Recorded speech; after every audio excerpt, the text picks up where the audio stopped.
go. Woo, here we are. Yeah, no intro. I know. I always feel so weird when we just come on like that. Well, we had a lot of shit we had to do today anyway.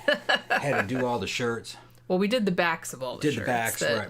Halfway through. For all the people that asked for them recently. Wasn't enough time to get everything done, but we'll get it done so I can probably ship it out tomorrow. Yeah, we'll print the fronts tomorrow. Yeah, so I'll be plugging shirts today. If any of you guys want any fucking shirts, tomorrow is a mailing day. You send me some money, I'll send you a shirt. Let's see what else is going on. I got this shit set up. I fucking pulled this thing out. Now that the microphone isn't on the table, I can now put my drink on the table. Got this little pull-out thing. Yeah, you don't have to worry about it going boom, boom. So I got this like a dirty-ass towel. It's not really a dirty-ass towel. It's just fucking... Yeah, it's dirty. It is a dirty-ass towel. It is dirty. Yeah, it needs to be clean. It's all right. That's to muffle the sound. And I got this over here with my fucking... thing. It's like a spaceship. I got like a control center for a spaceship. It's like some shit out of Star Trek. If Star Trek was made by Ed Wood, it'd be like this. That's what I said. I said it looks more like it's a spaceship in an Ed Wood movie. Yeah. I was just asking him, I was like, well, what kind of cake you want tomorrow? We always get the same, he always gets like the same cake like for his birthday. It is real good from the Publix bakery. It's a lemon cake with strawberries on it. Yeah, it's lemon and strawberry. Yeah. It's really good. I can order it later. And then we're going to go to Koi Wan all you can eat Chinese buffet. Looks like Chinese Disneyland in there. It's got little artificial river with fucking little Chinese bridges that go over it, and it looks like you're walking downtown, but you're inside and outside simultaneously. It's like some Chinese Disneyland shit. It's pretty good. It's a big ass place. Got a hibachi, and it's got Japanese food and Chinese food and American food. Yeah. For the kids that don't like it. And a full bar. Full bar. All you can eat ice cream. All you can eat sodas. All you can eat sodas? All you can eat sodas, yeah. DJ Maniac said I should get you a cookie puss. I don't know what a cookie puss is. You don't remember those? No, sounds like a sex toy. Sounds like a sex robot. Let me get one of them. Cookie puss. Caucasian edition. Yeah. The Caucasian edition. The one that look, the one with the cat ears. But doesn't it sound like, doesn't it sound like some shit? Yeah. And the tail. Tail on it. It's like some shit out of fucking anime. Sorry, I just saw Sandra's new screen name. What'd you say? I can't. Sandra, whose breasts are blowing in the wind. Okay, awesome. Breasts blowing in the wind. Where'd she get that? Did I say that? that? I think you did. Fuck, man.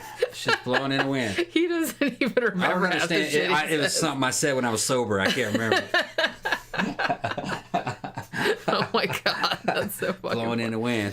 Well, that happens sometimes when these girls go too hard cowgirl, and they're just jumping up and down on a motherfucking this shit just flopping around. They end up being like a fan, keeping you cool underneath there and everything. Yeah, you know what I'm talking about? It's like, turn the fan off. Okay, I got all the ventilation I need. Thank you, Tila. What Tila said? I got Tila in the audience. Towards your sex bot purchase. Yeah. Happy birthday. How much was that? Oh, shit. She'd give me $100. That's $10. Oh, my Thank you very much, T. How you been enjoying the movies that I'm recommending? You know, I have to ask you that. I gotta ask how she's doing on her homework. He's just going to have to, nag you until you, do it. Yeah. Let's see what else is going on with everything. Then, everybody's wishing me happy birthday. Happy birthday, Tom. Yeah, his birthday's tomorrow. Thank you very much. My birthday's actually tomorrow, but today is the birthday party for the public. It's the public birthday. The public birthday party. Yeah, because we don't stream tomorrow. Tomorrow, well, like I said, I'll get you cake from the bakery, and we'll go to the Koi Wan. Going to the Koi Wan. Yeah. I sound like an old lady. You got the coupons for the Koi Wan. Sandra said yes. I said this. I don't remember. I remember you saying. I don't remember the context, but I remember you saying something along those lines. I don't remember the context. Even if you did it, it's like that totally sounds like something you would have said. So I believe probably it. Something in relation to fucking tube tops or something, or peanut butter. Well, yeah. Maybe that's what Sandra's waiting for her very first peanut butter pie to be finished. Peanut butter pie. I mean, honestly, probably one of my favorite things from childhood was peanut butter fudge. My mom used to make peanut butter fudge all the time. I got a shit ton of peanut butter I got to use up. We should make some peanut butter I got about 6 jars of that. Or peanut butter different cookies. Sizes.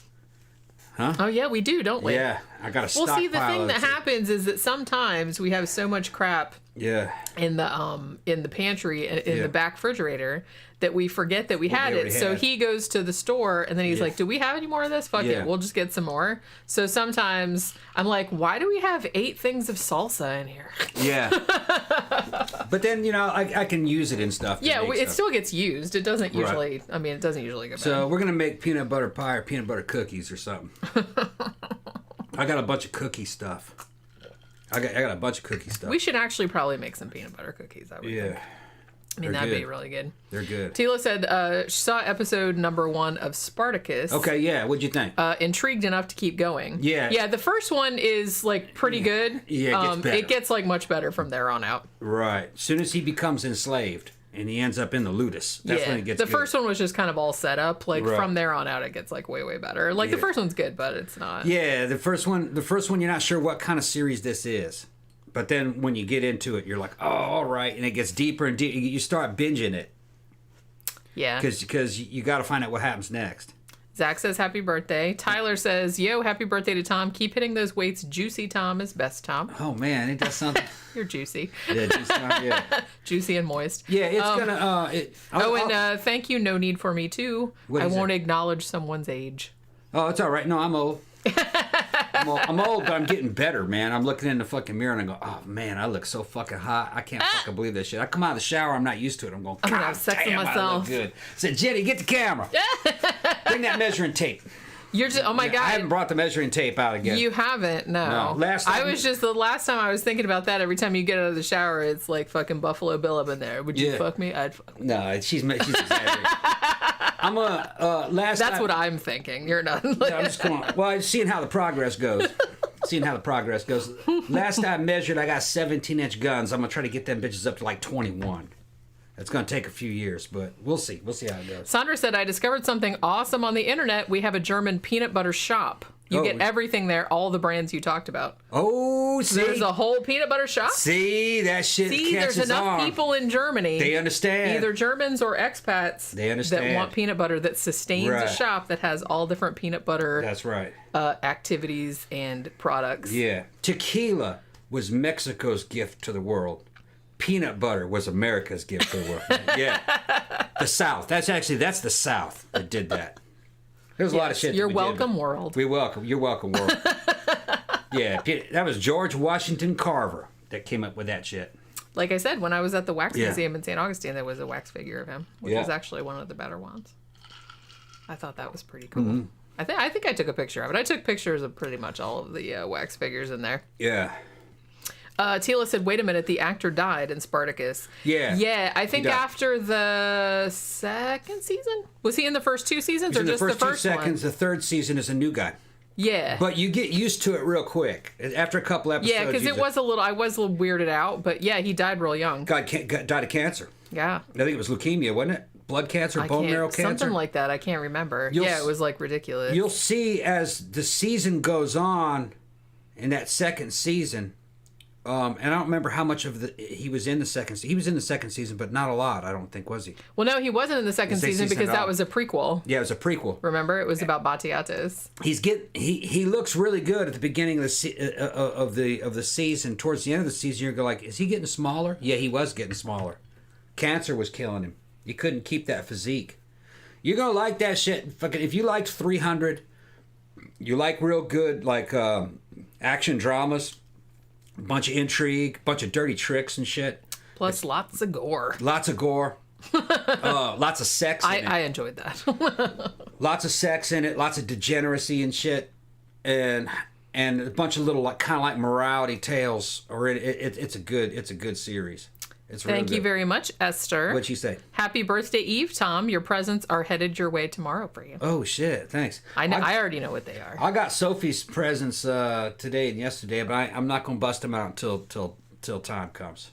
I mean, I'm really excited about this. Yeah, I'm really excited about this. Well, because that shit's got to be inspired, and then I fucking come out with that shit. I'll know when the time is right. I'm like super happy because it was like it was way cooler than what I was expecting. Yeah. Yeah, they're gonna be cool. What else was I saying about Spartacus?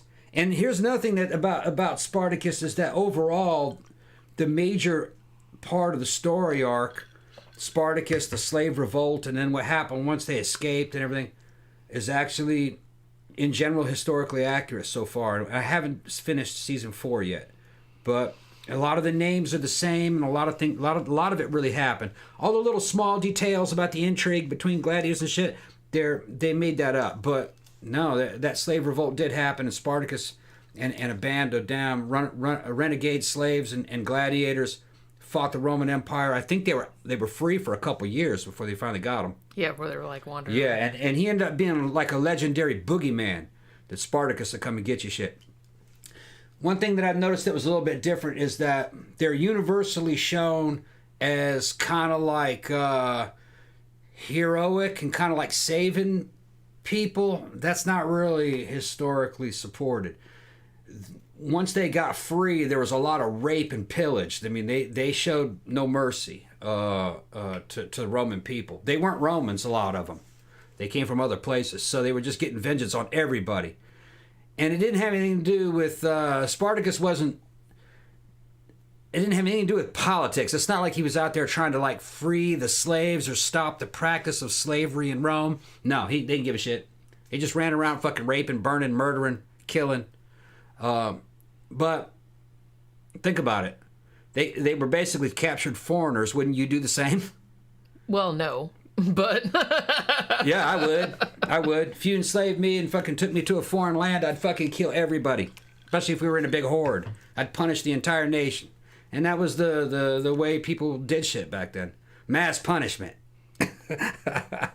No, I wouldn't do that. That's what they did. Because it just seems like... Well, you're not a man. Well, yeah, I know. Yeah, man. And also, I'm not a terrible person. Yeah. Well, they were gladiators for a reason. Yeah, I know. Yeah, but no, they punished the general population. Anarchy Extra asked, do you ever review any HoboNasty movies? We haven't yet, but I would like to eventually. Like, because I have my own little movie review show, too. I might do some on there. I was thinking about it the other day, actually. Zach was asking, he said he drank a fuck ton, and then did he say his knuckles swelled up? I don't know what you're talking about. And was that, like, unusual? I don't know what he's talking about. That sounds pretty unusual. Who said that? I've never heard of that, Zach. Oh, Red Mage. Thank you, Red Mage. $8.48, a little piece of birthday cake there. Thank you for $1.49. Thank you. Maybe now. Thank you. I'm excited about the cake. Yeah, cake's coming. I wrote it down. I'm going to order that shit. I'm more excited about... I mean, I like... The cake's going to be great, but I'm more excited about Koi Wan. We haven't been to a Chinese buffet in forever. Yeah. Since this damn pandemic thing. That's now open, so... Yeah, I'm pretty sure. I checked the website, and it said that the dining room was open. I'm going to take pictures of it, and I'll post it in Tom Shitty's Movies. Maybe we'll put it in a stream on Instagram or something. So you guys can see. Yeah, you could take Maybe I'll make a little video. Make a video of you with a big pile of shrimp in front of you. Yeah, we'll put that shit in the fucking stream. Or something. Put that shit in the stream. We'll see. Hold on, gotta cool my head. Gramthars Hammer said that's gout. It might be. Yeah. I don't know. I have pains in my feet sometimes, and I thought about that too. I'm like, maybe I have gout. That's so like old school. I was reading that the book that I just read, the Dan Simmons one, The Fifth Heart, that was about Henry James and stuff. I did a review of it. I put it up a couple days ago. And Henry James, and I'm guessing this is historically accurate, he also had gout. That was like such a 19th century dude disease. Yeah. I guess because they just like sat around and ate rich food. Yeah. I don't know. I don't think that's the only thing that causes it, but that seems like that was... And he was kind of like a hefty fella. So, you know.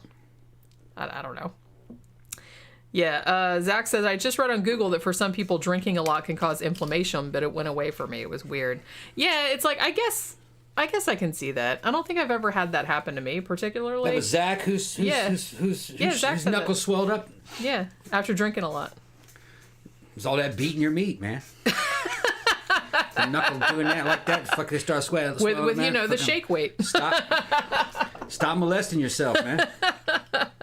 But old boy died. It was kind of a shame because he was a fine looking man. Yeah, he was replaced with another fine looking man though, and it does kind of. After a couple episodes, you just kind of get used to that guy. Yeah, because I think what happened was we watched the first 2 seasons and we were like, man, that's awesome. And then we started watching the third one. And I'm like, I still feel really bad, but I can't get used to the new guy. I knew the first guy had died. Yeah. But I was kind of like, I can't get used to this guy. It's like, it's freaking me out. And then I think we just stopped watching it. And also, it had been a long time. It'd been a long time, right? And we kind of forgot what I'm like. Wait, who is this now? We forgot who the people were. Forgot what happened with this. Yeah. So we took a second run at it. Yeah. And then a couple of episodes into it, I was like, yeah, okay, this is the Spartacus then. Yeah, I got more into it because when we rewatched it this last time, we watched them like much closer together. Right. Another thing is season 2 is a flashback. Yeah. All right. And it's actually in some ways better than season 1. Honestly, the flashback is pretty fucking good. I think we talked about this before, but it's like I'm not really sure if they did the second season as a flashback just because they knew that guy was dying and he wouldn't be able to come back, or if it might have been just because Batiatus was so popular. I think both. That they're like, okay, well, we need a backstory about him and like Xena Warrior Princess, because you know what I mean? And Lucy, because Lucy Lawless was in it too. Yeah. And it's like, because those two are like the best characters, I thought. Yeah, T, if you've only seen the episode 1, you haven't met Batiatus yet. Batiatus is like he's the owner of the Ludus, which is the damn gladiator prison school that they have. And he's Spartacus' slave master. You're gonna see. It's fucking badass. He's a good dude.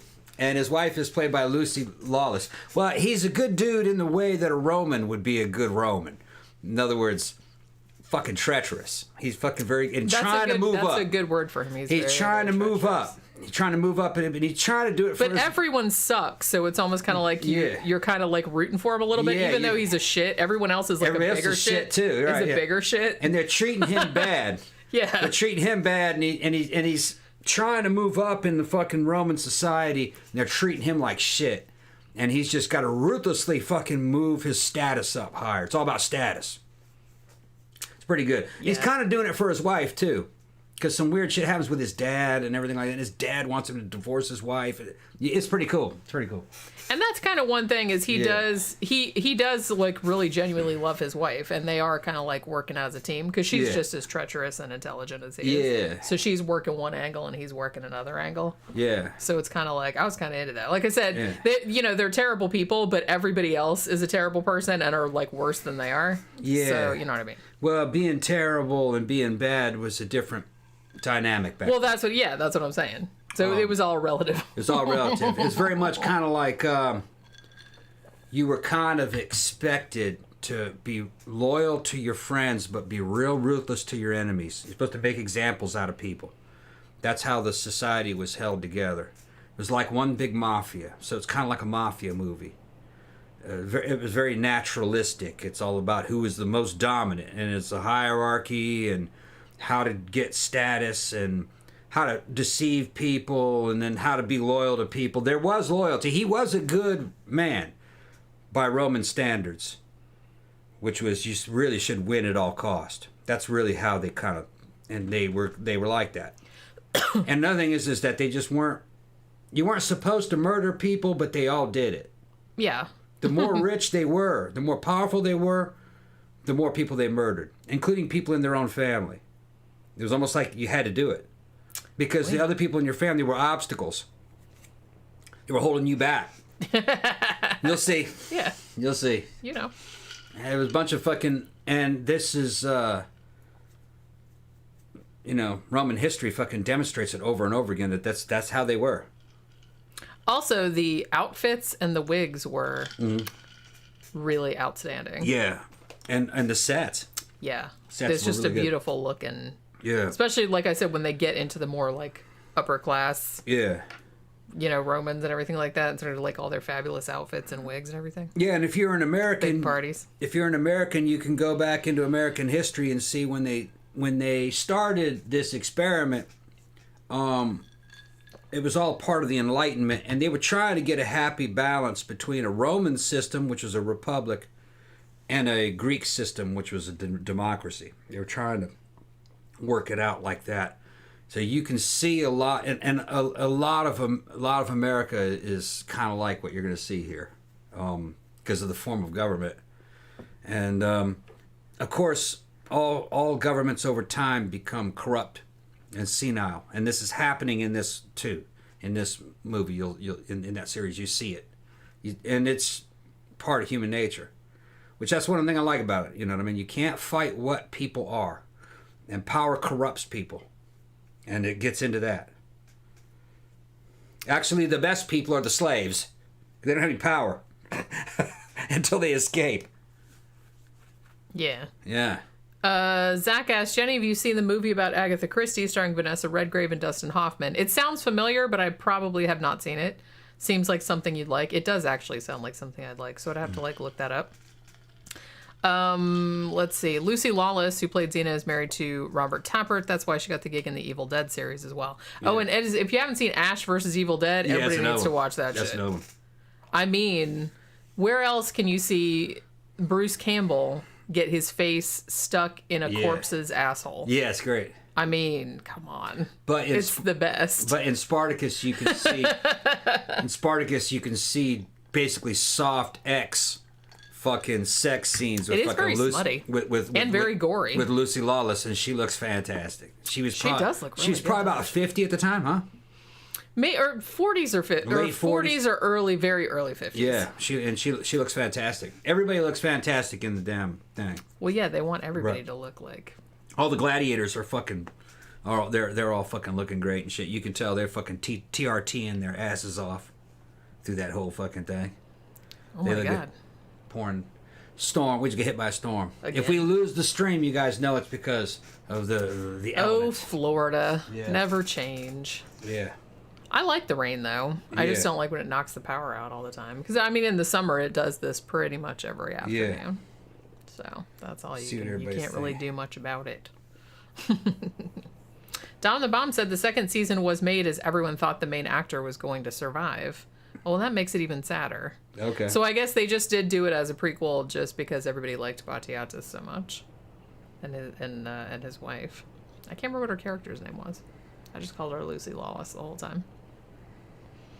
Because they were, like I said, I mean, Spartacus was cool and everything, but it's like this, and I liked all the intrigue, but those two were the best characters, and the Dottore, the guy that was training the gladiators, he was also quite awesome. Yeah. And he gets kind of like a lot of screen time, too. I can't remember what his real name was. Everybody just called him Dottore. Dom the Bob was saying, what about when Rome became an empire? I'm not really sure. There's no context to the question.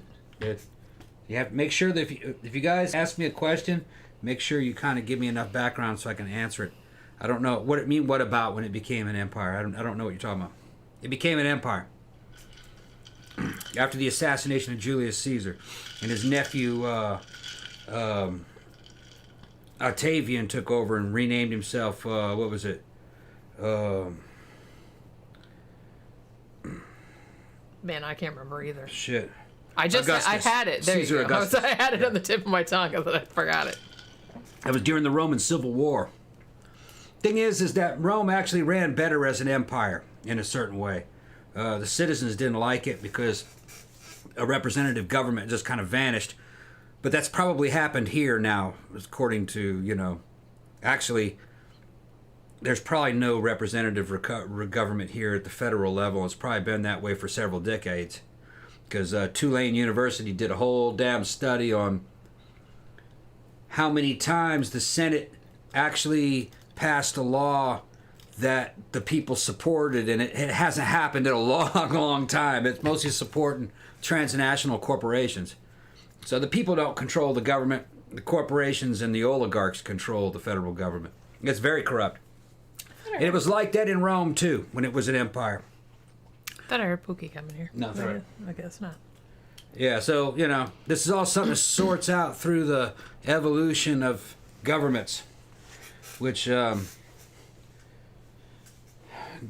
government's a fucking trick. It was something just that technology required it, but governments will never do right by you or propagate any kind of freedom. If you look at history, the good things in the world and freedom didn't happen because of government. It happened because of technology. Technology ends up freeing the people, not governments. So hopefully, if technology continues to evolve, it will make things like governments obsolete. When that happens, then you don't have to worry about it. Every person can do whatever they want to do without fucking over other people that much, or if they do fuck over other people, they'll be punished. So, I mean, just look at the internet. Everything's decentralized. It's become a network society, and that's the greatest thing for human liberty. You do not want centralized control, because you'll never like who inherits that control. It'll bounce from one asshole to the next, and you can't please everybody. So every time something's centralized, the people will be unhappy.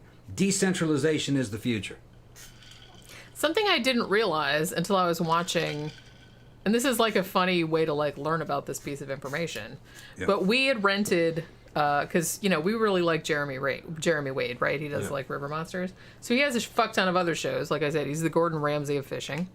So he had another show called Mysteries of the Deep, and we rented the first season of that. I don't know if there's other seasons, but we watched the first season. And one of the things that he talked about on there was that pretty much, what did they say, 90% of global communications, internet, financial transactions, everything, you think it's like bouncing off satellites and shit like that, but it's totally not. It goes through cables that are run on the bottom of the ocean. Okay. So they were kind of talking about how, you know, if there was, you know, like a solar flare or something like that, how it could kind of like wipe out a whole bunch of shit. And I was like, that's nice. Yeah. Okay. Dom clarified his question. He wanted to know what I thought about Rome becoming an empire, how it became an empire. Well, there was a bunch of different factors. But I would say probably the main thing that happened is that Rome got into a long war with Carthage. And during that time, it promised its soldiers land so it could, so when they retired, they could retire as farmers. I think it was after 20 years of service each. But before they had finished their service, all these veterans, basically the Roman elites and the rich people bought up all the damn farmland that they were going to give away to all of those veterans. And then they bought a bunch of slaves and put them on those farms to grow food. So by the time the veterans were retiring, their promise was broken. There was no farms for them to go on. They couldn't compete against slave labor. So they insourced. They insourced all the damn labor to slaves, and the veterans had nothing. And this caused a populist uprising, which ended up in a civil war. There were Roman armies fighting inside the capital. During the Civil War, right after the Civil War, Julius Caesar was assassinated and Octavian took over. And Octavian was an emperor, and he basically betrayed everybody and streamlined it down into an empire that served the oligarchy, or the rich Roman citizens. And the veterans got fucked. That's really kind of, in a nutshell, kind of how it happened. But there was a bunch of other stuff that had happened. Corruption was a part of it, cultural corruption. The Republican system of Rome had started to become kind of what they called a reach senility. Its institutions were too corrupt to get anything done. It was a clusterfuck. But turned into an empire in general because the Roman Republic got corrupt and was fucking over its own people, so you had to rule shit by force. That's what it boils down to. When they fuck you over, you get pissed. When you get pissed, you rise up. When you rise up, they bring in a dictatorship. And it's that same pattern throughout history over and over and over again. So it's like a life cycle. But one thing though, as a dictatorship, Rome achieved more as a dictatorship than it did a republic. Dictatorships are superior to republics in certain ways when it comes to performance, because they just keep pushing and pushing and pushing. They get shit done. You don't like it, they just fucking kill you. And they just keep pushing and pushing and pushing. They're dangerous, but they achieve high goals. And then people get sick of it and it falls apart. You will accept as much dictatorship as you will tolerate. That's the lesson. If you will tolerate this much, then that's what they'll give you. If you tolerate this much, then that's what they'll give you. They'll have you balls to the walls, maximum, as much as they can ask for. That's what they do. Tila says, thunder sounds loud, y'all. Yeah, it is. It is really loud. It's right outside there. It's right, yeah. Yeah, the window's like right there. That's right there.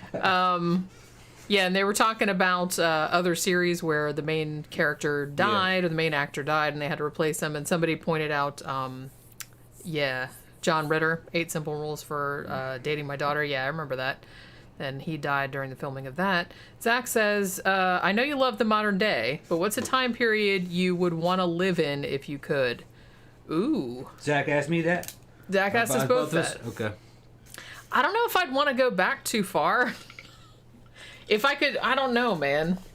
I don't know. I'd do fine in the 40s. I wouldn't mind going to World War II.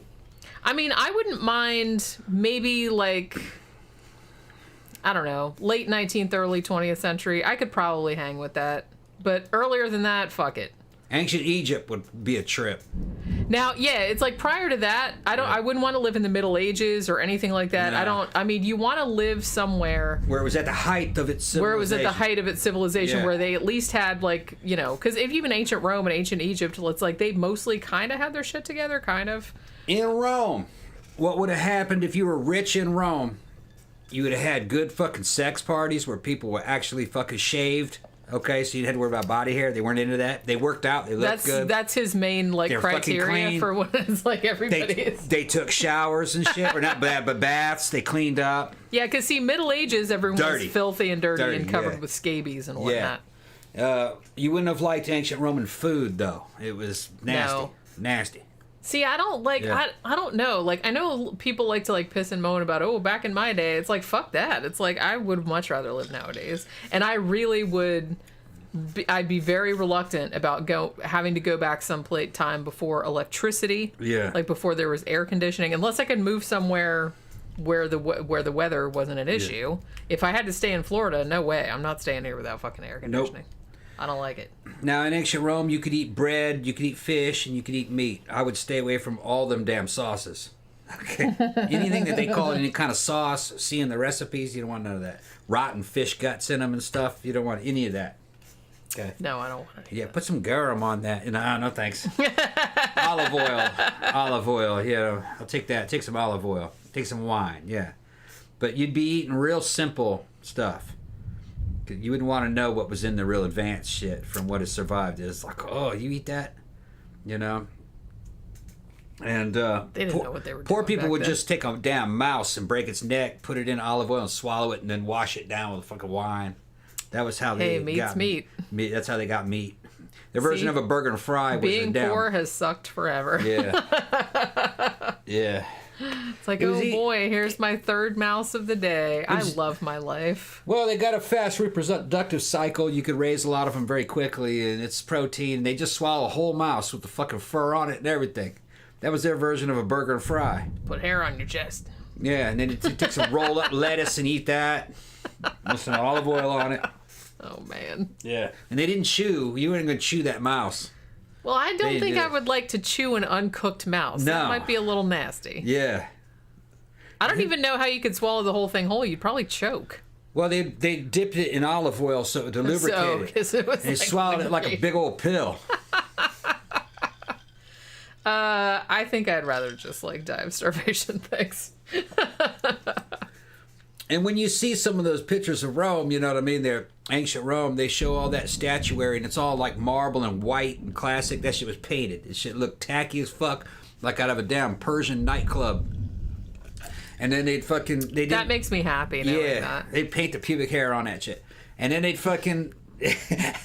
Hopefully they made it. Wouldn't it be cool if they had painted like rainbow pubic hair on the shit? No. And the skin is like yellow and striped, like tiger stripes and shit like that. It's like, look how fucking fabulous that shit is. No, that shit looked real classy and fucking white, but that's not how they looked at it evidently. There's traces of paint on it, on that ancient stuff. Everybody's like, oh my god, these were like totally pimped out. Yeah.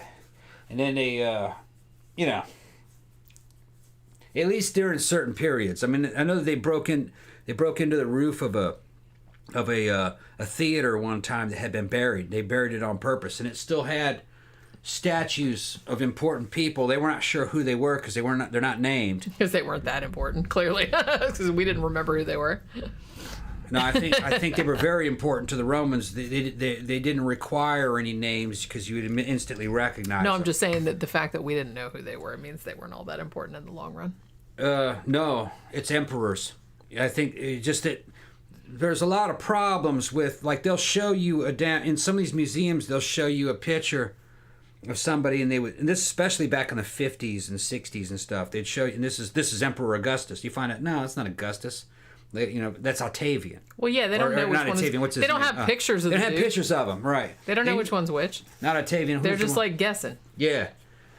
I can't remember which one it was. It was one of Octavian's descendants. I think it was Flavius, but they thought it was Augustus, but it was Flavius.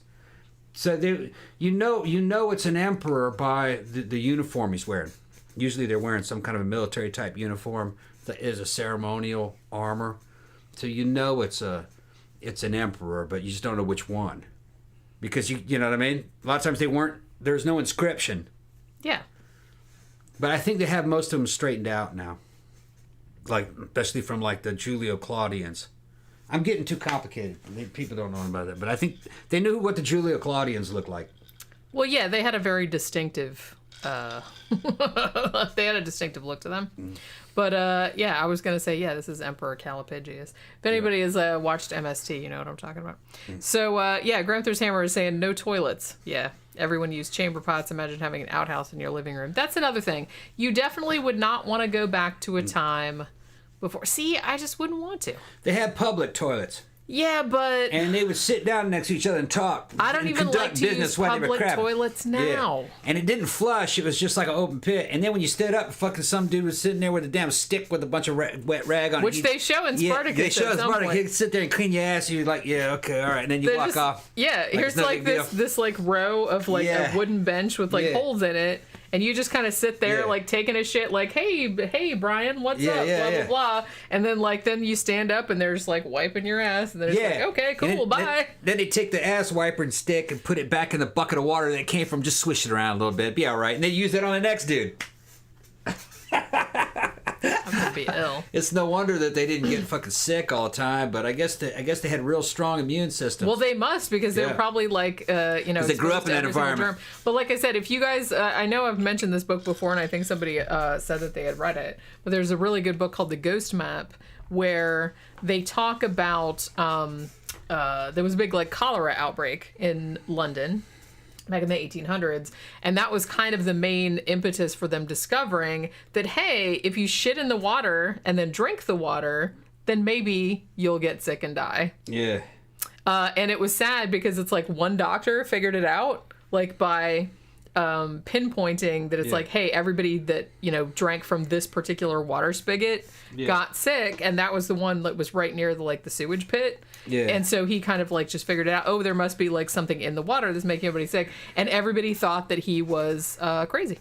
Yeah. So All right, there's some stuff that they're talking about. Yeah, Rome had running water. Rich people had faucets and stuff. They had water in the house that'd be delivered. It'd be a pool in the middle of the damn house where the rooms joined. They also had baths. The thing is, they didn't have flush toilets. Flush toilets happened later, late 1800s, I think. But they did have running water, and they did have a sewage system to take shit away. But I think you had to use. I think they went to the bathroom in a pot if they were in their house, and then they dumped it into the sewage system that would take it away. It didn't flush, I don't believe. Now, they also had each little block kind of had a damn. If you were in a rich neighborhood, had a public bathroom. You could walk down there, and they also had public baths, which were kind of like going to the pool. And evidently they were extravagant. Some of them had hot water and some had cold water, and they would like jump from the hot to cold. They had like a shower thing that you showered off first before you went into the damn pools of water. So that's quite modern. You sat out there and you get tweezed or shaved. They did both. They get your hair cut. Tweeze me. Yeah. And you could get blown or get jerked off by I know. You get blown or get jerked off by boys or girls. They have a little menu on the wall. Yeah. This is this much. Had people working there, blowing or sex or whatever. And, it's just like going to the car wash where you get like the deluxe. It's maintenance. You get tweezed and plucked, then you get a blowjob, you get this, that, and the other thing. It's like, they didn't wear clothes, it was all nude. and what was funny is while all this shit's going on, there are little kids running around. There was no problem with sex in front of little kids and having sex with kids. They didn't seem to have a problem with that. No, they did not. No, it's just that you didn't want to have sex with some kid that was the child of someone of a much higher status than you. You'll be punished. They had to be Which is so funny. That's the only thing you get in trouble for. Yeah. Not the fact that it was just an actual child. No, just that they were from a higher ranking family. Yeah. Because everything was hierarchy. And no problem with having sex with someone of a lower ranking family. They couldn't say anything about it. Yeah, what are you going to do? And it was kind of the way it was with wives, though, too. Yeah. If you were of real high status, you could just fuck somebody's wife. There's nothing you could say about it. I mean, you could say stuff like under your breath, but that was about it. An emperor would go up and just demand, I'm taking your wife. And there's all kinds of reports about it. It was not good behavior. People didn't like it. It was supposed to be considered to be dishonorable, but they did it anyway. They'd take some dude's wife, and then after he fucking knocked some boots with her, whatever, and got what he wanted, come back to the dinner table and tell everybody how good or bad she was. With the husband sitting right there. Stay classy, Romans. Yeah. Trying to remember who that was was doing that. Might have been Caligula. That wouldn't even be the worst of Caligula's. No, he did a bunch of other shit. That sounds like totally. Well, we did a show about Caligula. Yeah. And I'm pretty sure that like he did that kind of shit, but that wasn't even like that didn't even register because of all the horrible other shit that he did. If he actually did it, it's hard to know what. Well, it's hard to know because it was a long time ago. Yeah, and all their history was fake news, basically. The history was whatever you were hired to write. You know what I'm talking about? Well, and sometimes stuff that survived, and like I said, we don't have, like, sometimes stuff that was written at the time that might have been more accurate has been lost subsequently. So we don't really know, No two Roman history books agree. Yeah. Every one of them is different. And it had to do with whoever got hired to write that history book, you couldn't fucking say anything bad about the present emperor or any of his families. And you couldn't say anything good about the enemies of his families. So history changed. Roman history was changed depending on who the emperor was. Yeah. So fake news. It was all fake. So you can kind of glean maybe what happened, but not real well. And only time you'd ever get something that was kind of straight out of them is if it was something that a lot of times these Roman historians are writing about something that happened in Roman history 200 years prior. Yeah. And then his sources were already contaminated because they were erasing their own history depending on what dynasty was in charge. It's myth, I think, a lot of it. I think the names and the dates are correct. Maybe major events were correct, but the reasons and the political explanation is probably all wrong.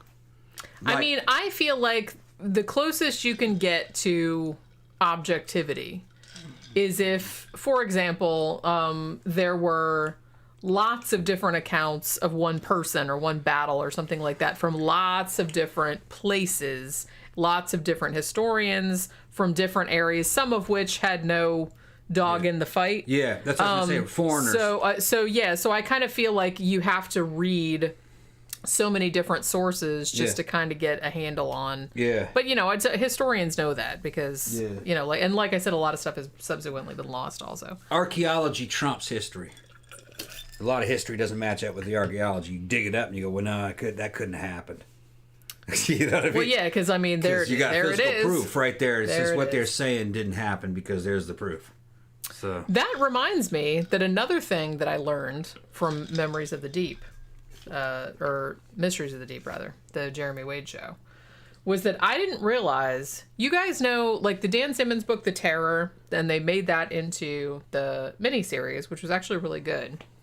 And it was about the Franklin expedition, the HMS Terror, the HMS Erebus, and then they went looking for the Northwest Passage, and then they disappeared, and blah, blah, blah. And it's like, so they didn't find the ships until, I didn't realize that they had found the ships. They found them in 2017, I think they said? Yeah, it was a couple years back. Yeah, it was only like a few years back. They actually found the ships just sitting there at the bottom of the fucking Arctic or whatever.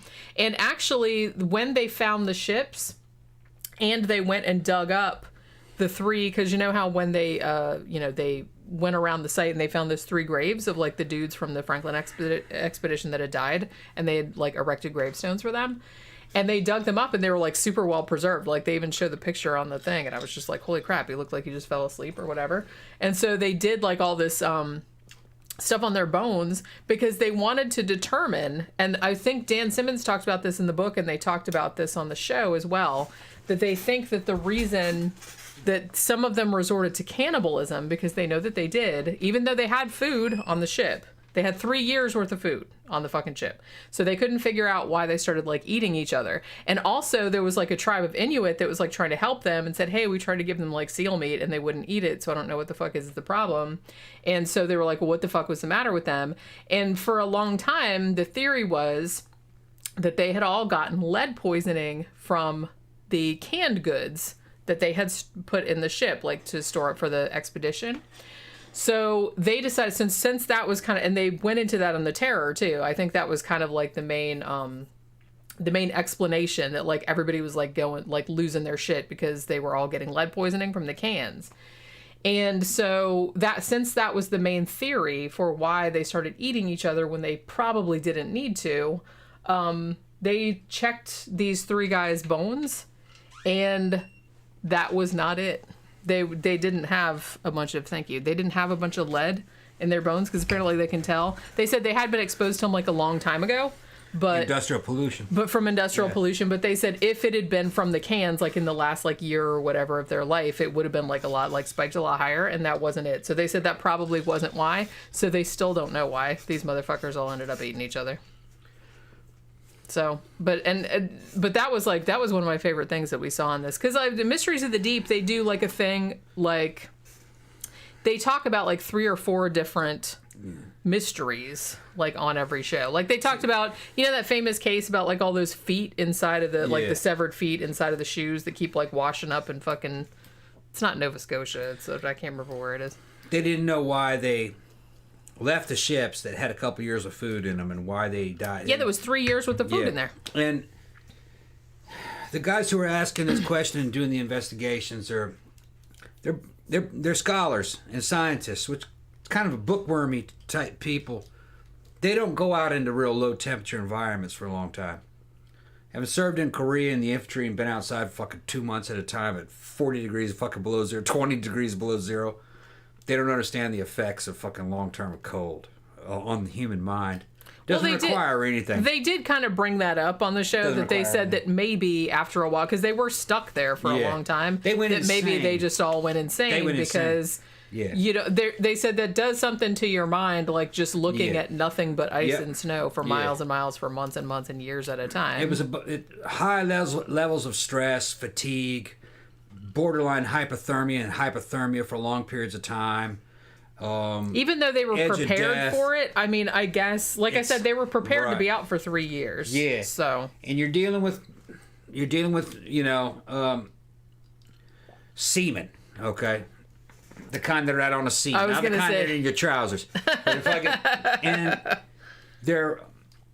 they don't come from a background of Arctic fucking survival. They didn't get any kind of training, conditioning, or mental conditioning or anything. They haven't been selected through a process of fucking survival of the fittest, which happens during like basic training type situations when an army is really strong. Who is strong and who is weak? It's just random motherfuckers. And in extreme environments, random motherfuckers don't make it. Even strong fucking motherfuckers with badass fucking attitudes and high levels of endurance, eventually they fail. It's only a matter of time. Okay? So you don't know about troop quality control. Well, the thing about nature is that nature is going to kick your ass. It kicks your ass. I don't care how badass you are. Eventually. The only difference between you're just one tiny little insignificant person. Yeah. The difference between the weak and the strong in a situation like that would be a few months. Maybe 6 months. Difference between some guys will fail in a few weeks, some guys will fail in a couple months, some guys will fail in 6 months, 7 months. They will eventually all fail.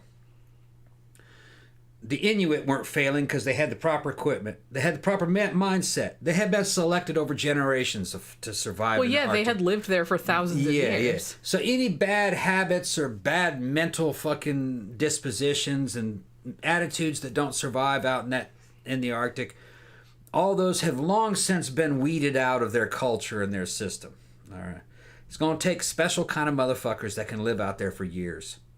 And you're not going to find that in England or America or something. Not under those. It'd be harder to find them. Guys that were like that would be like Jeremiah Johnson, mountain man type motherfuckers. They could do it probably. But not some dude that they kind of picked at random in some Boston port, who been on a couple of voyages, in basically decent weather, maybe some storms. I mean, probably real good men of the sea under normal conditions, but this is extremes. They haven't been selected for that. Yeah, and like I said, it's very interesting to me. And they went into this on the if you watch the, because Tila was saying about the TV show The Terror, which is a fictionalized account, and it's based on the Dan Simmons novel, which is also very good. About this expedition. So a lot of the shit is historically accurate, but then there's like supernatural shit going on too. So it's like, so just know that going in. But I don't know. I kind of feel like it was kind of sad because the Inuit like tried to help them. They wouldn't accept help, but they wouldn't, like they were like, here, we have like all this seal meat. It's like, eat some meat. Yeah, and they wouldn't. That was obvious to me why they wouldn't do it. One, it was raw. They're not used to eating anything raw. Okay. You'd think they'd be hungry enough. No, and then they have all this kind of weird mentality of like, maybe they're trying to poison us. Hey, these people are savages. We shouldn't really be taking food from them. For all we know, that's human flesh. There's all kinds of weird shit that might have been going But then they ended up eating each other anyway. Yeah. Well, they're also crazy by the time that this happens. Obviously. Okay. What can happen when you have a group of dudes in real harsh conditions is that the weakest ones start to fucking complain first.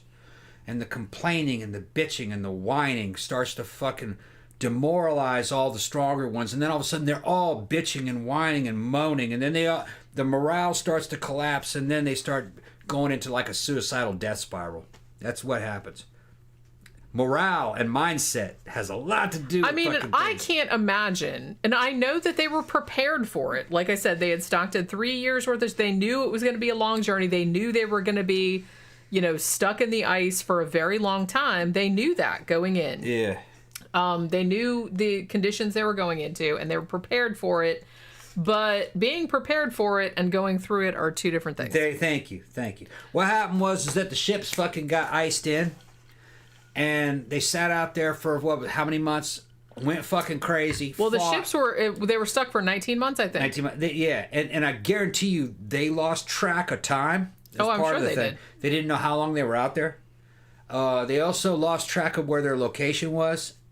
And then they started to fucking panic and fantasize. And somehow somebody says, we could walk back. It's not that far. And they believed that. Look at the map. It's like an inch. It's not that far. We'll just walk back. And then they fucking started walking out there and fucking in just absolute whiteness and a constant fucking world of white. Just snow and fucking the sky looks kind of white. I mean, anytime you're in an environment like that, where you get this feeling of vertigo. Well, it happens with people that are like stuck out on the sea for a long time too, because everywhere you look, it looks exactly the same. There's no distinguishing features, and I could see how that would kind of. Their heads were spinning, and as they went insane, and then they started, fuck it, I'm not following with these motherfuckers. They're going in the wrong direction. And they started all breaking up in fucking little groups and fighting. And then they all died. Yeah. That's what happened. And then eventually the ship sank because they just found them. I've seen shit like this happen in the infantry just in a single night of fucking walking around in fucking low visibility, dark fucking jungle or forest where you can only see about an arm's length in front of you. And just, you get totally disoriented. And you're like, where the fuck? How long is this going to take? When is there going to be a break in this? You know what I mean? And the only thing that's kind of keeping you sane, and then rain starts pouring, and it's the middle of the fucking night, and maybe you've been out there for 3 or 4 weeks. The human brain is not. The human brain is not really did not really evolve to deal with those conditions. Every direction you look, you just see leaves. And you're just trying to fucking looking at a compass and trying to look at on a map. This is before GPS. See, y'all are fucking spoiled ass pussies with this GPS action. We didn't have that. I can't even find shit even with GPS. You're trying to fucking look at. You're retarded. You're looking at a fucking compass, going, well, that's north, all right. And then you got a map, and you go, where am I on this? There aren't any terrain features because I can only see about 3 feet in every direction. Am I in a valley or Is this flat? Where? So you just go, fuck the map. Am I alive? Because you can't. Do I exist? Because you can't place yourself on that map. Right. Because you can't see anything. You might as well have your eyes closed. See, so welcome to my world. That's how I feel like every single day, even in my own house. Yeah, so you go like, well, if that's north, let's just keep going west. Eventually we might hit some water. You know, it's so that's what they were doing. Imagine if there were no terrain features. Well, yeah, that's what I mean. So I think that, and I think they even brought this up like on the show, was that I can't remember what it's called, but there is actually a word for a condition, particularly in the Arctic, where people that have been there a long time, they said they just start like flipping out because it's like every direction you look, it's just like exactly flat, white, nothing. There's nothing. Right. And it's just kind of like, so people that are up there, it just like starts getting to you after a while. Yeah. And like I said, I think it gets to people that are like on the ocean for a long time too, because for the same reason, there aren't any distinguishing features. Everything just looks flat and looks the same. Those Inuits up there evolved for that. It doesn't stress them out. In the same way that a whale doesn't fucking give a fuck about being in the open ocean. He knows what depth he's at. Yeah. He knows which direction he's going. He can hear whale song maybe bouncing off something in the very distance. They're sending out fucking whale text messages and shit. You know what I mean? So he doesn't feel alone. And he might have a couple other whales with him. And they might go in the same direction for weeks without seeing anything. It doesn't stress them out. Well, it doesn't bother them, yeah. Yeah. Well, that Inuit kind of like the that. Whale. Yeah. Well, their expectations are different. And their experience is different. Let's just keep going. You know? Yeah. Well, like you said, they can hear others. Yeah. Also, so they know where everybody's at. Right. And another thing they talked about on that show too was that one guy. I remember seeing this too. It was 2019, I think. That one guy and the baleen whale like picked him up in his mouth. Yeah. Like he was gonna eat him. He didn't eat him. He was fine. But so they were talking about why that might have happened. Because they're like, baleen whales, as big and terrifying as they are, and they have like huge mouths, but it's like they can't eat people, they can't swallow you, because of the way that their mouth is constructed. So they were speculating as to why this one diver in particular, why he had picked him up in his mouth and like carried him a little way. So, I think he probably just like ate him by accident because he was kind of by a big fish ball. Sophie was talking about Rome there. She says, it sounds like more animalistic. It sounds more like animalistic behavior. They didn't have a problem with it. Yeah, humans still are animalistic. It's just that to a greater or lesser degree. Yeah, we just like to talk ourselves out of that. The Romans considered themselves to be really evolved and very high tech and very modern, and their version of that was basically a hierarchy of people that went up into the equestrian class and then the patrician class of, knights and royalty, really. That's basically what that means. The patricians were like noble families. The equestrians were like military families, of military officers, like knights, kind of. And then they had praetors and senators and shit. And then they had, later on, praetors got replaced with emperors or imperators. They weren't that different than us. We like to think that we're a lot better, but nah. 1800s and the 1700s was a lot like that. Well, the thing about it, though, is that, I do feel like it's better now than it was. You know what I mean? Well, yeah. Not by a lot. Yeah, and everything's temporary. Yeah, that's true. Everything is temporary, too. Everything was temporary back then, and everything is temporary now. Yeah. We're making this up as we go along. Well, yeah. We don't know. Yeah. We're just kind of like slightly more intelligent monkeys. Right, really. Yeah. We're just trying to sort the shit out. Give us a break. You know what I mean? It's kind of like, I don't know. I take kind of a long view because it's like, people like to piss and moan about, oh, this is terrible and that's terrible, like nowadays. But I'm like, well, and like what Zach was saying about what time period would you go back to? None of them, because it's like, as people like to complain about how shitty things, like this is shitty nowadays and that's shitty nowadays, I would not go back to any time of the past because it was way shittier back then. It's decidedly less shitty nowadays. Well, now you have a much better selection of food. You have technology that's freeing people from drudgery. Technology that's freeing people from government oppression. There's a lot of things, and a lot of the things that governments do today are in reaction to us becoming freer from their control and their oppression.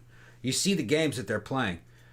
Civilizations basically are always built to serve the ruling class, and the ruling class are always kind of pampered and dumb. They really only worry about themselves. They don't care about anybody else. They only get worried about things like uprisings and revolts because they literally can lose their heads during those, and they have over and over again. So it's just, but the situation is different now. If you had an uprising or revolt in one country, they can all jump on a jet and fly away to another country, which is something they weren't able to do back in those days. So you just have to wait and see how things are going to go. I predict increased freedom. That's what I predict. And the ruling class won't like that. They don't make money off that. And, I mean, all you got to do is look at their reaction to the death of television, Hollywood, and cable TV. Next, the thing that's going to really upset them is the death of the banking system. Because eventually cryptocurrencies like Bitcoin are going to fucking make them all irrelevant, and they will fight that tooth and nail. I know that the state of Florida, I just saw an interview with the mayor of Miami, and he did an interview and they asked him about Bitcoin, and he said that he wanted it so industries in southern Florida would accept Bitcoin, and they want to be free of a banking system, which I think it's a good idea. It's all fiat currency anyway, and the way the Bitcoin is set up, it might be less fiat than the U.S. dollar. And if that happens, if the U.S. dollar ceases to be the world's reserve currency, the Federal Reserve Bank is fucked.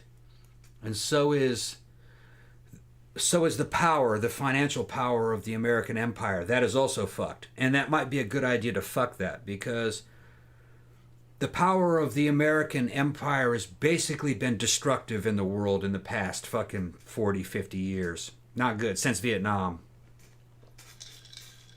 Saying. That's my opinion, and I think a lot of foreigners will back that up.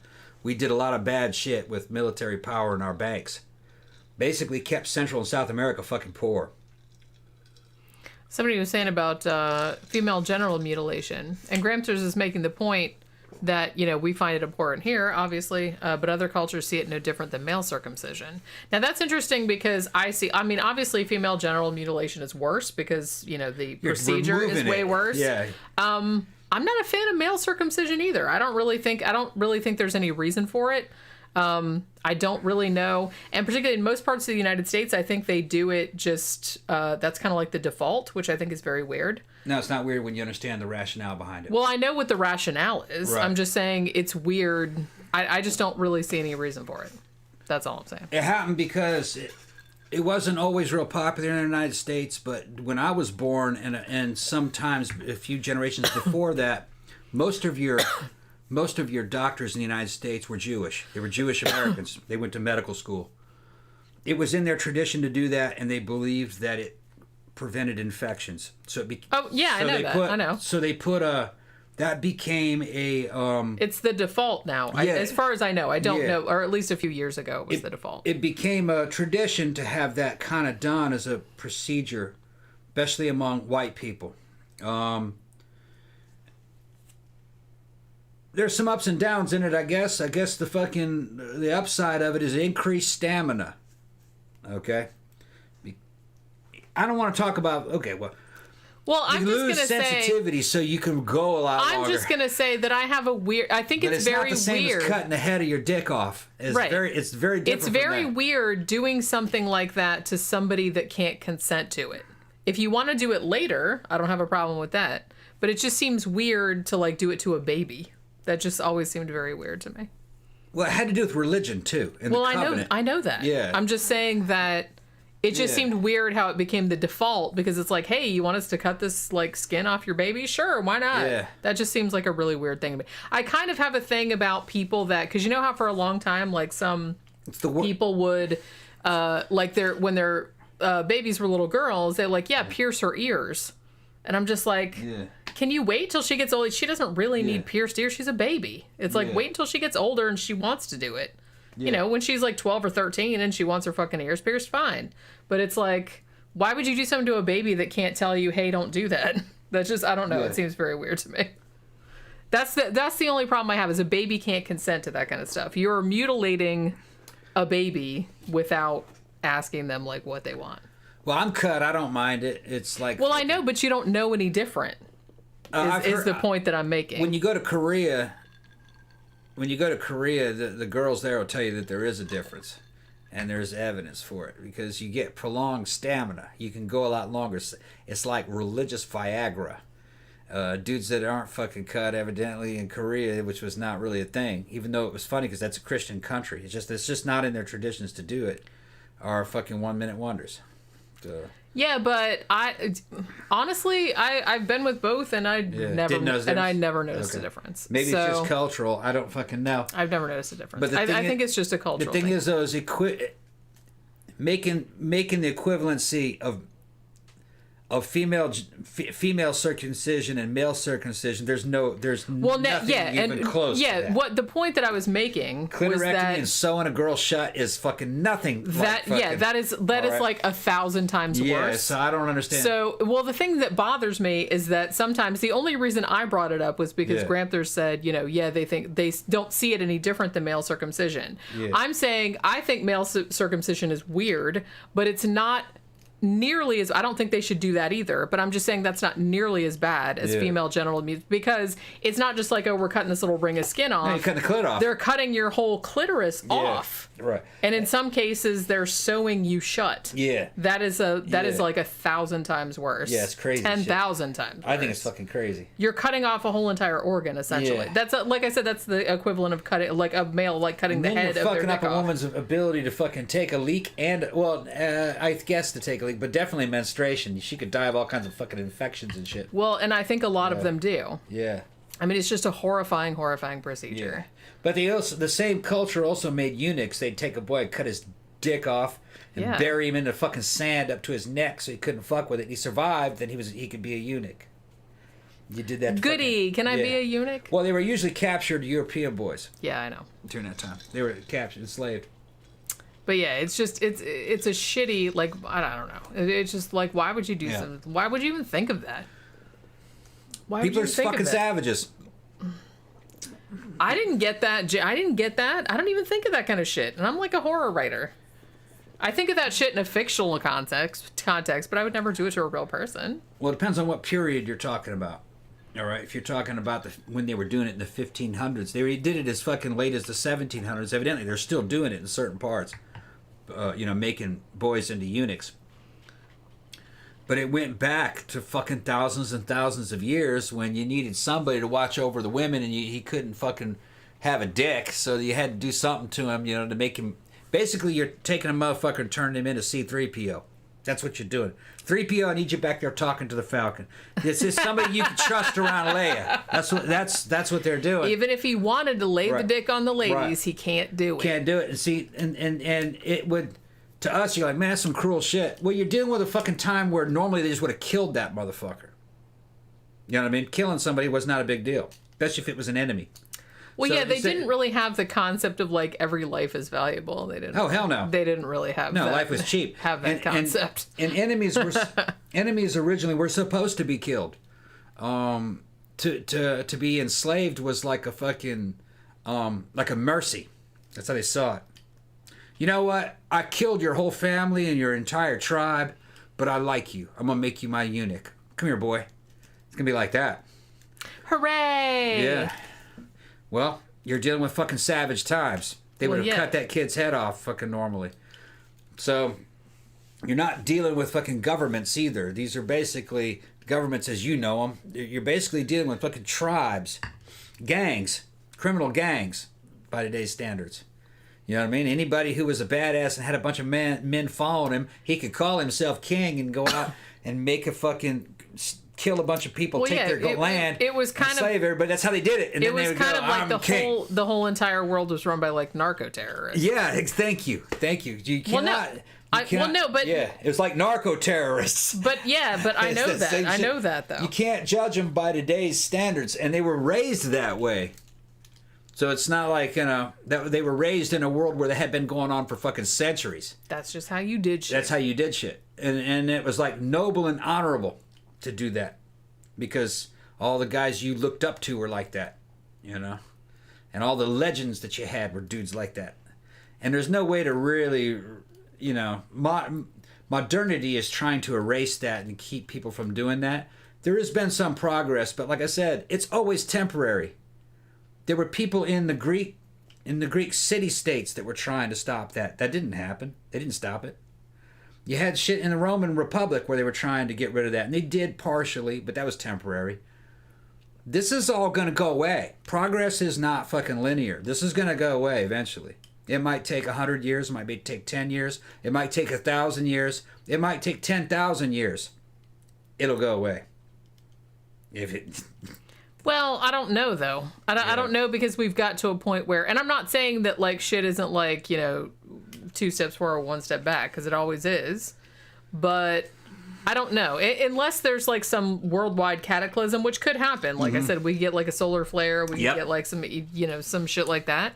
And then people would revert, but I don't... World wars. Or something like that. But like I said, I think that...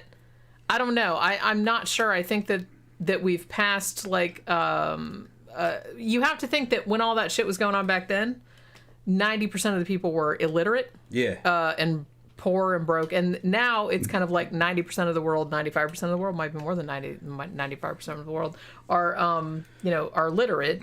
And most people are computer savvy. Most people know technology. Most people know how shit works. So I don't know if it would go exactly the same way. I'm not saying that shit wouldn't devolve into savagery, because it probably would in places. But I don't know if it would be the same as back then. I just don't think it's going to be the same. I don't think the future is predictable. Well, no, that's what I'm saying. I'm not saying I'm predicting it. And actually, I think trying to predict things is pointless, because there are too many contingencies, and there's no way that anybody's going to predict You have to look at human behavior and what humans are. All right. And you have to look at the past as a good template and a predictor of the future. I don't think technology will stop. I think technology will kind of continue to grow. But I don't think people will progress very much.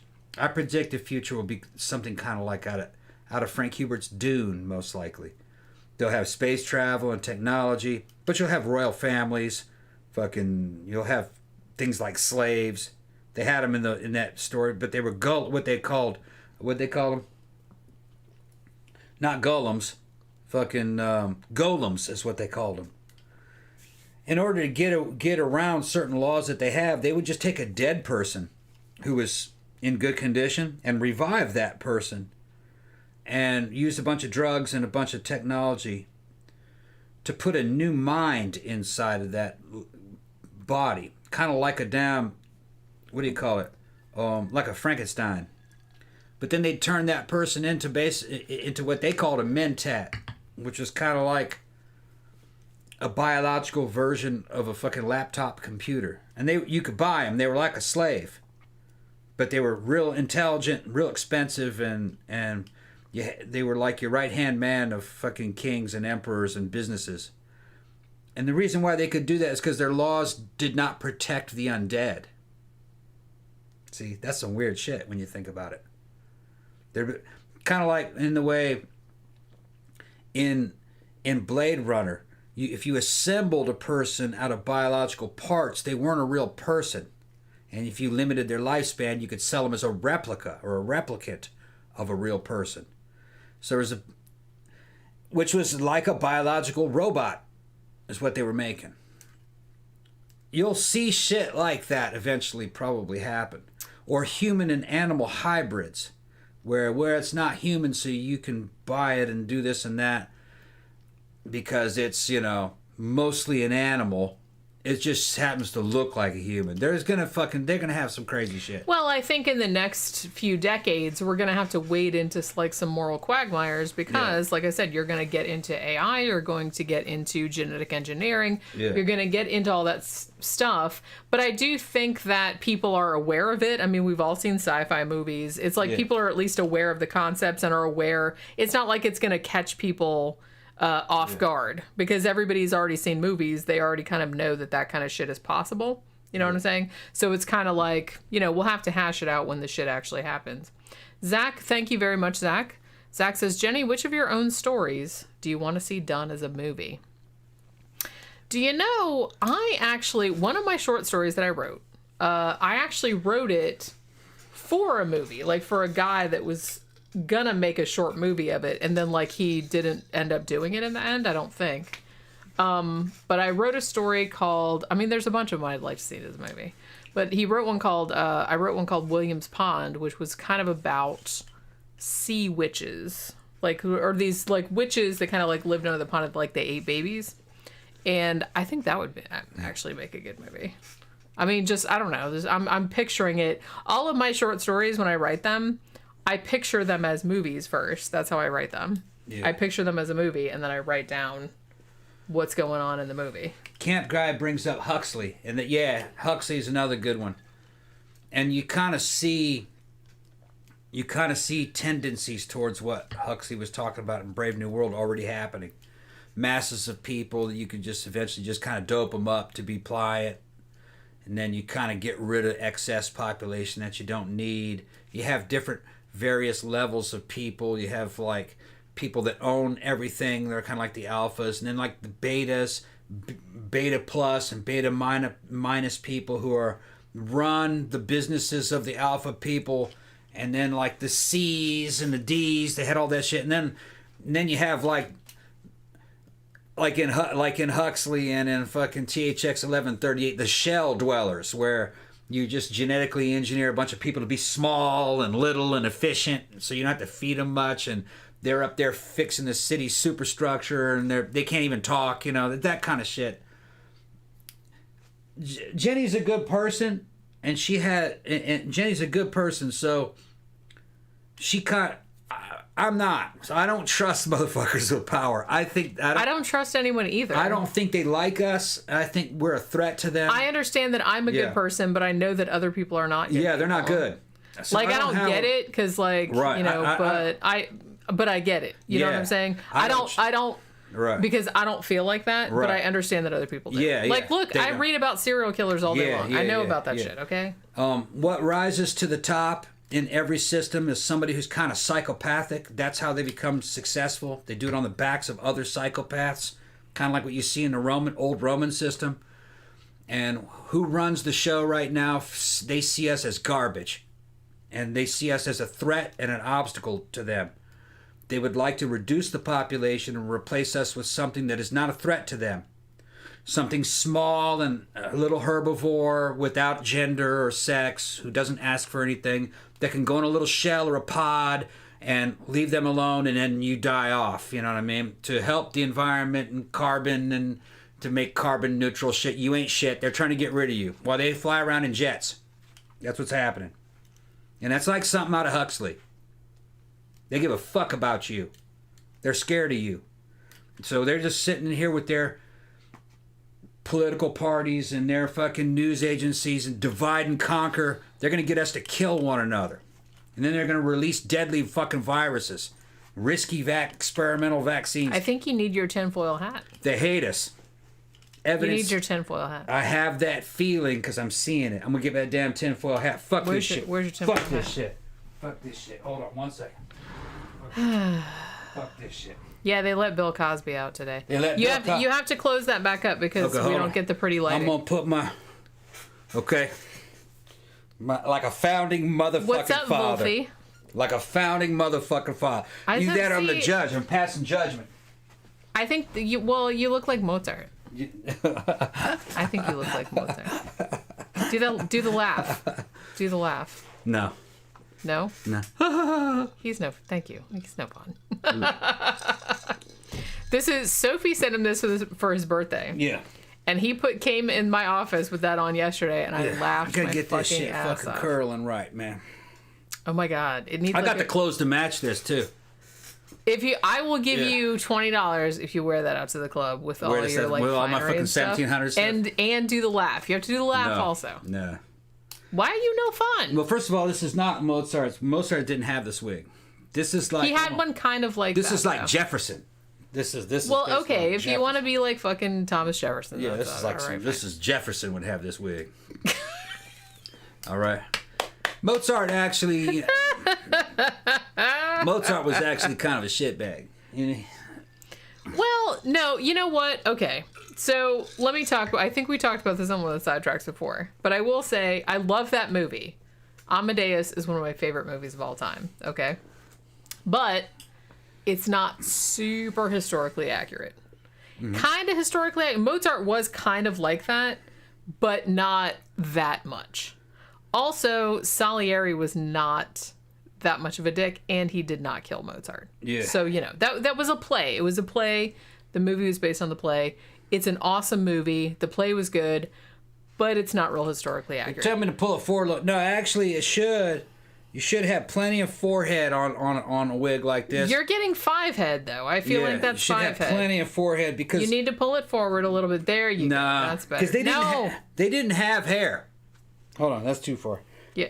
They didn't have hair. They fucking shaved that shit a lot of times. What have you been doing? It was just fucking wigs and holy shit.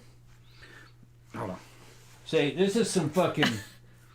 See, that's some fucking Jefferson shit, man. See, I love it. I love Jefferson that. shit. I love that. Yeah. I love that. I'm a fucking founding father with this motherfucker. All right. Patriotic as fuck. Sure. All right. Even got my spectacles on. 4th of July is coming up. Oh, You yeah. can be like, but it's Yeah. not a Ben Franklin, though, because Ben Franklin he had kind of his own hair. He just had a ponytail as he went bald. With his own hair, yeah. His He own was just hair. like, fuck it, I'm not doing that wig action. Well, he said about that. Yeah. That wigs for people who were basically trying to show off. He thought that was too European. Yeah. You shouldn't wear flashy fucking clothes and don't wear a wig. Just have your own ponytail. He's like, just take me as I am, bitches. Yeah. Ben Franklin, very ahead of his time, Yeah. I gotta say. Yeah, he was punk rock. Plus, he was a poon hound. Phone hound. And a nudist. Bitches Yeah. sit out naked in front of his Ben fucking Franklin window. was kind of an awesome dude. Yeah. And didn't They believe loved him in France. Yeah. Didn't believe in marriage. I mean, he was just kind of, he was very, very modern. He Yeah. was very, you could go back in a practical. time machine Yeah. and bring him to now, and he'd probably fit right in. He'd have been stinky though, I think, by today's Well, standards. you could wash him, for Christ's sake. Thank you, Gadgy3. Late because of pub. Yeah, I know how that goes. Happy pre-birthday, Tom. Half cut, so might not hang about. Love you guys and everyone here. What's half cut, you cock? It's not hanging about? Half drunk. Oh, okay. Yeah. I thought maybe he was half circumcised. And then it wasn't hanging It's right. like, wait, what it... Oh, it went Hold terribly on, I gotta wrong. get this shit fucking curled. I gotta curl Yeah, you this gotta shit. curl that. I gotta curl that shit. It's beautiful. Yeah, I gotta get in there with some curlers and fix that. He's gonna put curlers in the wig. Yeah. You gotta Yeah. curl it, man. My fucking curls are fucked up. Hold on, where's the part? Yeah. Oh my god, you're killing me. You're killing me. It makes Look you more at- intelligent. It makes you look like I Does belong it? on a fucking money. Put me on a fucking on like one of the dudes off the money. Oh my I'd be on god. like a fucking $30 bill. That should be the next t-shirt. Yeah. We should Be on do the money with this. a $13 bill. $13 Oh bill. shit, I'm writing that down. That's Yeah. Here's Picture a with me on there. $13 bill. Yeah, and I'll with put your on. I'll put on. picture with the wig on it. Yeah, I'll put on my 1700s clothes and everything, which I got. I got 1700s, 1800s clothes. Okay, I'm writing that down. Yeah, That's a fucking awesome idea. Oh my god, I love it. $13 bill. Yeah. We could do like a shirt with that on it. That's right. If you're on that fucking money, you got hair like this. You got a fucking hatchet ass nose. People gotta listen to you. Yeah, It's the law. you can. Your penmanship gets a lot better when you put this on. Yeah, I'd You like to took- see that because your penmanship Yeah, is your terrible. penmanship gets real fucking good. You start bequeathing shit to people. What am I gonna get bequeathed? I don't know. I'll bequeath you. I don't know. I'm not Don't question me when I fucking say crazy shit, because then you're making me invent more stuff. Well, I thought you liked that, though. Okay, all right. I know. I'm just talking shit. He's just saying that because he's not going to bequeath me anything. I'm going to bequeath you all the bed sheets, all my clothes. I bought those anyway. Okay, all right. You didn't buy the clothes? No, I bought the sheets, though. All right. Don't make me change wigs. Oh, shit. Make me change wigs. What's going to happen if you change wigs?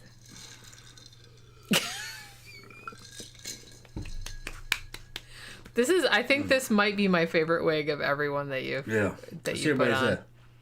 I mean, I know that you want to be Thomas Jefferson or George Washington or something. Gad, I thought you were half circumcised, bro, when you said that shit, half cut. They have different phrases. I deserve my own money bill. Yeah, I don't know who said that first. I think I said it. Maybe I said it's a wig conspiracy. The wig and the conspiracy theory are both great. Okay, so maybe also you should put a tinfoil hat on top of the wig. Then you can go, and then you can talk about conspiracy theories about, like, Masonic shit, like, on the fucking dollar bills and stuff. Like Illuminati. I don't believe in any of that kind of stuff. I know. We did a show about that a while ago. No. I don't believe in any of that shit either. But no, I'm just saying that it's like, that would kind of go with it. Thank you, Dom the Bomb. Happy birthday for tomorrow. Tom, I've heard rumors Dennis Rader wanted an invite. He can show up if he can get free. Don't even say that. He'll never get free. Although seriously, if Dennis Rader, his stupid dumpy old ass, like showed up at our house for your birthday party, I think I would probably just like. T called it. He says, "I look like I'm landing on Falco." Remember the fucking Falco video? Rock Me Amadeus. Yeah. Yeah. Or the original Der Kommissar. Yeah, Der Kommissar. Yeah. He did the original Der Kommissar. Where's Sandra? Sandra probably knows Falco. Yeah.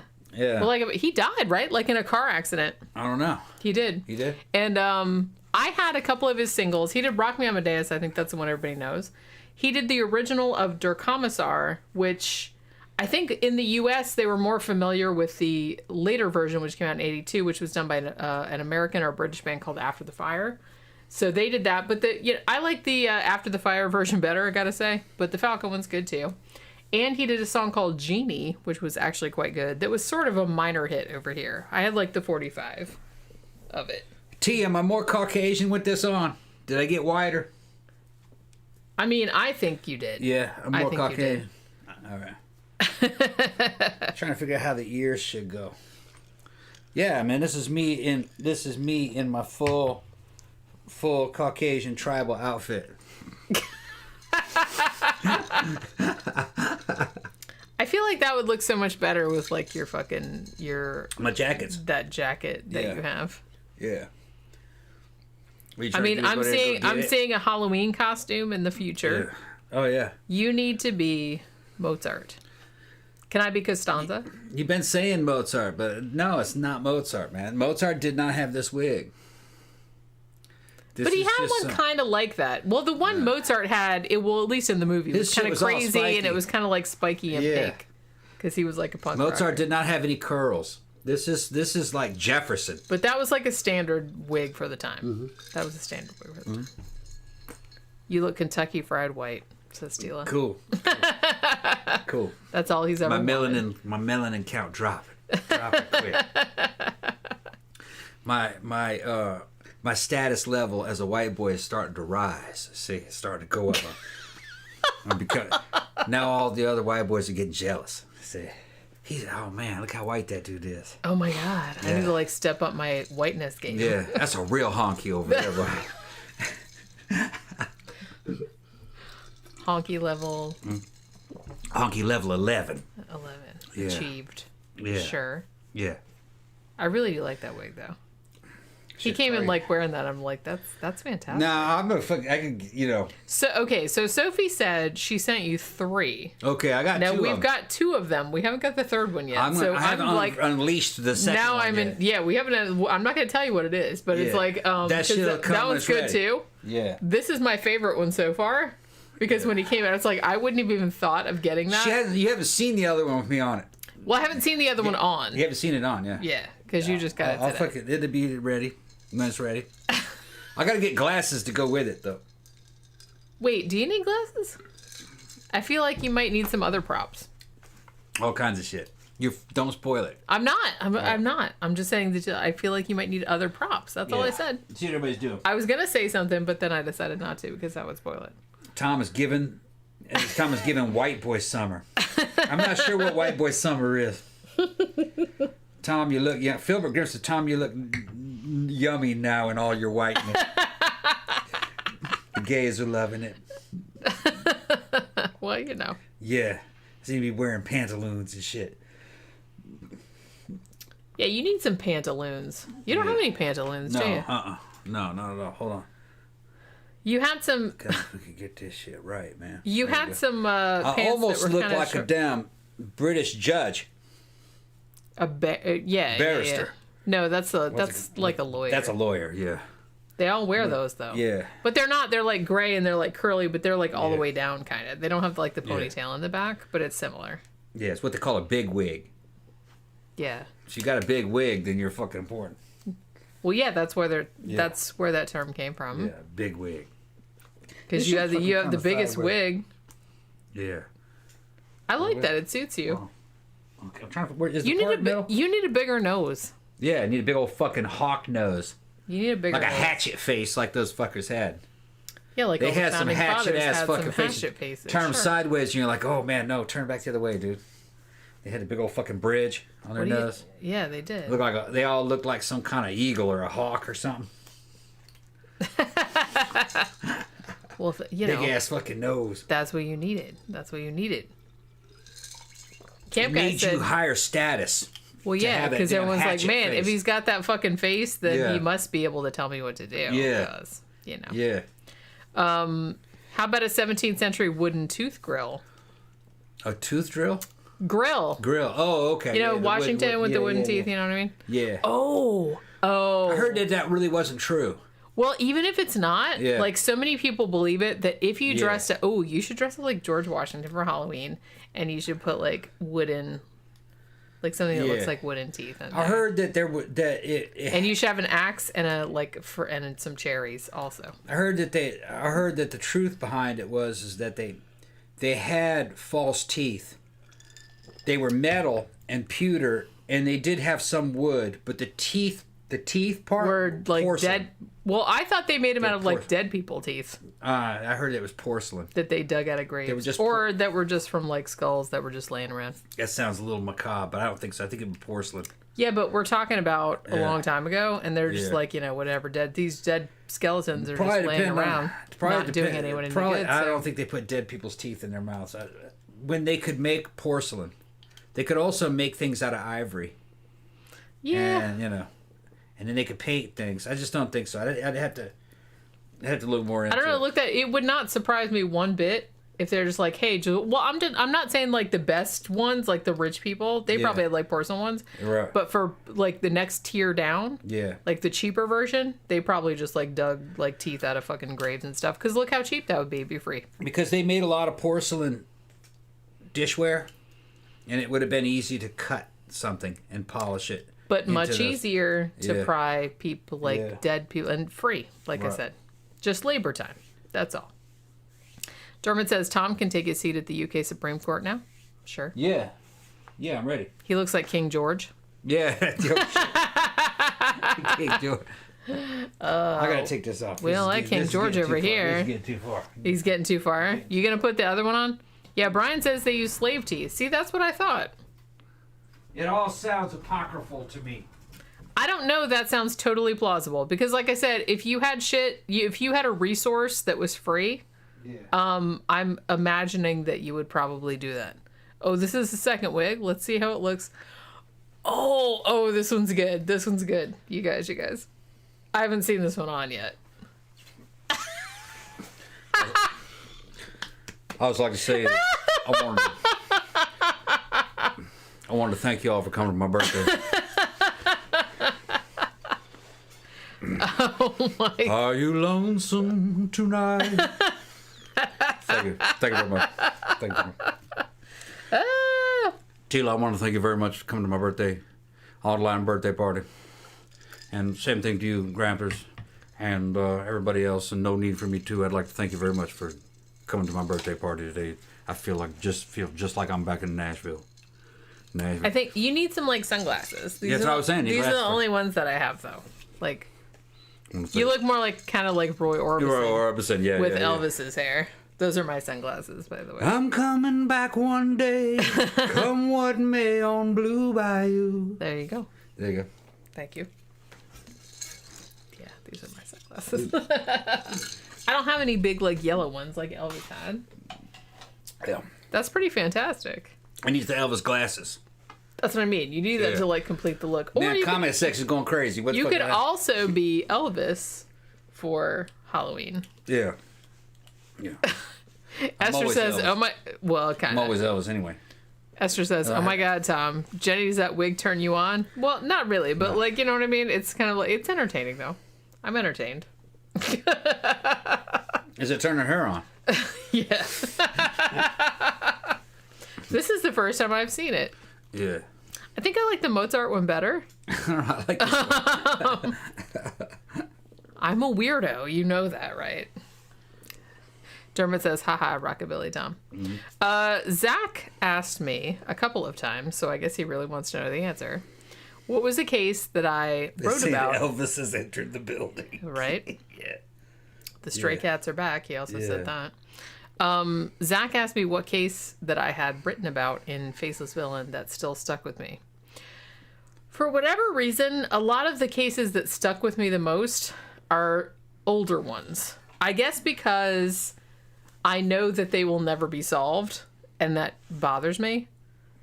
And we did a show about it a while back, but that whole fucking shit with the dude that checked into the hotel, this was like back in the 30s, that checked into the hotel and then was acting super weird, and then he turned up dead. It was like Horror in Room 1046, I think is what they call it. And then they didn't know who he was for a really long time. Like, he ended up like fucking murdered and shit. Oh my God, look at you. Go ahead, do the show. How can I do the show with you sitting over there looking like that?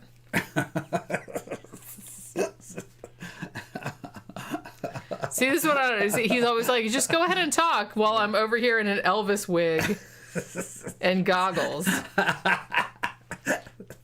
Just go ahead and talk about normal shit. I'm gonna wear this shit to the club. You should. Yeah, with some Elvis glasses. Honestly, you should do. I think you should do the Mozart wig though, but like you should wear all to the club. Now that I've seen that with the Thomas Jefferson / Mozart wig on you, and also the Elvis one, I kind of want one of those fabulous wigs, like they showed in Amadeus, that the ladies had, that were like that, but were like really big and had like fucking ships and swans. They're not expensive. Yeah, I want one of those. And then I want the whole fucking outfit, man. I want like the fucking corset, like the big, huge fucking gown. You kind of have one though. I have one like that. Yeah. I do have one like that. But it doesn't have like the big... The hoop. Yeah. I need the hoop. Sophie said she watched Elvis and Nixon this weekend. That was a good movie. Did you like it? I liked it. Yeah, I liked that movie too. Yeah. There was another movie called Frost Nixon, which was also really good. Which was kind of like about... It was an interview that he did with a British journalist. I saw it in the theater, I feel like. So it was like a Tila said that Jenny was thrown off by Tom's sexiness. Both, yeah. So he's like looking at me like, is that true? Yeah. So sexy with this fucking wig. No, that's not true. It's just very, your ridiculousness is very distracting. Stop it. Here, I'll make us another drink. Let me make us another drink. Hold on, baby. I'll be in a second. Okay. Hold on, baby. Would you like a peanut butter and banana sandwich? I was just gonna. Well, no bananas though. Okay. I wouldn't mind with peanut butter and jelly and bacon on it. I'll just make what we call fool's gold. Yeah. See that. Fool's gold. Yeah, that would be good. I'm gonna eat a whole loaf of bread with a fucking peanut butter, jelly, and bacon on it. No bananas though. Fuck that. I mean, I should be Marie Antoinette. I thought about it. One year, we did. He was kind of, well, he dressed in something I said he looked like Jack the Ripper. And I was dressed like, who was the Jack the Ripper victim that had all of her intestines hanging out? I know there was more than one. I was her. So I dressed up as a Victorian hooker, but I also had like a bunch of intestines hanging out of my stomach. So I'm so classy. But yeah, so that's what I did one year. So we were Jack the Ripper and Jack the Ripper victim. We don't usually do couple costumes, though, because he won't. I always kind of wanted to, I do Bride of Frankenstein. He's like, fuck it, I'm not dressing up. So it's like, I'm single Bride of Frankenstein. But it's that kind of thing. So there are actually 2 aspirational Halloween costumes I've always wanted to do. One, I always wanted to do Kali. I always want to be Kali. The Indian goddess of creation and destruction, with all the arms. But if I thought about doing it one year and I was just like, man, this is going to be too cost prohibitive, because if you're going to do it, it has to look cool. And then a year or 2 after I decided I couldn't afford to do it, that fucking bitch, Heidi Klum, the model that was on the show, she did it and it looked amazing. And I was like, okay, well, I can't do it now because obviously hers is like superior because she has all the money. Thank you. There you go, Scylla. I'm not that much younger than you, though. Hold on 1 second. And another one that I wanted to do, if you guys have seen the 2001 movie Dagon, based on the H.P. Lovecraft story, but it's not really based on the H.P. Lovecraft story Dagon, it's based on the H.P. Lovecraft story Shadow over Innsmouth. There is a woman in that who plays like kind of a priestess of the fish cult people, and she has this fantastic like gold, she's in a wheelchair because she has tentacles instead of legs, and also she has like this fantastic like gold outfit, and she has like this gold crown that's like super cool. And I wanted to do that one year too, but again, a little cost prohibitive, because I feel like if you're gonna do a Halloween costume, one, I want it to be like super as accurate as possible, which costs a lot of money. 2, I don't really care if anybody knows exactly what it is, but I want it to be accurate enough that dorks who know what it is, like I'm a dork who knows what it is, will be like, oh my God, you dress up as that, you're the most awesome person ever. That's kind of my end goal. So those are my 2 aspirational. Also, I want to do, what's her face from Flash Gordon. But again, I looked into doing that one year because he was going to be, God damn it, Emperor Clytus or whatever. And I was going to be like, what's her face? Kala. Now, we wanted to do the whole outfits with like she has this crown that's made of like this shit. I don't even know what it is. It's kind of like these kind of plastic beads, sort of, but they were kind of like opalescent. And she had this whole like crown, this whole headpiece that was made out of it, and kind of like a neck piece that was made out of it. And I was like, I looked into the cost of doing it because we were going to do it for a convention one year. And I was like, this is going to cost $1,000, like to do it exactly like in the movie. Because like I said, if you're not going to do it exactly like the movie, I don't really see the point of it. And so I abandoned the idea that year, but I still want to do it one of these days when I have money. No need for me too. Thank you very much. Love the Dagon actress. Here's to half sister tentacle love. I still want to do that. I think that would be like the best fucking. Wouldn't that be a fucking awesome Halloween costume for me to do? I have no idea. That chick from Dagon. Oh yeah. I've been wanting to do that for like. You need a wheelchair years. though. I need a wheelchair. I need tentacles. I mean, getting the wheelchair and the tentacles, that'd probably be the easiest part. I feel like making the crown would probably be the hardest part. Maybe I could buy it on Etsy. Yeah, they said people live long in my family. What's she talking about? She's talking to somebody else. Oh. Jenny, have you seen Equilibrium with Christian Bale? I don't think I have, actually. Okay. I don't think I have, actually. Say what? Asked if I'd seen Equilibrium with Christian Bale. Everybody's telling us to watch it. It sounds really good. Okay, I'm going to write that down. Because I don't think I've seen it. It doesn't sound super familiar. I can't believe the T saw Dagon. Dagon's a fucking good one. I got that shit on Blu-ray. I love that movie. Jenny got that for me as a gift. It's like a special release Blu-ray. I mean, I feel like, honestly, there haven't been a lot of great Lovecraft adaptations. There have been a lot of great Lovecraft-inspired movies, but there haven't been a lot of great movies that have been based directly on Lovecraft's shit.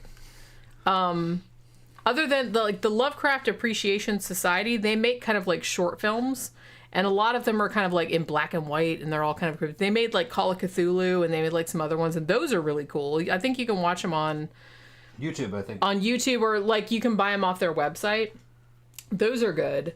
But honestly, I'm going to say of all the direct adaptations, I think Dagon was like the closest to the story. Even though it wasn't actually an adaptation of Dagon, it was an adaptation of Shadow over Innsmouth.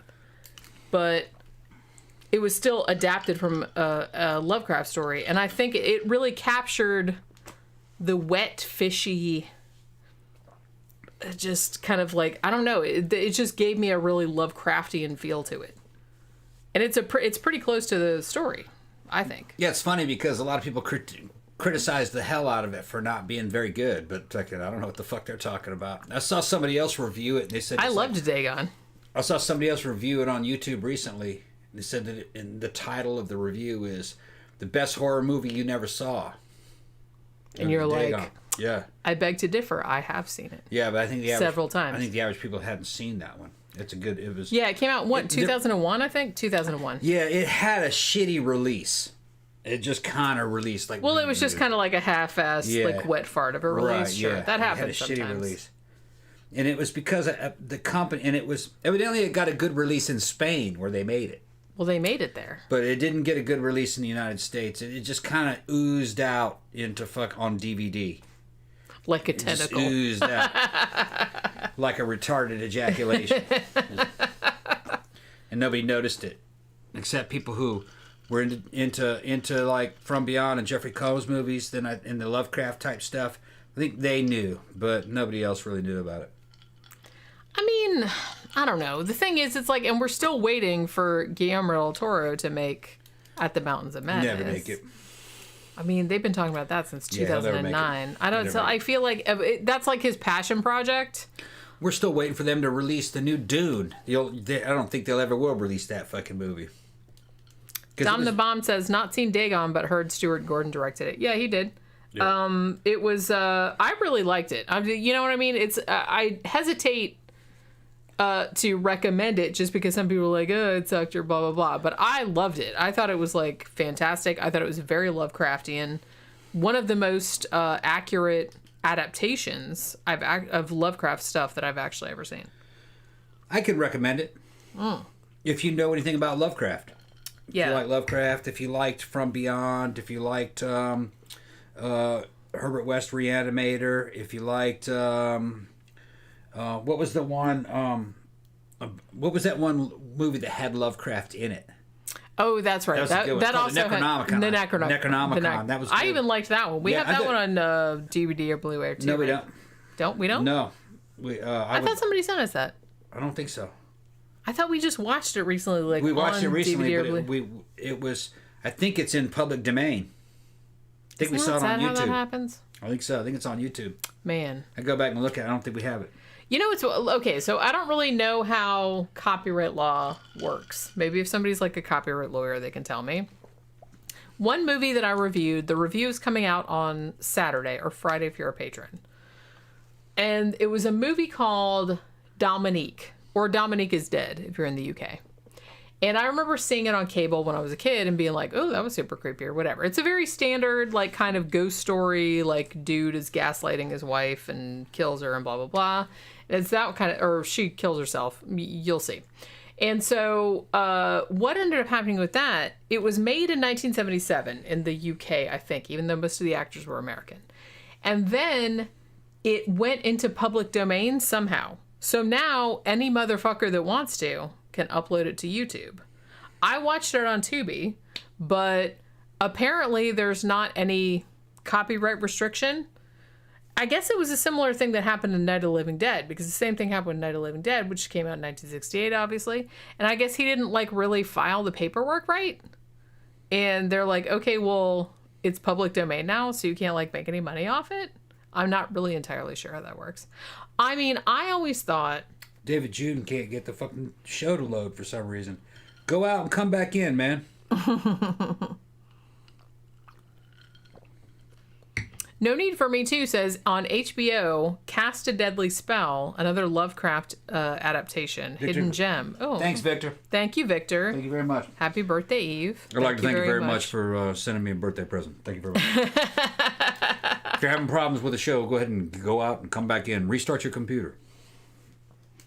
Okay, so if you do an Elvis costume for something, for Halloween or whatever, do the glasses, get a leisure suit with as much fucking bling on it as you can imagine, and then in your hand, you should have a peanut butter and banana sandwich. I wouldn't get a leisure suit, man. I'd fucking do his damn one-piece jumpsuit. That's right. Well, yeah. That's remember what the one-piece jumpsuit? Almost like something that fucking Evel Knievel wore? Evel Knievel was copying Elvis. But I'd do that with a collar, with fucking an eagle and sequins and shit over the front of American Eagle. And Elvis, like... I think you should wear that to mannequins just because. It doesn't even have to be Halloween or anything. We can just a lot of people don't realize that some of Elvis's clothes that he wore when he was not on stage, he just wore when he made an appearance or just running around in public, had a very proto-goth look to it. He wore a lot of black velvet. He had a very vampiric look to him when he wasn't on stage. He was, I think, a little bit proto-goth. Yeah. And so were a couple of other people from that time period, Mela Nurmi and... better known as Vampira. Also known as Vampira. There have been some people saying that Elvis really liked vampire movies. Hammer horror movies, and so... How can you not, though? Yeah. And Hammer horror movies are awesome. And if you looked at Scylla wore a lot of stuff that was kind of looked like something out of a Hammer horror film. Her hair and stuff, kind of 60s and 70s. It was kind of goth looking. So I think Elvis would have liked goth. I think he kind of was proto-goth in his final phases before his weight became a problem. And I know Sophie just saw the movie and fucking teased, going like, "Oh, I'm gonna see Elvis and Nixon." Elvis and Nixon's a great movie. I got it on Blu-ray. I love that movie. Now Plus Michael Shannon's in it, and Michael Shannon is rad and everything. Yeah, and he doesn't look like Elvis, but he pulls it off. Yeah, he acts like Elvis in it. He's like channeling the spirit of Elvis. Yeah, and he's not doing an Elvis impersonation, and he talked to Elvis's friends who are still alive, and they're like, yeah, he was like that. Thank you, David June. Happy birthday, Ross T. Baggins, he says. Thank you. But he was, Elvis was kind of interesting. I mean, I kind of have a theory about what happened to him. Also, thank you, Phil. Thank you very much. Filbert Graham. Thank you very much. Happy birthday, Daddy Tom. Thank you very much. I'll see you at Graceland. Tila said, "Hi, my hubby just walked in and said, is that Fonzie?" No, it's Elvis Presley. Hey. Elvis Presley. Hit the jukebox. Elvis Aaron Presley. Thank you very much. Tupelo, Mississippi. Transplanted to Nashville. But I think what happened to him, he what's that? I don't know. Thank you very much. Thank you very much for appearing today. I don't know. It's just the outlandishness of the situation. It was just hitting me at once, I guess. Yeah. Victor said we still need to watch Take Shelter. I know. It's like every time I go into Netflix or Amazon Prime, it comes up, and I'm just like, God damn it, I still need to watch that. I will watch it. But in his final decade, he didn't really look like something from the 50s. That the old Elvis was gone, and he looked like almost futuristic 70s, really. And he kind of had a like I said, kind of a little bit of a vampiric fucking thing going. And I think it's true. What they said is that he really liked Hammer horror movies because he was wearing a lot of black velvet stuff, kind of like a vampire. So did Scylla. I can show you pictures. I can show you guys pictures if you want. I can pull them up exactly what he ended up looking like. He was interesting. I think he hit andropause early and fucking fucked him up. He got fat and he thought he was sick and started taking a bunch of drugs. The drugs helped fucking his andropause to fucking kick in early. They didn't know what it was back then. That motherfucker needed TRT. He'd have fucking been all right with that. But maybe, I don't know. I think that's what it was. No, there's been all kinds of I saw all kinds of programs They were trying to hypothesize that he had a medical problem, which he said he did. He was saying he's constant pain. But he was addicted to fucking painkillers. They kept giving him. They kind of did to him what they did to fucking Prince and have all the drugs. Here's all the drugs you want. They did it to Prince and fucking Michael Jackson. You can find a doctor that'll give you any drugs you ask for. Well, if you got money, you can pretty much find anything you want. So his doctor kind of killed him. I'm in no danger of that. So. Now, I've seen some programs that try to rationalize what happens. And, well, he had fibromyalgia. No. It was drug addiction. And the drug addiction fucking makes your, causes testosterone production to fucking crash. Especially in a guy his age who's lived on a high as long as he did. And he was not a dude that was built to age. And he started to age a little bit, and he went into a fucking spiral of fucking low T and drug abuse, drug addiction, and he died.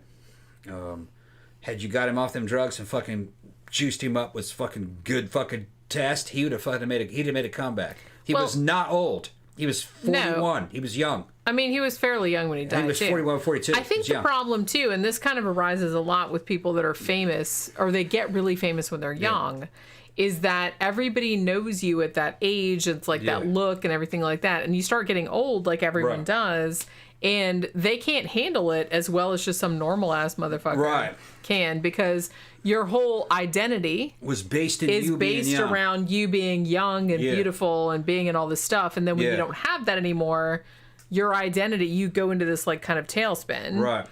Which, like I said, maybe normal people don't have because they didn't have the entire world looking at them and knowing them this particular way. Right. So it's kind of like, in a way, I feel kind of bad for somebody that got super famous. Yeah. Looking a certain way, because when you don't look like that anymore, as you inevitably will not look like that forever. And the state of medical technology wasn't right, and there was no internet to disseminate information.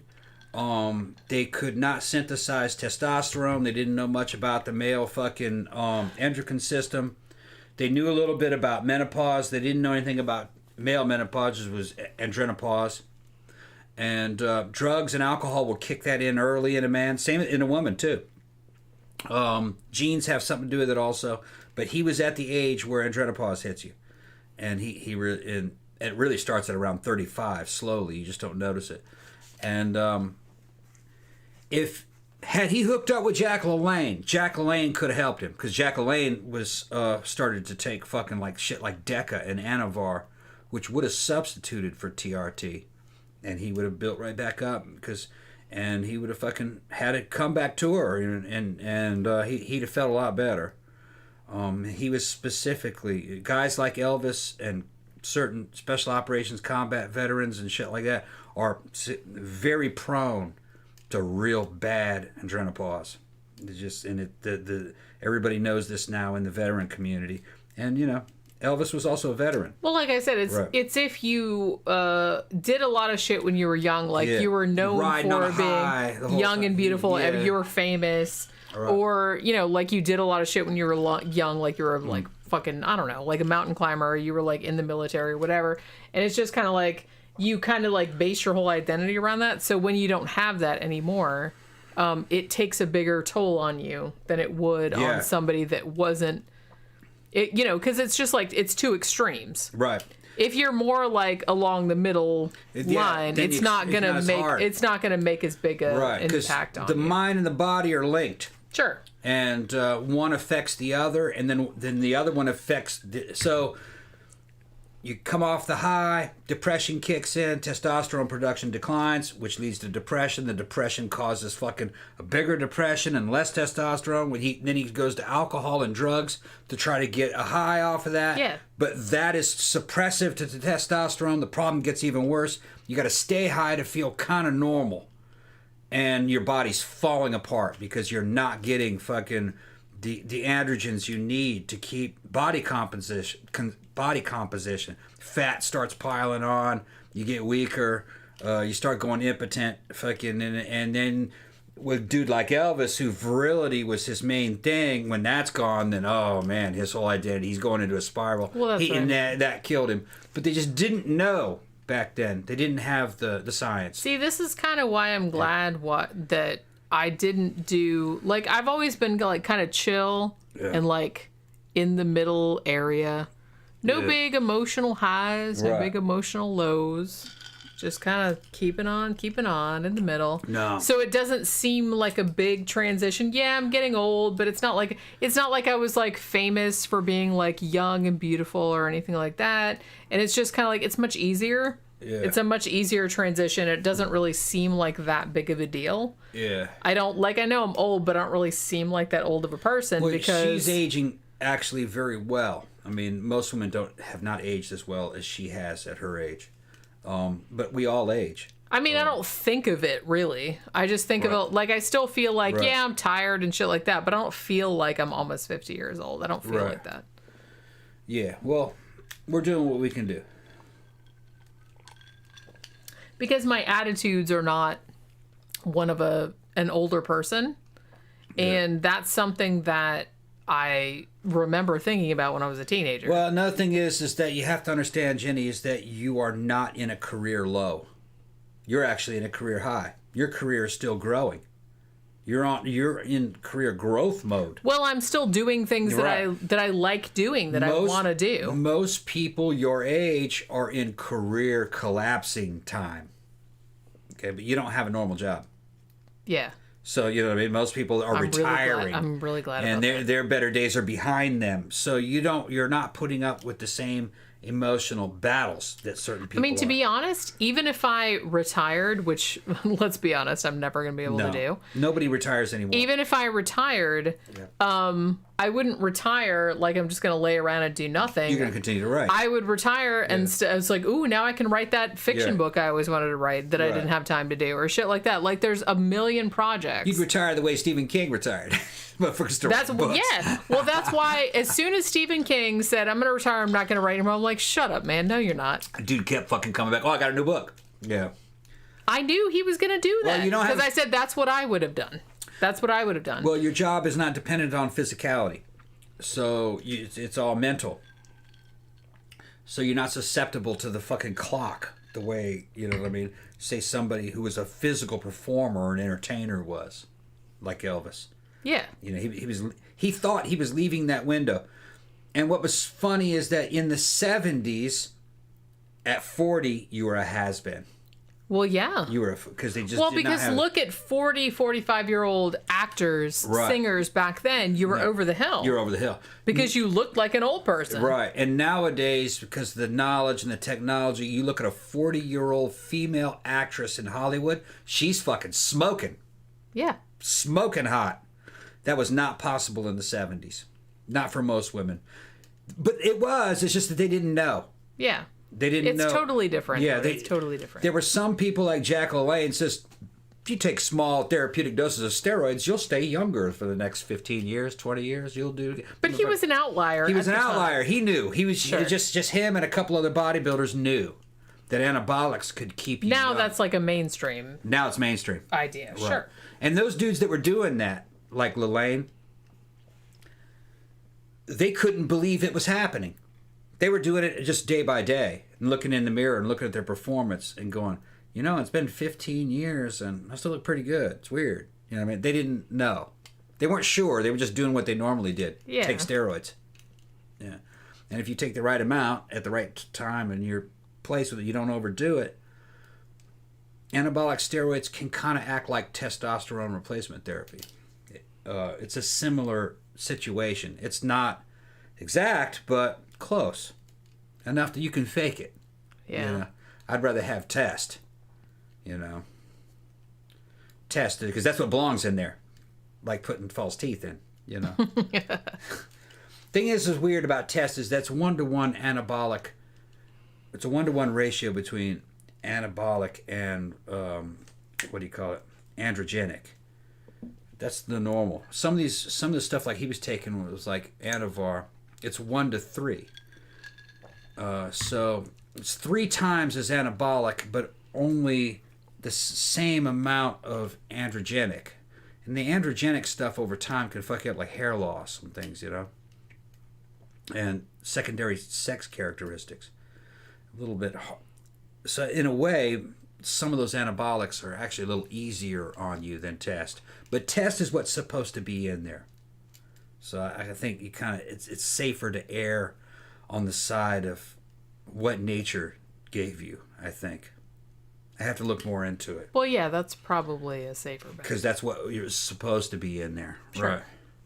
Right. Yeah, so I was talking about Stephen King. Like I said, he announced his retirement, what was that, fucking 15 years ago? It was a long time ago. Because I remember hearing him say that, and I'm like, even at the time, I was like, fuck you, you're not retiring. Because at that point, I had read all of his books. I had read all of his nonfiction. I knew what his writing routine was.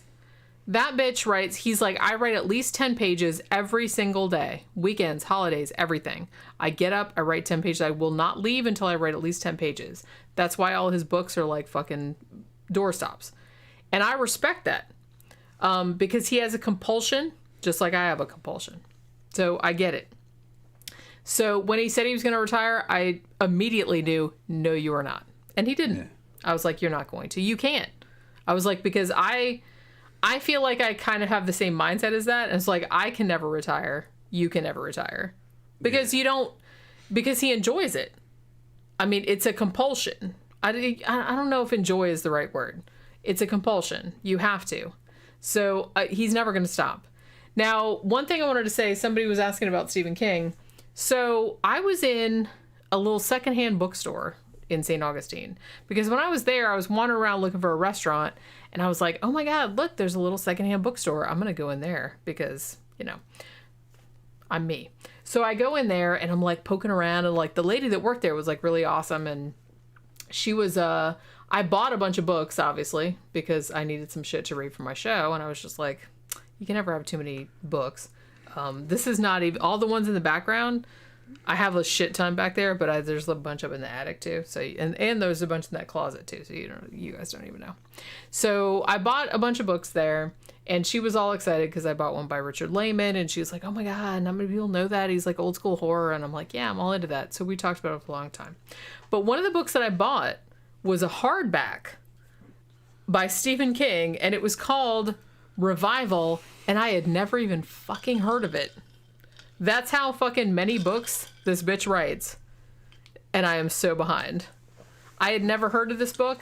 I bought it. It's right back there. I'm going to review it I haven't read it yet, but I'm going to review it one of these days. And I was just, because I picked it up and I'm like, when the fuck did this bitch write this? It only takes one book for a motherfucker to lose interest. Fucking Tommy Knockers came out, and I was like, man, I think I'm kind of done with King. It depends on the person. I mean, I've done a thing where, Stephen King, he has been with me since I was a child. So He's repetitive. Well, I lost track of him for a while. Like I said, the most recent one I had read of his was Under the Dome, which I liked, but it wasn't like super memorable. All of the stuff that I've read of his that was my favorite was from his kind of heyday. Like The Shining and Pet Sematary are probably my favorites. Like, I liked all of them. Christine was also really good. But after Under the Dome, which I don't even remember what year that was, I read that when it first came out, because I got it from the library. And then after that, I was kind of like, okay, that was good. But then, like, I feel like he writes like a book or two a year, and I can't keep up because there's a bunch of other authors that I'm into, and I can't, I'm just one person, so I can't read like everybody's shit. So, so I lost track. So the fact that I found this fucking hardback and it was up on top of the shelf on the little stand or whatever, and I was like, bitch, Stephen King wrote this big fucking 500-page novel, and I had never heard of it. I'm like, okay, well, it was only like $5, so I was like, okay, I'm gonna buy it, but I haven't read it yet. But we'll see. It sounded good, like when I read the fucking thing, but I don't know. I have so many books I have to read. I feel like I will never live long enough to read all the books that I want to read. I have a big pile over there that I still got. All the books that you see behind you, there's like 2 shelves full of books. There's a bunch of books in there. There's a bunch of books up in the attic. All of those I've read, but I have a big pile over there that I haven't read. And that's the ones that I'm going to review. And I don't know. And there's so many more that I have to read, because I watch a lot of other like horror book reviewers that are like, oh, you got to read this, you got to read that. And I'm like, oh shit. And I keep putting shit on my list and I'm just never going to live long enough. It's just like, I'm never going to live long enough to watch all the horror movies I want to watch. Not even to mention all the other genres of movies, because there's a bunch of other genres I want to see too, but horror movies are kind of the priority. And I'm just never going to live long enough to watch all of them, which is kind of a bummer. But, you know, I try. You've seen all the horror movies. What are you talking about? I haven't seen all of them, though. Yeah. I was watching this video the other day. Okay, so there's this girl. She's super cute. She's this little skinny redheaded girl. She has a channel called Spooky Astronauts. And she is all about horror. Not as into gore as me, but, you know, she's still pretty cool. And she did a show the other day that I watched that was like the 35 best horror movies on Netflix. And she was like, she's recommending stuff. So I was like, I want to watch this because I want to see how many of these I've watched. I was happy because I had watched 80% of them I'd already seen.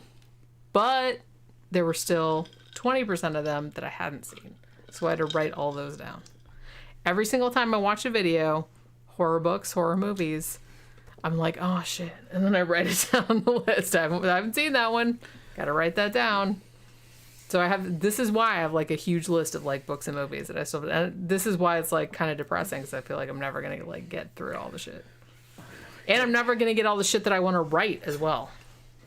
You know what I mean? Your head got too hot? Head got too hot. I don't know. Maybe I have a long time left. You got a long time left. You're just crying. You got to be here for another 30, 40 years probably. Maybe You're like the kind of person that lived to 90. Just out of spite? Yeah. Well, technology is fucking increasing. And technology will Spite helps too. Technology will continue to increase as long as there's corporations. And corporations aren't going anywhere. They've been around for centuries. So, no. And they also move technology forward.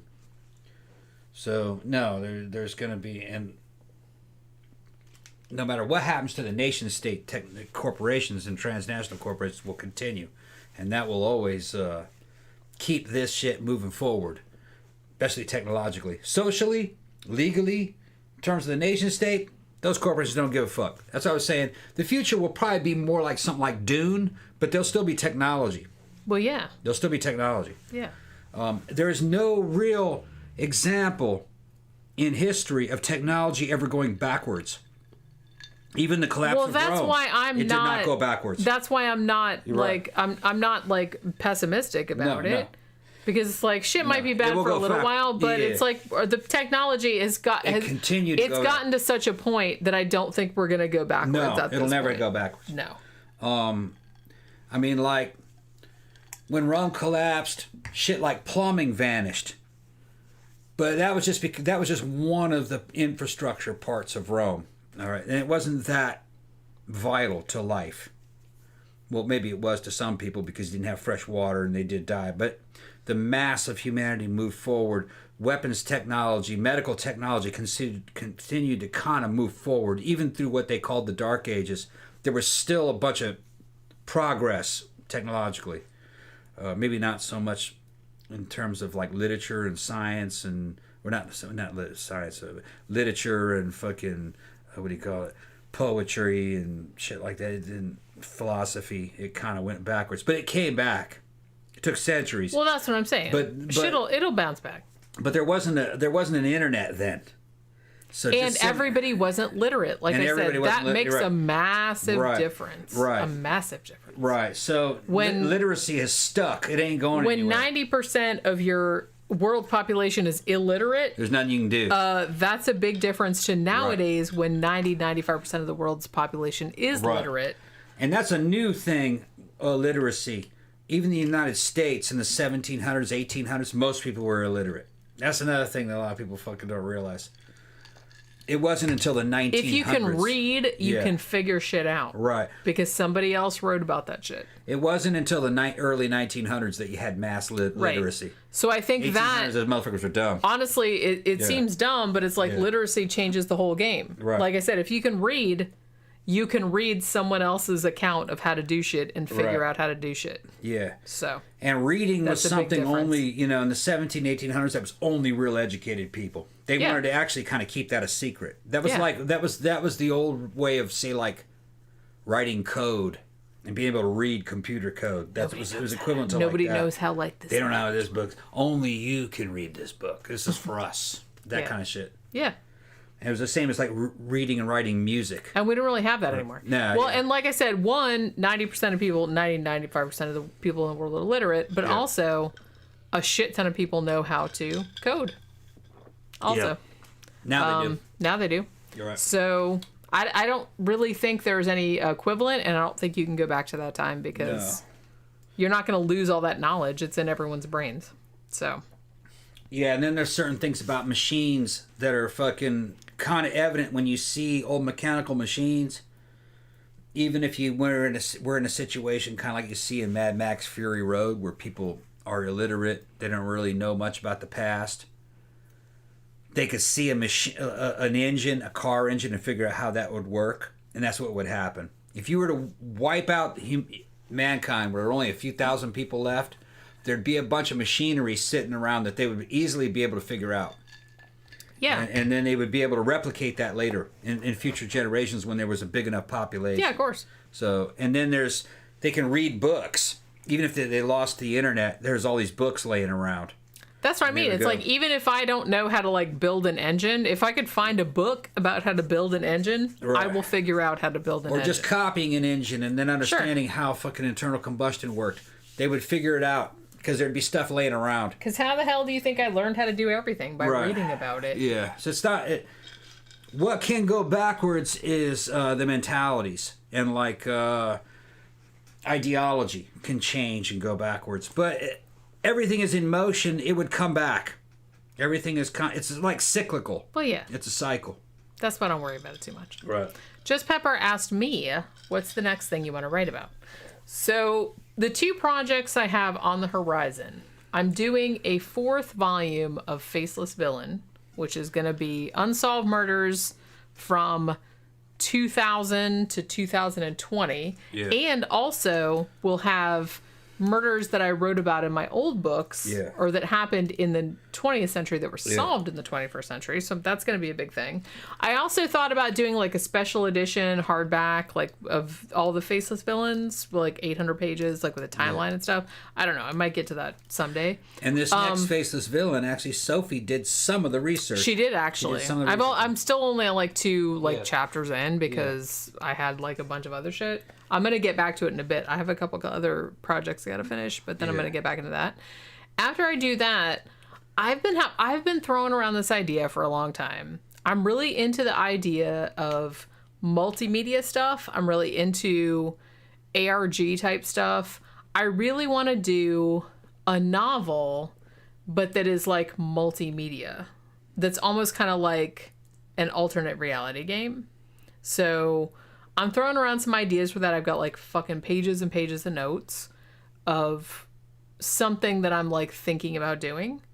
But that's kind of like, I don't know. That might be a year or two down the line. But that's something that I've been thinking about doing. I mean, again, this is another thing. I have a million books I want to read. I have a million movies I want to see. I have a million stories I want to write that I'm never going to have time to write. I have so many fucking notes of stories I want to write. Every time I think of something, I just like write it down somewhere.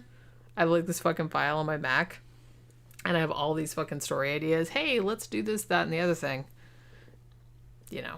Do I think they'll ever have time to do them? Sophie Probably came not. in and said, "Yeah, I'm way behind on that research. Sorry." Don't worry about it. I haven't even got to. I have a couple games I got to finish, but they're almost done. Like a week or two, they should be done, and then I'm gonna get back into doing Faceless Villain. Why is your? Oh, okay, because you're not in the same part of the. Because I scrolled back, you so scroll I could back. Okay, I got so I could read somebody's stuff because I know they like made a fucking. Okay. All right, I gotta go to the bathroom. Go ahead. I'm gonna mess up your towel here. Oh my god, it's still light up. Yeah, it's still light up. 7. It's actually early enough. We could go to the club if you want.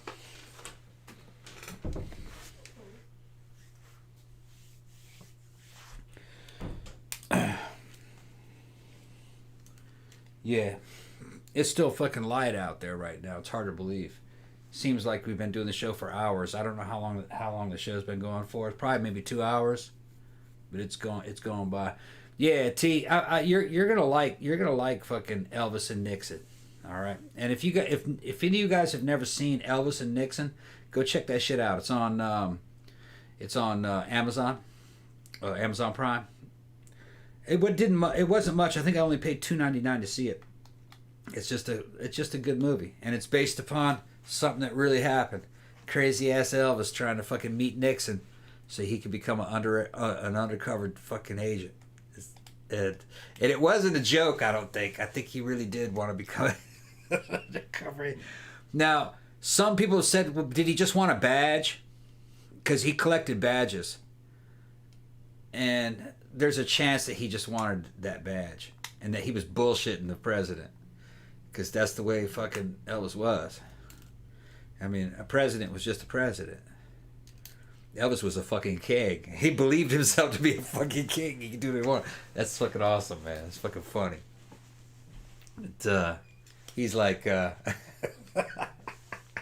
he's fucking smacking the hands of fucking Nixon for doing the claws and shit, trying to teach Nixon how to do fucking karate. It's fucking funny movie, man. I liked it. Pookie's sleeping up in the tree. Yeah. You know we just started early when fucking Pookie hasn't woken up to come in and fucking disturb the show. Yeah, she's like, just throw the door open. What are you guys doing?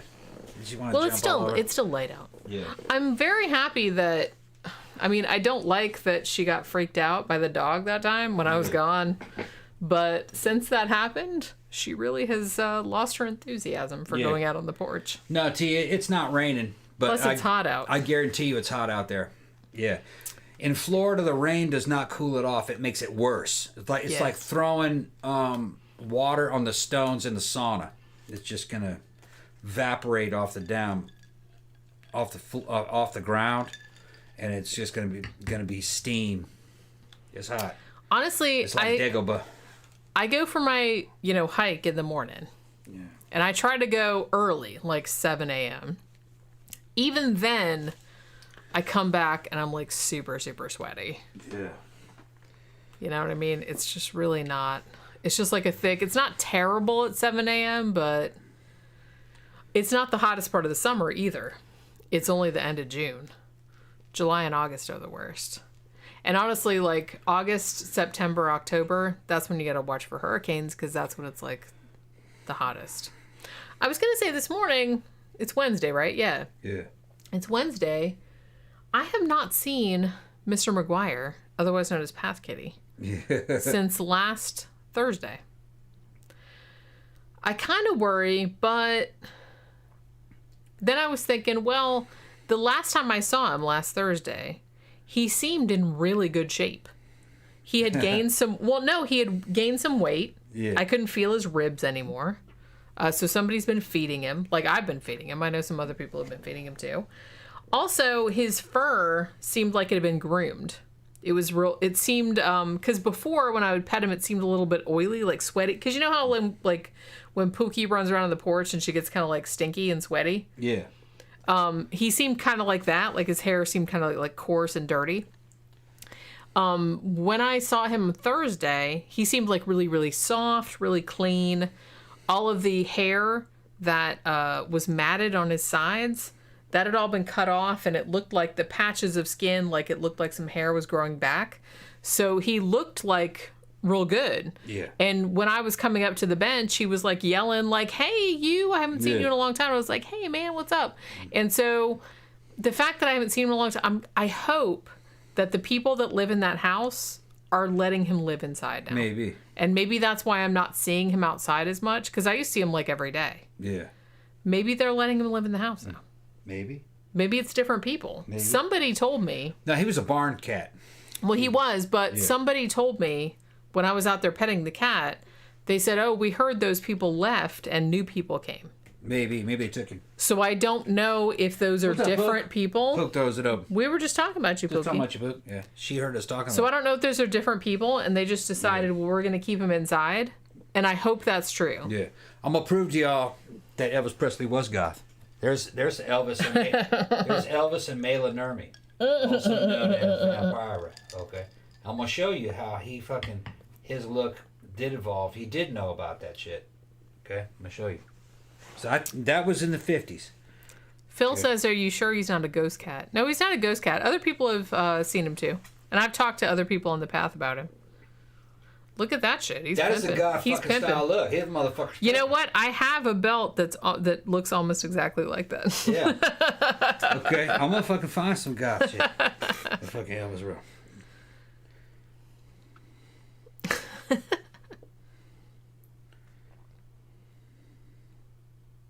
What? What's going on? Well, I don't know. I was just reading some of the stuff. What are they saying? What are they saying? I don't know. Invested in a $20 rechargeable neck fan from Amazon. Which, okay, I don't. It doesn't really help though. The thing about Florida heat is that I don't know how people lived here without air conditioning. I just don't. The population was a lot smaller. Well, yeah, largely they didn't. Yeah, largely they didn't. People really didn't start moving here in numbers until the early 1970s. Yeah. When Disney World opened. Right. And they started building shit with air conditioning. Right, central air. When my grandparents moved to Daytona, or Holly Hill, which is like a little, outpost of Daytona. They moved here in 1958. When they bought their house, which was one of only 4 houses in the neighborhood. It's like a big neighborhood now, but they were the first 4 houses. Nobody put central air into the houses. And I don't think they had any air conditioning for quite a while. They put a window unit in later. And as long as my whole childhood, her house was cooled by this one window unit, which was in the dining room. So during the summer, you could not sleep in the back bedrooms of the house. And it wasn't a huge house, just a regular size house. You couldn't sleep in the back bedrooms. It was too hot.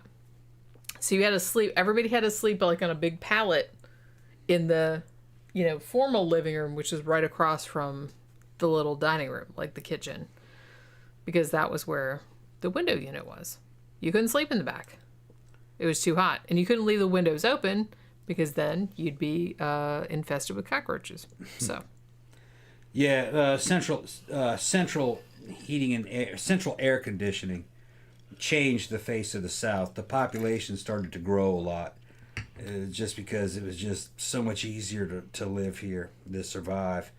I mean, technology has allowed mankind to fucking spread into fucking Arctic regions in places we're probably not supposed to be living. Where you're not really honestly. Supposed to be. Yeah. Eventually, the shit will lead to living on the bottom of the ocean floor. It's that kind of crazy shit. No, thank you. I was honestly, I watched, especially after watching that Mysteries of the Deep show. Yeah. I hated the ocean anyway. I grew up literally right next to the ocean. I grew up in Daytona Beach. I was right on the beach side. And the ocean always scared me. And watching that show, I was like, okay, I was right to fucking feel that way. Because not only are there fucking sharks and various other giant sea creatures under there, but one of the episodes we're talking about a bacteria. What's that? Flesh-eating bacteria, right? Yeah. Hold on, there's another one. Hold on one second. See, look at that. That's fucking black velvet. You telling me that fucking Elvis wasn't fucking God? He knew all about that shit. Go ahead. You could wear that nowadays. I could wear that nowadays, yeah. Yeah. Yeah, so they had that bacteria, and it killed some people. And it was almost all in Florida. Some flesh-eating bacteria. And not all the people were swimming in the water. Some of the people were just like fishing or were like in a skiff or whatever. And they didn't like even get in the water. You can also get it from eating shellfish. It's like not super fun. So one of the reasons that, I was like, that's yet another reason why I want to stay out of the fucking ocean, because... I was staying out of the ocean anyway, because I don't want to be eaten by something bigger than myself. That's something that I would really rather not die like that. I don't want to be eaten by another organism. You're so funny, Jenny. I'm just saying, it's a thing that I have. Yeah. Of all the ways that I don't want to die, That's probably like top of the list or very near top of the list. I don't want to be eaten by something. Because that... And I don't want to know that I'm being eaten by something. Ooh. I don't know. That's just giving me fucking nightmares. I don't want to do that. I don't want to fall from a great height. That's probably second. There's a lot of ways I don't want... So some ways I don't mind dying, but it's like those are kind of like... That's way up there. Way up there. Anything to do with the ocean. Like I said, you watch that shit. You watch... What was that show we used to watch? I Shouldn't Be Alive? Yeah. Whew. Yeah. Don't ever go into the ocean for any reason. Nope. Honestly, and some of the shit too... Shit could happen well, to you some of the shit too is like, was not even in boats. Because one of the shows, they said, oh, hey, guess what? You don't even have to be in a boat. You could also be in a plane over the ocean. And if some fucking methane pocket decided to like explode while your plane was going over, you would also be fucked. So not only do I not want to go on a boat on the ocean, I do not want to fly over the ocean. Because fuck that. Fuck that. I don't like it. Not one bit. I'm just gonna like fucking stay here on the land. Yeah. If you don't mind. Like I said, I grew up next to the ocean. I know how fucked that shit is. And I don't particularly want to die like that. So Dom checked out. We'll see you around, Dom. Would he have to go, or he just got sick of our shit? Victor says, I heard Elvis was a power bottom. No, he wasn't a power bottom. No, he was straight. You're not fun. He was straight. You're not fun. He says, man, that's almost Marilyn Manson style. Yeah. Phil says, my fear is fire and drowning. Yeah, neither one of those is fun either.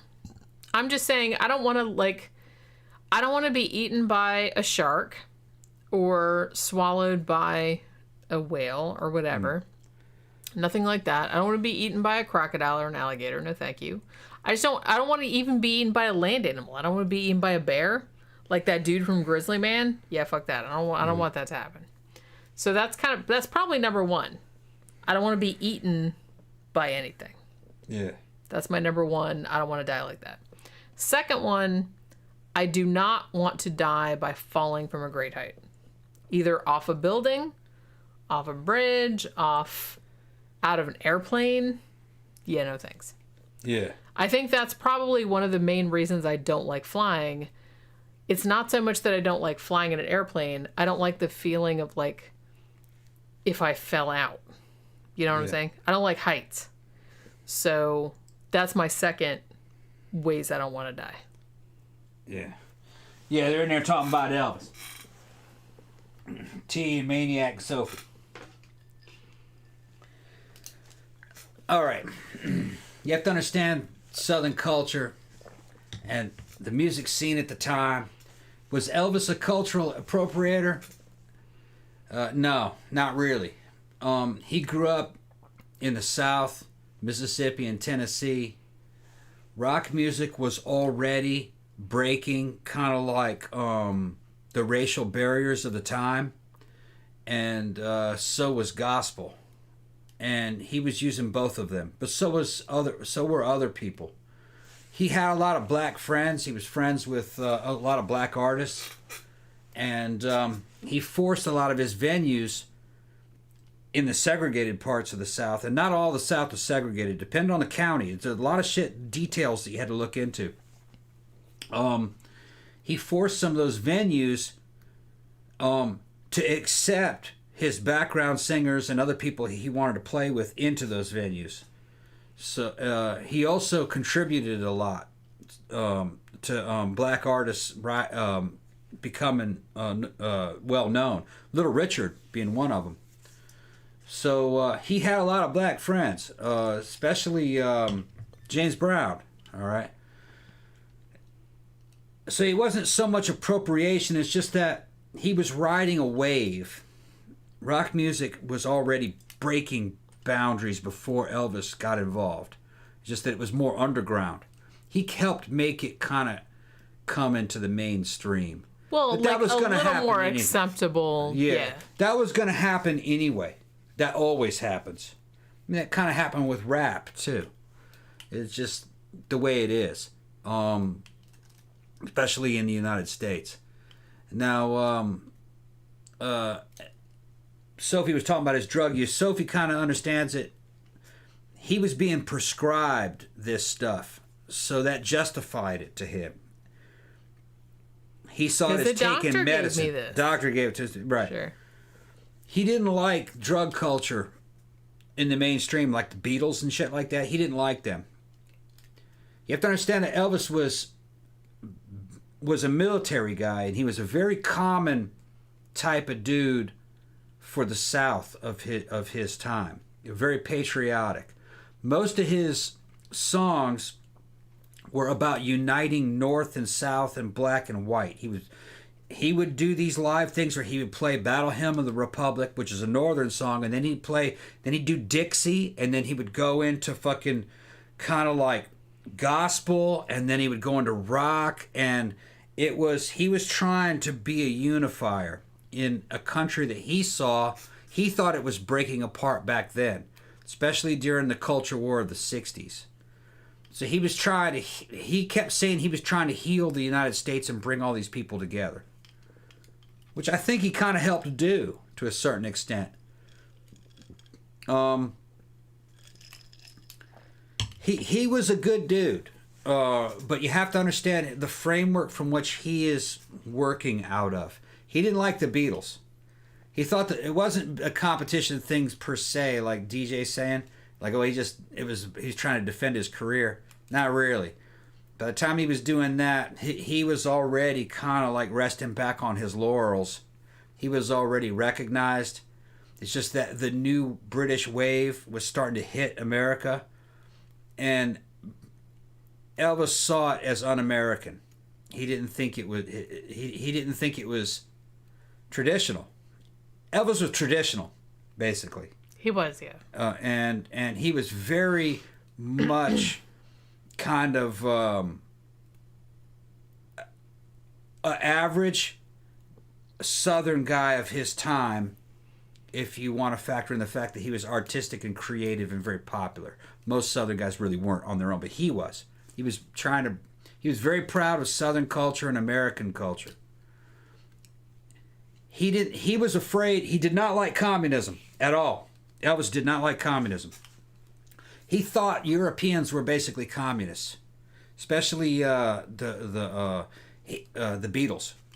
Elvis had a military background. He knew about propaganda and mind war and stuff. He thought that the Beatles were coming into the United States, trying to promote a drug culture and trying to promote basically communism or socialism or something, and that it would water down the strength of America and break it up through, I guess you could say, kind of like identity politics.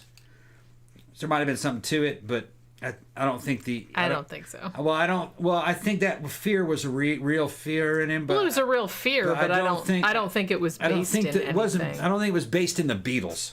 Well, obviously I don't think the Beatles were working for the Soviet Union. They didn't give a shit about anything. No, I don't think the Soviet Union. They were just a rock band. But you have to understand the mindset of the time and him. No, I do. And what he was thinking. An alien force comes over from Europe. It starts to dominate this scene. He sees things that he doesn't think is good for the culture. He's gonna think, I bet you the Soviet Union's behind that. That's what he thought. It wasn't though. They were just doing. People still do that shit. Yeah, it was just. The Beatles were just being them. You know, that's what they thought. They were just a rock band. Right. There was nothing behind that. They did drugs. They he thought experimented with this, and that, and the other, but they weren't trying to push an agenda. They were just a rock band. I don't know if they weren't trying to push an agenda. I don't think they were trying to push a Soviet agenda. But I think they kind of the extent that everyone's trying to push their own agenda. They were pushing their own agenda. But that's kind of like that's not the same thing that we're talking about. Elvis thought that the Soviets were behind that. No. Or at least he said that. Maybe he knew that wasn't true, but maybe he would say that. He evidently said that to Nixon, that he thought that this was communist. Right, which maybe he thought he thought Nixon thought that. Maybe he thought he was Nixon trying to get in his good graces. I don't know. Because evidently he told his friends afterwards, he goes, I got a couple of jabs in on the Beatles. That's what he fucking told his friend. Because I was... Yeah, so maybe he didn't really think that. So I don't he know just if he thought, really well, thought Nixon that. thinks He probably that because thought he's Nixon an old, thought that. square Right. white dude. People, yeah. So the fact that shit. he thought that was, and at that time, evidently, when this movie is happening, Elvis is trying to get a badge a real badge out of the fucking Nixon. He doesn't want a fake fucking badge that you sell to the tourists.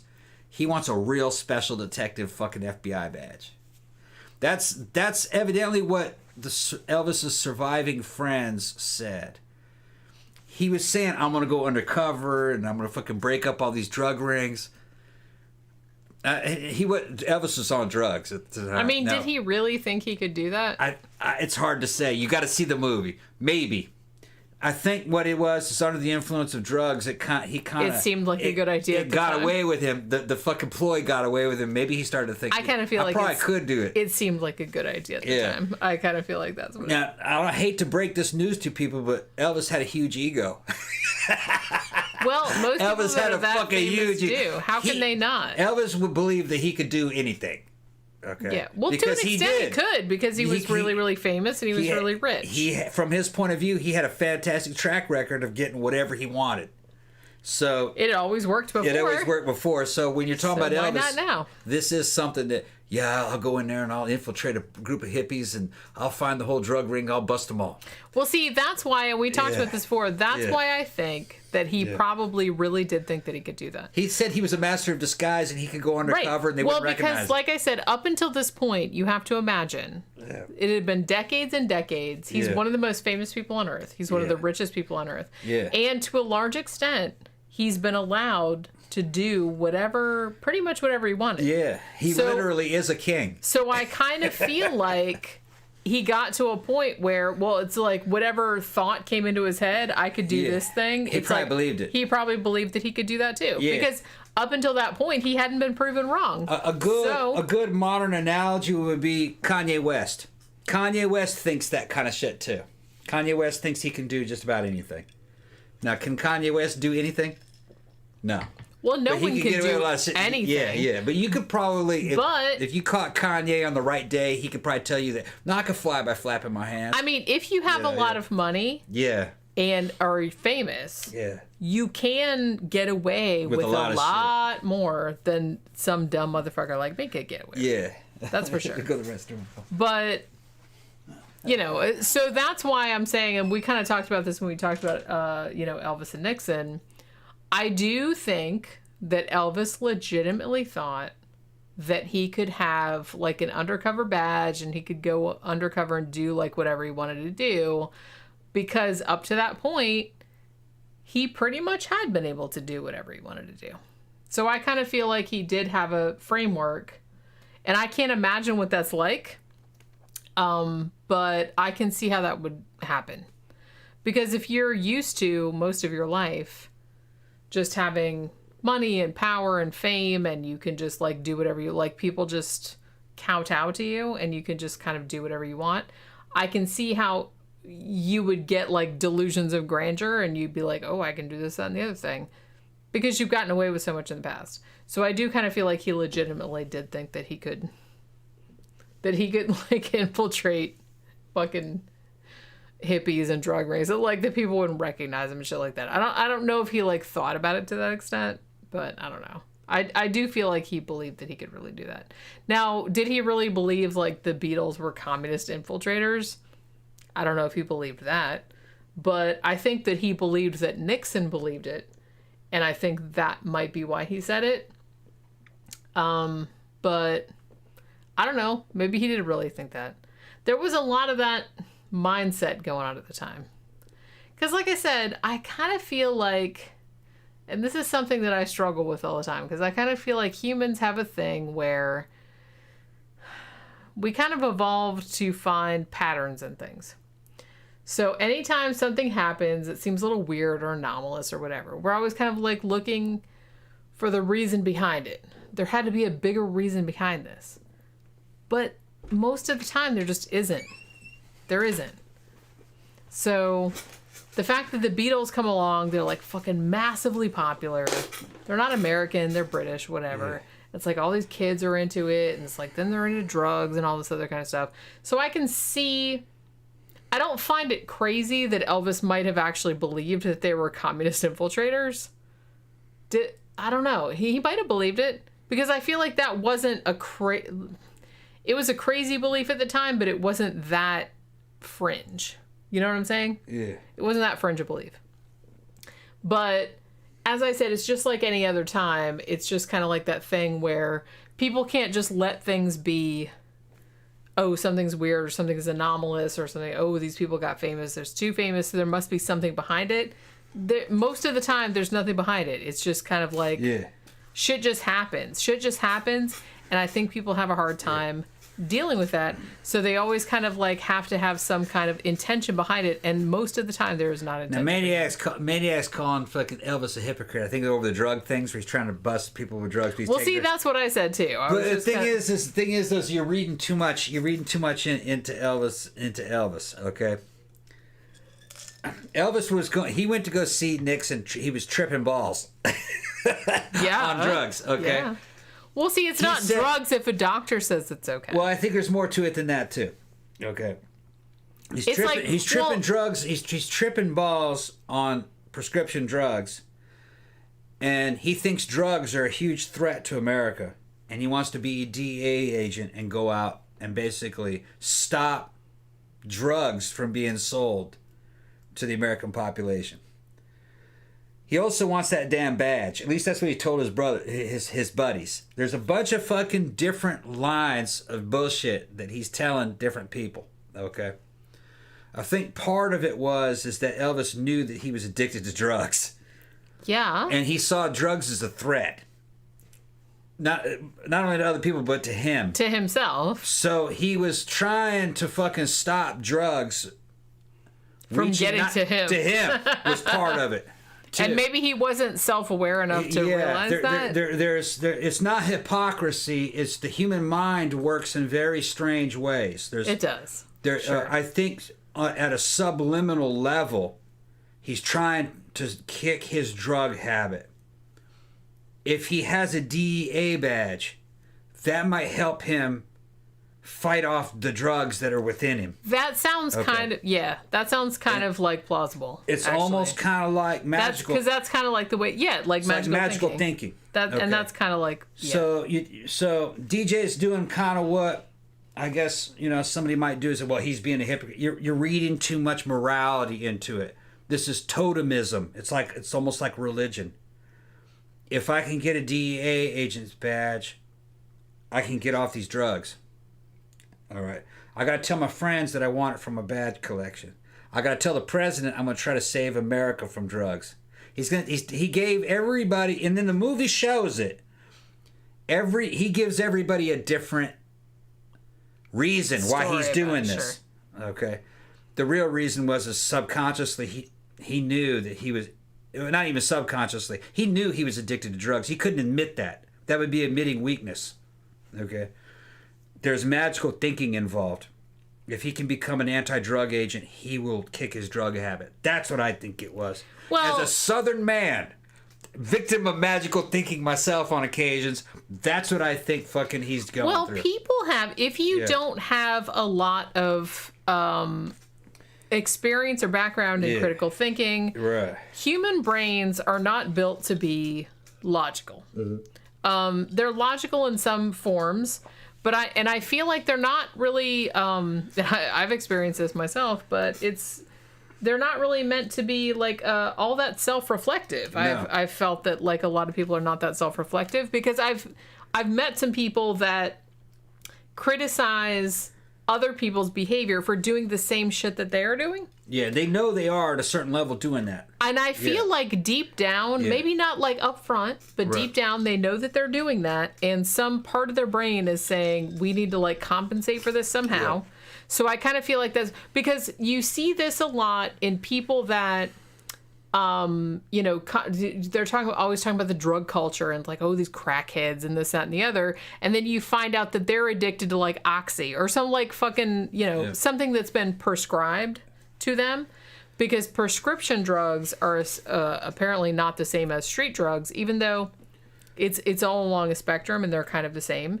So I don't really get this whole, like shitting on drug addicts when you are also on drugs. Well, but I don't think any drugs should be illegal. I don't even think Well, yeah, I don't either. The only reason why they're doing that I don't either. They're trying to get doctors into the loop. They're protecting the careers of doctors. I mean, I don't really see any distinction between someone that is, you know, cooking crystal meth or whatever, and somebody that's addicted to Oxy, which a doctor prescribed, but they have money so they can have as much of it as they want. There is really no distinction between those two things. And the fact that somebody would make a distinction, to me, that seems like they're compensating. Right. There's an American concept of that all this stuff has to be controlled, because if not, then people will just go and buy it. Well, what do you think they do in other countries?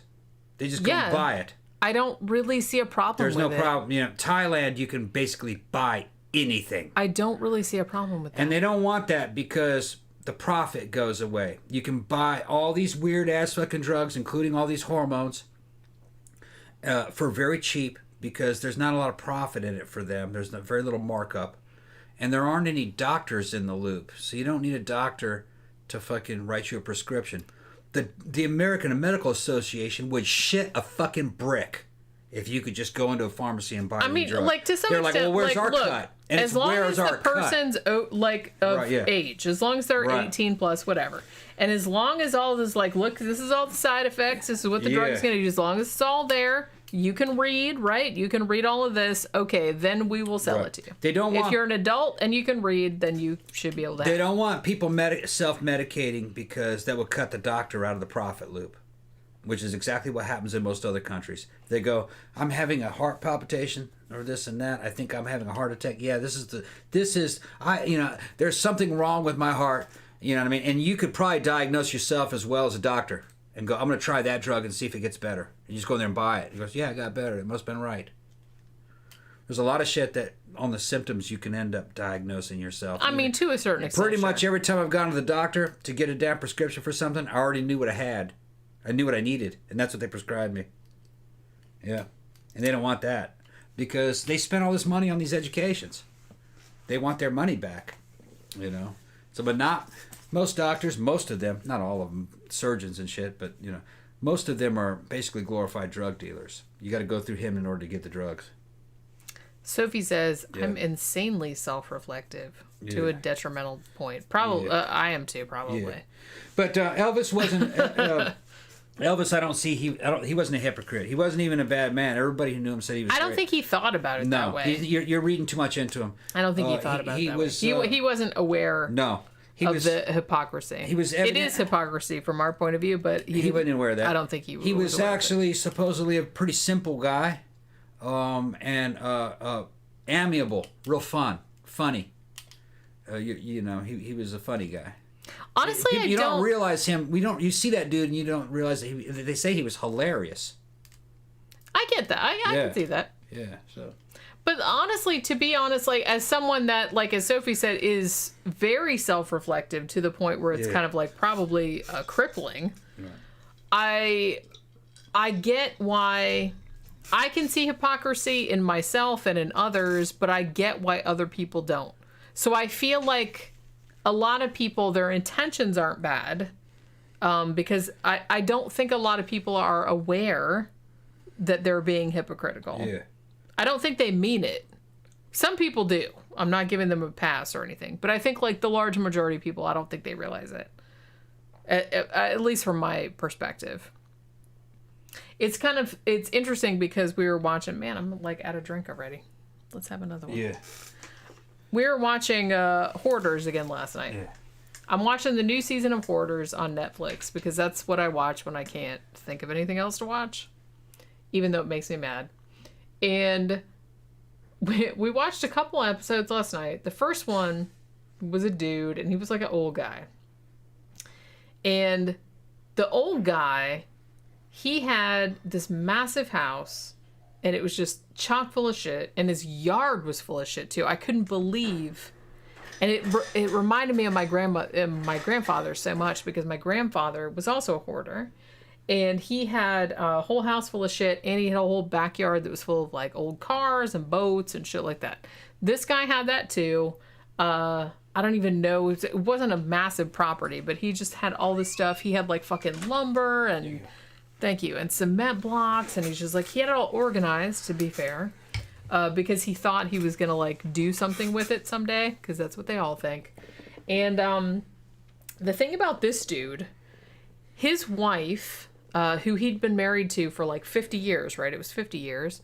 She had gotten Parkinson's. So he was like taking care of her, and she was in this fucking shithole where they lived, which used to be a nice house. And now there was little paths you could move around.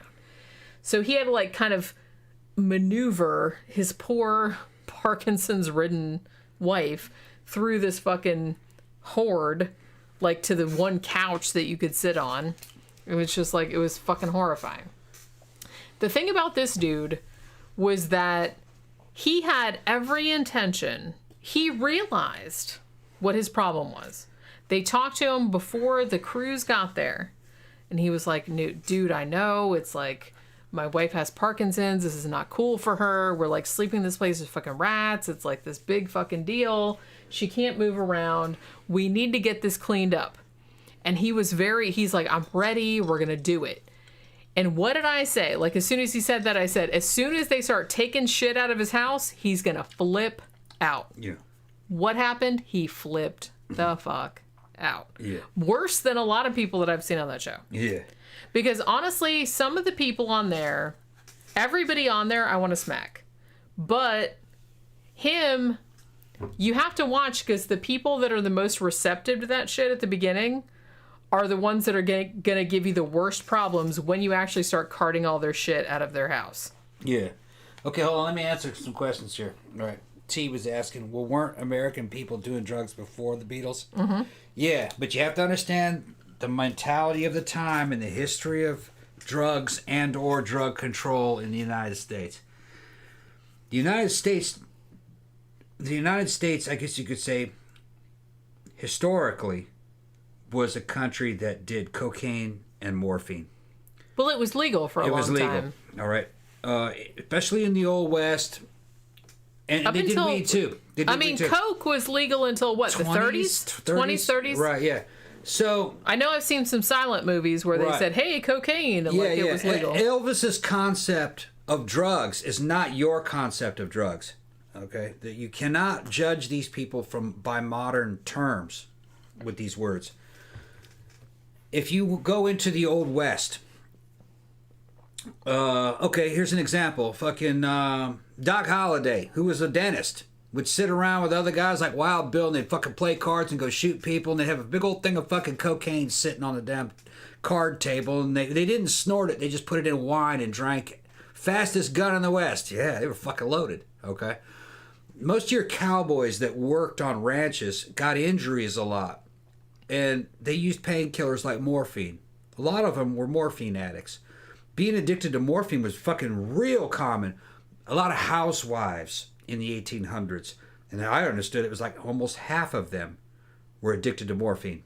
You could order it by mail too. You could just go down the street and just buy it. Well, like I said, it wasn't illegal. Right, it was totally legal. Morphine and cocaine was fucking real common until the 1900s.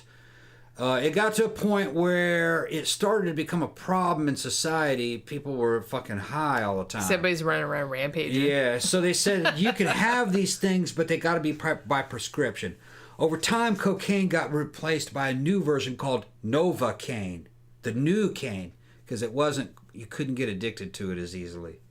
And it didn't quite do the same things if you snorted it. But you could still do things like pull teeth with it. Okay, because they were using cocaine to pull teeth. Dentists use it. Morphine ended up fucking turning into things like fucking heroin and fucking what was the other one? Well, they started with opium and then it became morphine and heroin. And now it's Oxycontin, fucking same shit. It's just different molecules. And companies started to patent certain versions, of all this stuff. The United States was never really anti-drug. Not until very recently. War on drugs. That started, what, in the 70s? 80s? Early 80s. I feel like 80s was like kind of the heyday of that. Right. In the 1800s, you had, in the early 1900s, you had something called the right to bliss, which means you had the right, it was part of the human right to get high. Which, see, I like that. That's a good law. Now, as long as you're not driving or like running around. As long as you're an adult. Fucking... But you had people living in opium dens, sitting there smoking opium and never leaving. But, oh well. Now... Well, that's not my problem. Xanadu says most of the drug laws were racially based, only kind of, depending on how you looked at it. Well, they were kind of, yeah. Kind of. It depended on which drug it was. Like, for instance, marijuana in California, and everything, you got to understand that everything is by state and county. You can't generalize by country. The union didn't exist as you know it. It was not an imperial union. Each state had its own laws, and each county had its own laws within that state.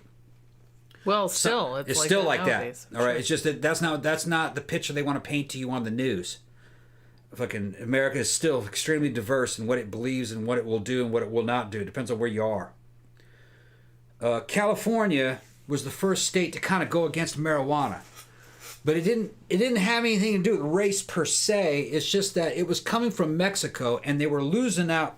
The saloons were losing money to guys bringing that in. They didn't want those. It was more a monetary, more about money than anything else. Issue. They didn't want people buying weed. It wasn't made in America. They wanted them in those saloons, drinking and snorting coke and fucking doing morphine. Well, it was a similar thing like in France when everybody demonized absinthe. Yeah, there's nothing wrong with absinthe. But that was mostly wine manufacturers that were getting behind that. It's like, oh, you can get high, you can see all this stuff from it. And a lot of that was apocryphal. Right. They just kind of like made up those stories to get people to scare people away from drinking absinthe. Right. So now let's get to Elvis. When Elvis is talking about drugs, he's not talking about fucking cocaine. Elvis probably snorted cocaine. That was traditional. Okay? I don't know if he did, but he probably did. That was real big in those days. Allegedly. And they wouldn't have seen that as a drug. I mean, that was something for the wealthy people did. Well, especially in the 70s. Okay? And they were open with it, especially in California. Things like morphines or opiates and cocaine wouldn't have been seen as a hostile drug. That's not what Elvis is talking about. Elvis is talking about LSD. That's what he's talking about. It was the new emergent properties of psychedelics. And that freaked people out. Which is something, because LSD is awesome. It's just that it was brand new, and it made you see things and all this hallucination. So when Elvis is talking about drugs, he's not talking about weed. He's not talking about coke. He's not even talking about more. He's talking about LSD. And that's what, and I don't even think he's talking about weed. It's LSD is what he's talking about. Because of course, the Beatles were big into LSD. Yeah.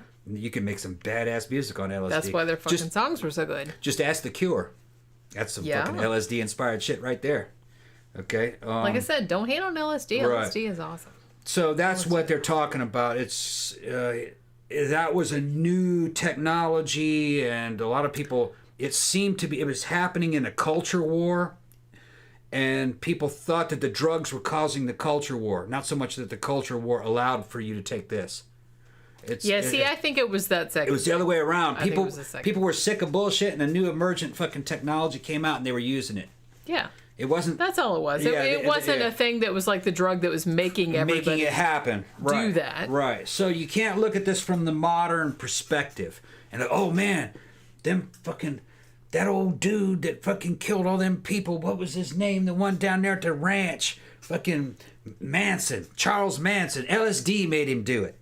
That's the way they would have seen it back then. Yeah, which is ridiculous. LSD will make all these people fucking kill one another and rape girls and start race wars. That's how they saw it. Yeah, but they say that about every single drug when it comes out. Actually, they say that about every single technology of any kind that comes out. In our lifetime. It didn't used to be that way. I've even seen that happen many times in my lifetime, and I'm only almost 50. I remember when the drug war started, okay?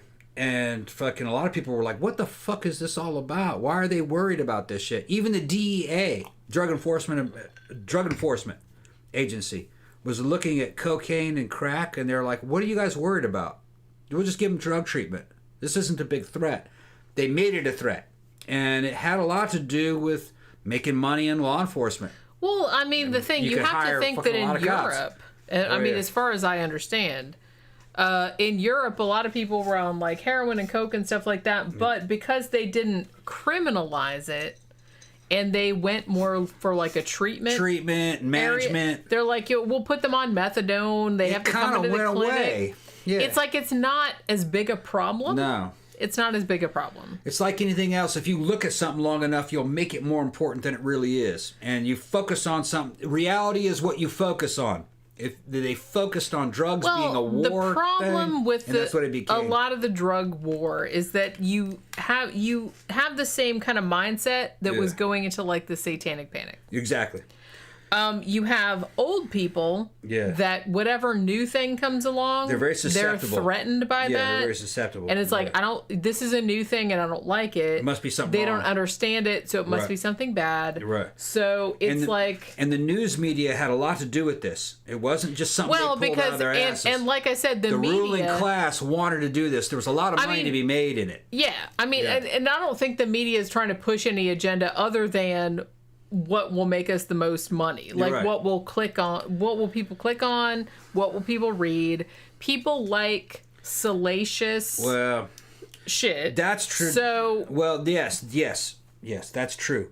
But it's also been more refined by the time the 70s and the 80s, by the time the 80s came about, because it's all one big clique, and you have very rich oligarch families who know the people that own these news agencies. There's only like 4 of them. They're like, look, give them this story and we'll all make out like bandits. And they pay them to run those stories.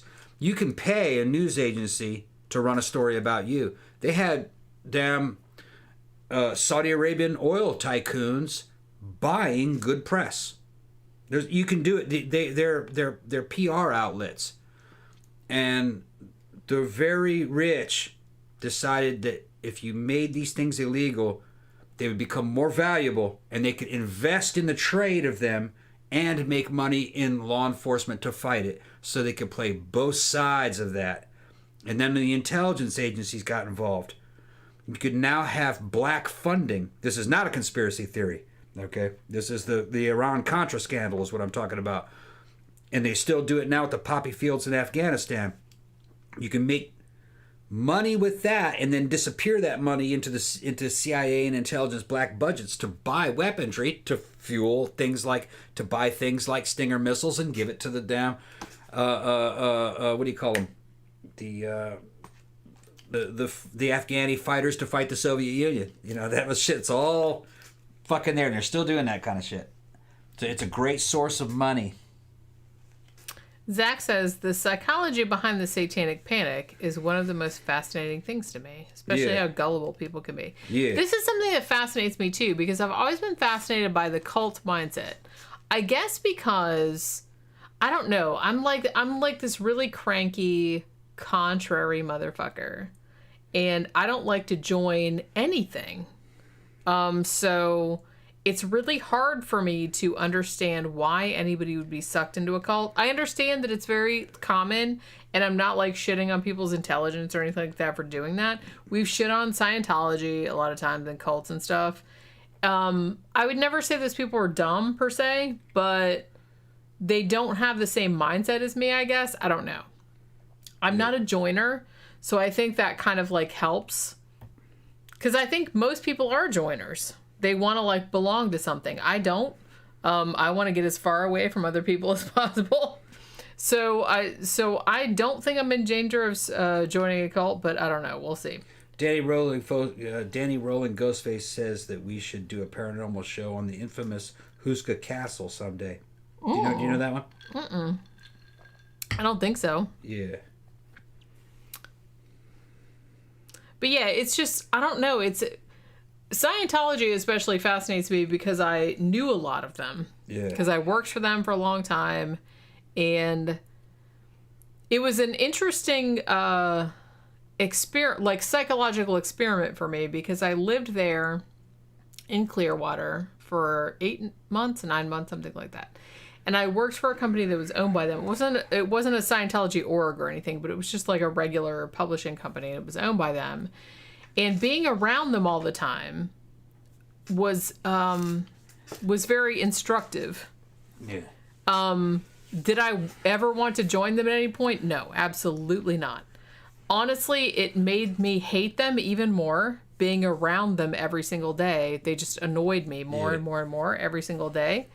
Until I just had to get away from them forever because I'm like, look, I don't know. I can't be around people like that. Gramthars is talking about LSD and flashbacks, and somebody chimed in and says, never had a flashback. Look. I think Tila was saying, like... the flashback thing by today would be bullshit. I think that might be a little bit of a... Myth, right. I think. Myth. I never heard of it. Now... There's a lot of stuff that happened in the 60s with LSD. LSD was, the military did a lot of trials with it because there's a lot of things about LSD that has a very good profile to be a chemical weapon. Because LSD doesn't have an overdose point. So there's no way to kill a person with it. You could spray a bunch of it on a population that you want to incapacitate, but you don't want to kill them. That would be a good thing to do because they probably just wouldn't fight because they just lose interest in things, and you can just walk in and you don't have to worry about killing any of them. Now, there's a big difference between LSD use today, especially in a clinical setting, and what was happening in the 60s. In the 60s, they didn't know the doses. So, for instance, like a window pane hit back in the 60s was equivalent of like maybe 8 wind hits of today. So they were using way high doses. The dose doesn't mean to be that high. No. So in the 60s they were taking super high doses. There's a possibility that might not be good for you. I would say knowing about any kind of drugs and medications, less is always better. All right. But even the people that were taking really high doses, they recovered from it in general. Now, some of the people that were taking them might have already been slightly mentally unstable to begin with, especially if you got people that have mental problems or schizophrenia. It might make that worse. And if you see a person like that walking around, LSD did that to him. No, the motherfucker was schizophrenic to begin with. Well, yeah, there might have been some problems beforehand. Because I feel like LSD doesn't cause the problems. No, it would exacerbate problems you already have. Right. But blaming the drug is reductive, and I really don't think that helps anyone. I'm going to go along with ancient wisdom, Gramthars. LSD is a good drug taken in a religious setting for self-therapy, and this matches up with what a lot of doctors and experimentations that they did and what the military found out about it. It's basically what Indians would do called a spirit walk. And it's had an introspection, self-analysis. You're having a almost kind of like an out-of-body experience. It's very controllable. That's why I wanted to it's nice.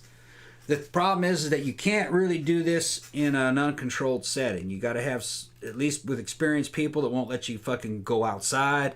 You want to stay indoors for about 12 hours. You want to be in a safe environment, around a bunch of friends. You don't want any assholes in there. They're trying to fucking freak you out or anything. It's just be very chilled. It is not the kind of, on the upswing, it is not the kind of drug you'd want to do if you were going to commit a crime. Now, some guys will do all kinds of drugs before they go commit a crime. This isn't one of them. No. It would work against you. I can't see how that would be a benefit. Right. So, I want to try ayahuasca. They say ayahuasca is even better. I kind of do too, but I'm like, the puking is dissuading me. I wouldn't do it in the U.S. I don't know what the feds say about ayahuasca, but I would go to the Yucatan Peninsula, go down to Mexico, fucking with some shaman. You know what I mean? There are some places where you can go and you go through the whole fucking Mesoamerican fucking rituals and shit, and you're talking to alien souls and fucking extra dimensional beings. I mean, you're tripping balls. And evidently, when you come back, according to Joe Rogan, when you come back, you're just like, oh man, that was awesome. You know what I mean? And then evidently, you got new knowledge Now, I don't know if it comes from the subconscious, the unconscious, or the cosmic conscious. I think it's opening up shit in your brain. Yeah, I think it's what it probably is, too. It's probably coming from the unconscious. Which is good in itself. That's still good. I mean, that's still good. And you evidently learning from yourself, about yourself. And it's good for stuff like that. Which, like I said, that was the only reason I was really only interested in doing that type of drug. I don't give a shit about Coke. I don't even... Because they're like, oh, you have all this energy and like fucking... Yeah, I don't need that. Coke will make you asshole. It's great when you're drunk. And it's like, no, I don't want any of it. And weed didn't work for me. It just made me like more paranoid than normal, which I don't need that either. But when I did LSD... I thought to myself, and like I said, the cool thing about LSD is that it's all the best shit about being drunk, but without all the worst shit about being drunk. You're not intoxicated. You're still very lucid. Yeah. And it gives your coordination's still real good. Yeah, your coordination's good. Well, sort of. Yeah. And it sort of gives you a sense of oneness with the universe. I know that sounds like hippy-dippy, but it's like I can Kinda see... does. Well, no, I can see how, like, all the hippies were kind of like, oh, we're all one, man. That's how LSD makes you feel. Especially at the dosages they were taking. It really makes you feel like... And the thing that was best about it for me was that it made it feel like everything was going to be okay. Yeah. Like, I remember... It's real effective for PTSD. I remember standing at the our sliding glass door. Yeah. And I was standing at the sliding glass door. I was standing there, and Pookie was like sitting next to me. Me and her were like looking out into the night. And I said to Pookie, I was like, "Man, we're like all one thing. The universe is all one thing. Cosmic consciousness, yeah. Everything's cosmic singularity. I told her, I was like, Pookie, everything's going to be okay. Yeah. Everything's going to be okay. Yeah. And that was like a really nice... I never feel like that. So it was like a really nice feeling to have. Yeah.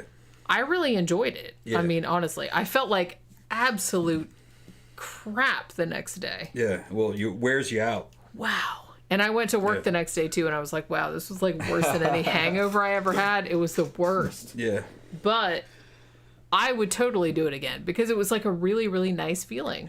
Yeah. But be prepared. You really have to like set aside like 2 days for the shit because you need like 12 hours because it takes a long time to come on and it takes a long time to, do its thing. And then the next day you're going to feel like total crap. Yeah. You're going to feel like total crap. So Graham's asking, what's the best music to listen to? Actually, the best music to listen to is whatever you're in the mood for. We listen to... Because I listen to David Bowie, 70s Bowie. I told him to put some Nick Billy Cave Idol. on. I put some Nick Cave on because that's my thing. I was jamming to Billy Idol. Live Billy Idol, too. Went back, fucking listened to some Aha. 80s stuff that I liked. It doesn't really matter. It's whatever you're in the mood to. You're in the mood for. You don't have to restrict yourself. Then you'll know as soon as it starts kicking in. You start at like a half hit first. When you cut the paper until it's half of it, let that go, and you go, oh, okay, I see what this is, and then you take the other half hit. That's sometimes how you can judge how strong it is. Got to remember, you got to be in a secure environment when this is going on. This is a religious experience. It's not. Yeah, take it seriously. Yeah, because... it's not for what do you call it? It's not recreational. It's education. I would not drive on it. No. I would not go out on it. I know some people do. I would recommend it. You get I would not, and I would not recommend it. If any emergency happened, you would not react to it the right way. No. Yeah. No. You want to stay at home. And around friends and shit, and internet really was fucking awesome on it. I was like, oh yeah, I can see anything now. Oh wow, look at that. Although I was trying to I was trying to talk to. I have a friend that was very interested in it, and so I wanted to tell her what I was experiencing, like in the moment. So I tried to like Facebook message her, but my laptop kept like breathing. Well, you got to sort of. You kind of feel it was going like it was distorting. Yeah, but it's not happening. You know it's not happening. Well, I know it's not happening, but I was still having a hard time typing because I was like, man, it was like the fucking keys are going in and out, and I couldn't fucking see This was years back that this happened. So finally, I just had to call her. She kind of was fucking with me a little bit. I had to get up and fucking babysit her a little bit because she wanted to go outside, and I was like, no. And she kept I wanted to go outside and be a werewolf. Yeah, and dig around in the garden. I says, no, you can't. I wanted to go dig it in the garden. Yeah, she was her first time, you know. After you've done it a couple times, you can trust yourself. But what was kind of one of the things I was doing is I was sitting cross-legged on the floor, looking at a piece of carpet in front of me, and I was just kind of going down into this swirling ball of fucking, almost kind of like a dimension to another fucking, or a doorway to another dimension was happening, and I could feel all this pulling on me down into this damn fucking swirling ball, and she kept coming up and hey, and I'm like, man, stop fucking with me. Stop fucking with me. You did that a couple times. You don't remember it probably. I'm getting sucked into this damn ball. You were getting mad at me. But then I forgot about it. Went away. I said, okay, fuck this shit. Because I had to go deal with some shit. Because you'll just sit there and zone out on just one object. I tried to do that, but I couldn't. If you close your eyes... Everything was like... Well, I did that, but I was... If you close your eyes, you'll vanish off into another world. Well, because I was hoping to. Because, like I said, I'm a writer. I want some, like, fucking ideas and stuff. Yeah. But I was too into... Yeah. I was running all over the house. I was feeling the walls. Right. I'm like, feel what the walls feel like. This is amazing. And it's like, then, like, I went out in the living room, and, well, in the kitchen, one of the things that I noticed, like I said, it's... You know that you're on something. So you know that it's not real. It's like a really weird... It's very, very hard to describe to somebody who hasn't done it.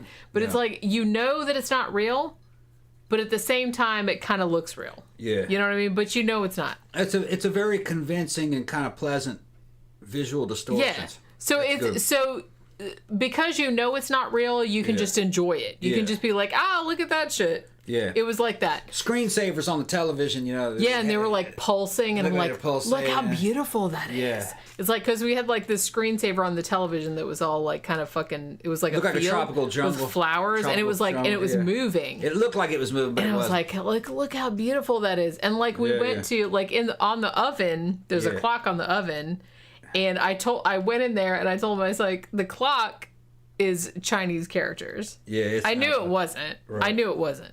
But I said it looks like Chinese characters, but it was like regular. Yeah. So it was like that kind of shit. And like I said, I went around like feeling the walls because the walls felt really like fucking awesome. Yeah. Like kind of like tactile. You like all this tactile, like it's kind of furry, but like kind of, I don't know. It was neat. Yeah, it's kind of funny to watch her go through it because it's like that on the first time you trip. Yeah. You're like blown away by these little things, but then after like the second, third time, you're bored with that already. You're trying to fucking go like inward. Well, I tried to do that, and it's like it didn't really work out. And then like I opened my eyes, and then on the bed I saw a bunch of lizards running. Like I knew they weren't there. Yeah. Right. I knew there weren't like lizards in the bed. They're like waking dreams. It's like your imagination is so strong. So I was like, ooh, look at all the lizards. And there were like lizards like running around like for the shit. And that was like cool. I said, me and Pookie were like watching like the stars outside. And I'm like, look, Pookie, it's like, it's everybody's one. I was watching these 70s Bowie videos. He's singing.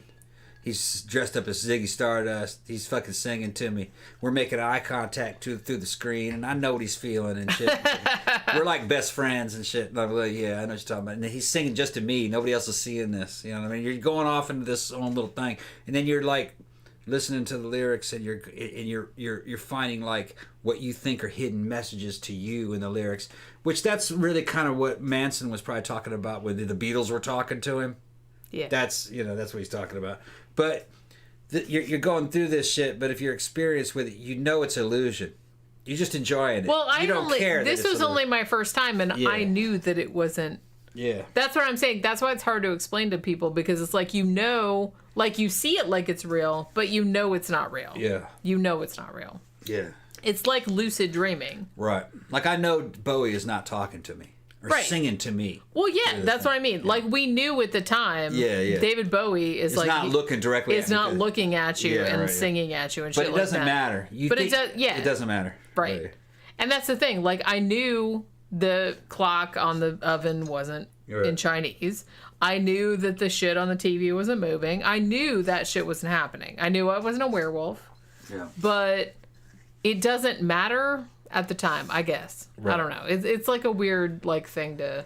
Like I said, it's the best stuff about being drunk without the worst stuff about being drunk. Yeah. You don't get the blackouts, because I still vividly remember, shit, man, I've been drunk sometimes going to the club and I don't remember shit about the whole entire night. It was just like a blank. They're talking about the tingle up in your spine. Yeah, you get the weird tingling feelings everywhere. I remember we were listening to Bowie, we were listening to Billy Idol. I told him to put some Nick Cave on because I'm into that shit. And then, I listened to a couple Nick Cave songs, and I remember, walking back and forth across the room, and I was, doing the shit with my hands and stuff. And he's like, man, we have to turn this off. This is too, depressing, or so you said something like that. And I told you, I was just like, man, this is fucking, I'm not depressed. Stop it. Yeah. You made me turn off, I don't know. You don't want to really look in the mirror too much. You don't want to look at another person for too long. They'll start to get kind of distorted looking. Although I looked in the mirror. I looked. That always kind of bothered me. I looked the same. You just looking at objects is a lot more comfortable. If you look too long at other people, you might see things that just look funny. My laptop looked funny, but you can't. You don't get hung up on it. You're like, okay, I know what that is, because you're aware that there's distortions happening in your perception. It's about perception. It's not so much vision. Your vision is normal. It's just how you're interpreting the vision has changed. Yeah. You look at a pack of Marlboro cigarettes and go, God damn, that's red. I didn't realize that red was that red. Yeah, it's just... As red as that is, that's so red I could taste it. Yeah, it just heightens everything. Yeah, you said, that's so red I could taste it. Look how sharp those fucking angles are on that thing. And then you look at a person and you go, God damn, I didn't realize that person was that tall. And fuck, that person's tall. Everything's kind of exaggerated. Yeah. That's all it is. Right. And like I said, you know that you're not seeing things that aren't there necessarily. Right. You're just interpreting them differently. You're just seeing them in a different light. Yeah. I guess is the best way to put it. Well, your imagination also gets kind of laid over certain things that you're looking at. It's hard to tell different. Well, you know that's imagination over something that you're seeing, but you get caught up in it. You just kind of go, yeah, the lizards. Yeah, fucking right. Well, that's what I mean. Everything, to me... It just seemed like everything was heightened. Everything was more beautiful. The music was more beautiful. The walls were more beautiful. The colors were more beautiful. Everything was just more beautiful. That's the superficial shit, though. Fucking really, once you get more experience, you're more into ideas. You start shifting away from visual and tactile stuff to where, you start to think more about concepts and ideas, where everything comes from. Or fucking, how is it that you grew from a little zygote into an adult? Yeah, but I think about that shit when I'm sober, though. Then you go, I'm a combination of everything that I learned from my life. But the thing is, though, is on everything that I learned, the response that I had to that learning was something that I chose. So therefore, did I create myself? You start looking at shit. Yeah, but I don't need LSD to think stuff like that. I think stuff like that when I'm sober. Yeah, when you're thinking like that on LSD and all of a sudden it's laid out in front of you, you might see it as a fucking map of a bunch of things that you did throughout your life. Right, but I do that when I'm not on LSD. So maybe that's why LSD had a different effect on me, because it's I already think like that. And then you're going well, this is the interaction I had with that person, and every time I interacted with this person, it was like this and this and that. You start seeing a map of your interactions with a single other person, and you go, you know what? This is not this other person. Oh, you know what? They lied to me. This didn't happen over here. Sometimes because your subconscious will start fucking working. And then you're going did I hallucinate it's like a dream. Yeah. You start remembering the things that the interactions you have with that person. And you go, I got a feeling that person is just pretending to like me. Do they really? I don't think they like me. And then later on, you'll find out that you're. This happened a long time ago. This is recent. But then later on, you go, oh yeah, I foresaw what that person would do. You start having weird abilities to predict what was going to happen if you focus on it.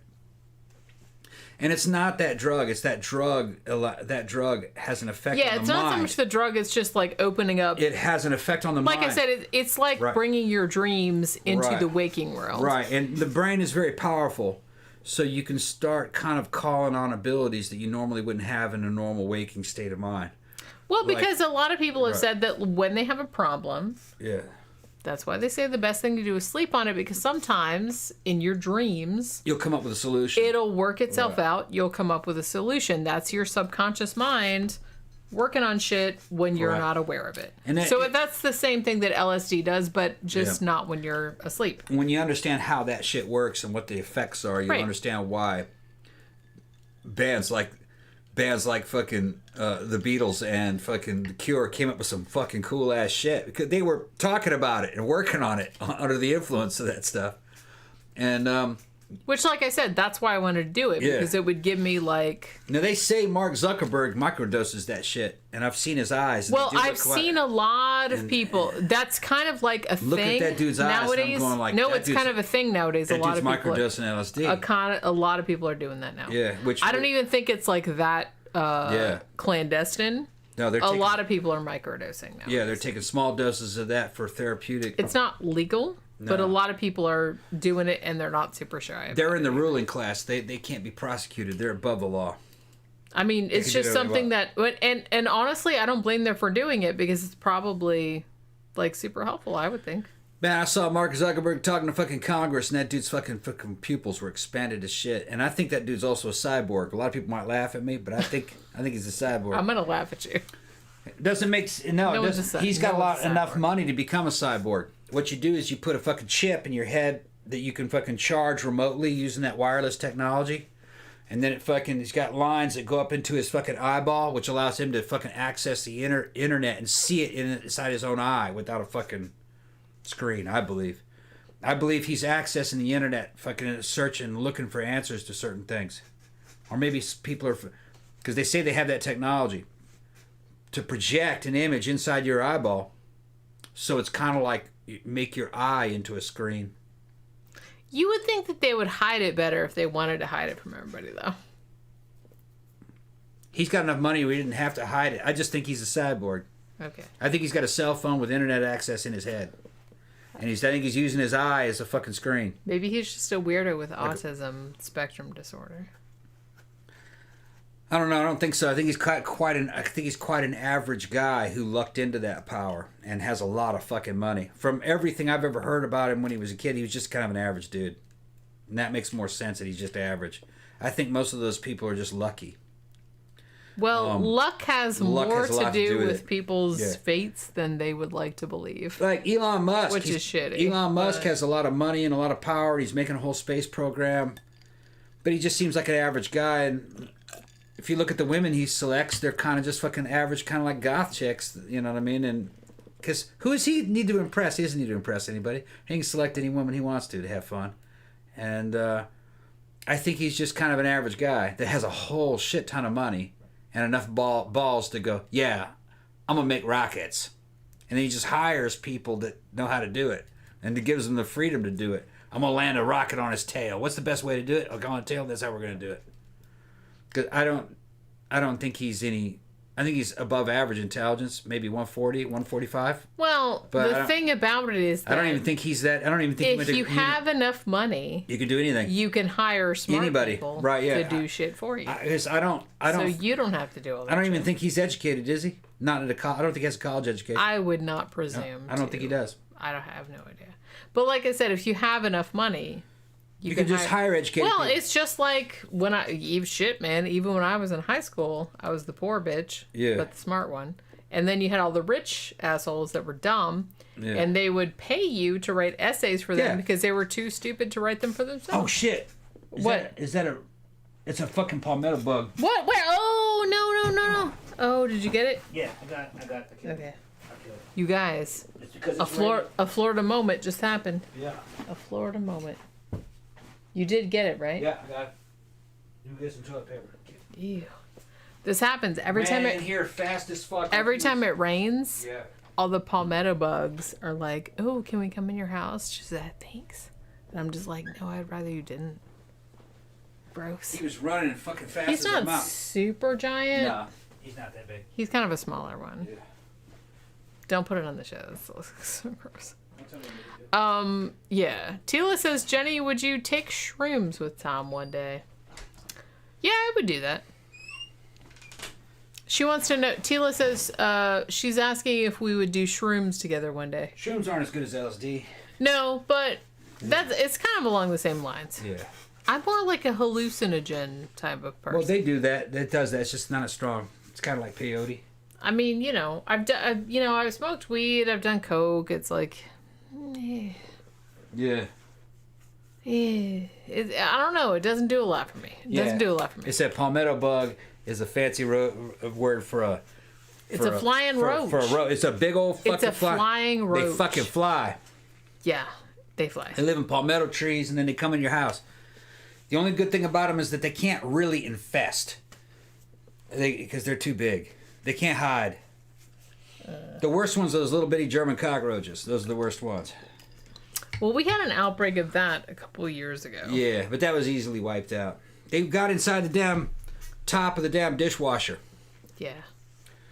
And I just pulled the dishwasher out and fucking sprayed them. But they were living up in there. Well, we've since had the... Yeah. Is that a different dishwasher than what we had when we No, same moved one. in? Oh, okay. Same one.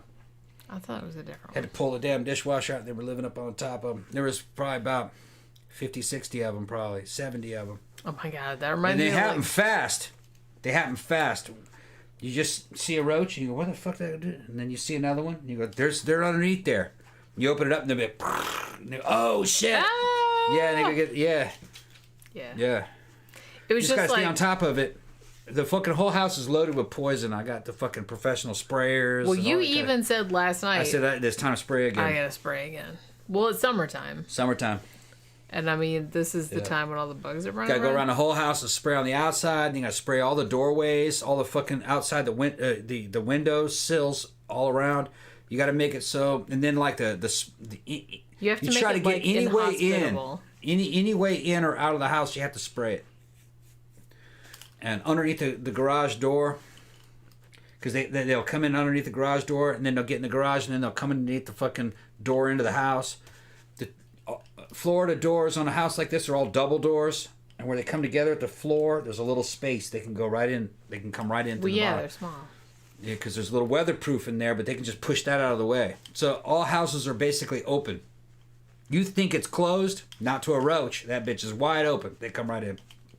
Even big roaches can flatten themselves down to like nothing. Paper size. Yeah. Like paper thinness. Snakes can get in the house. Just we haven't had that too. Yeah, we haven't had one in the house though yet. They come right in. One time we did.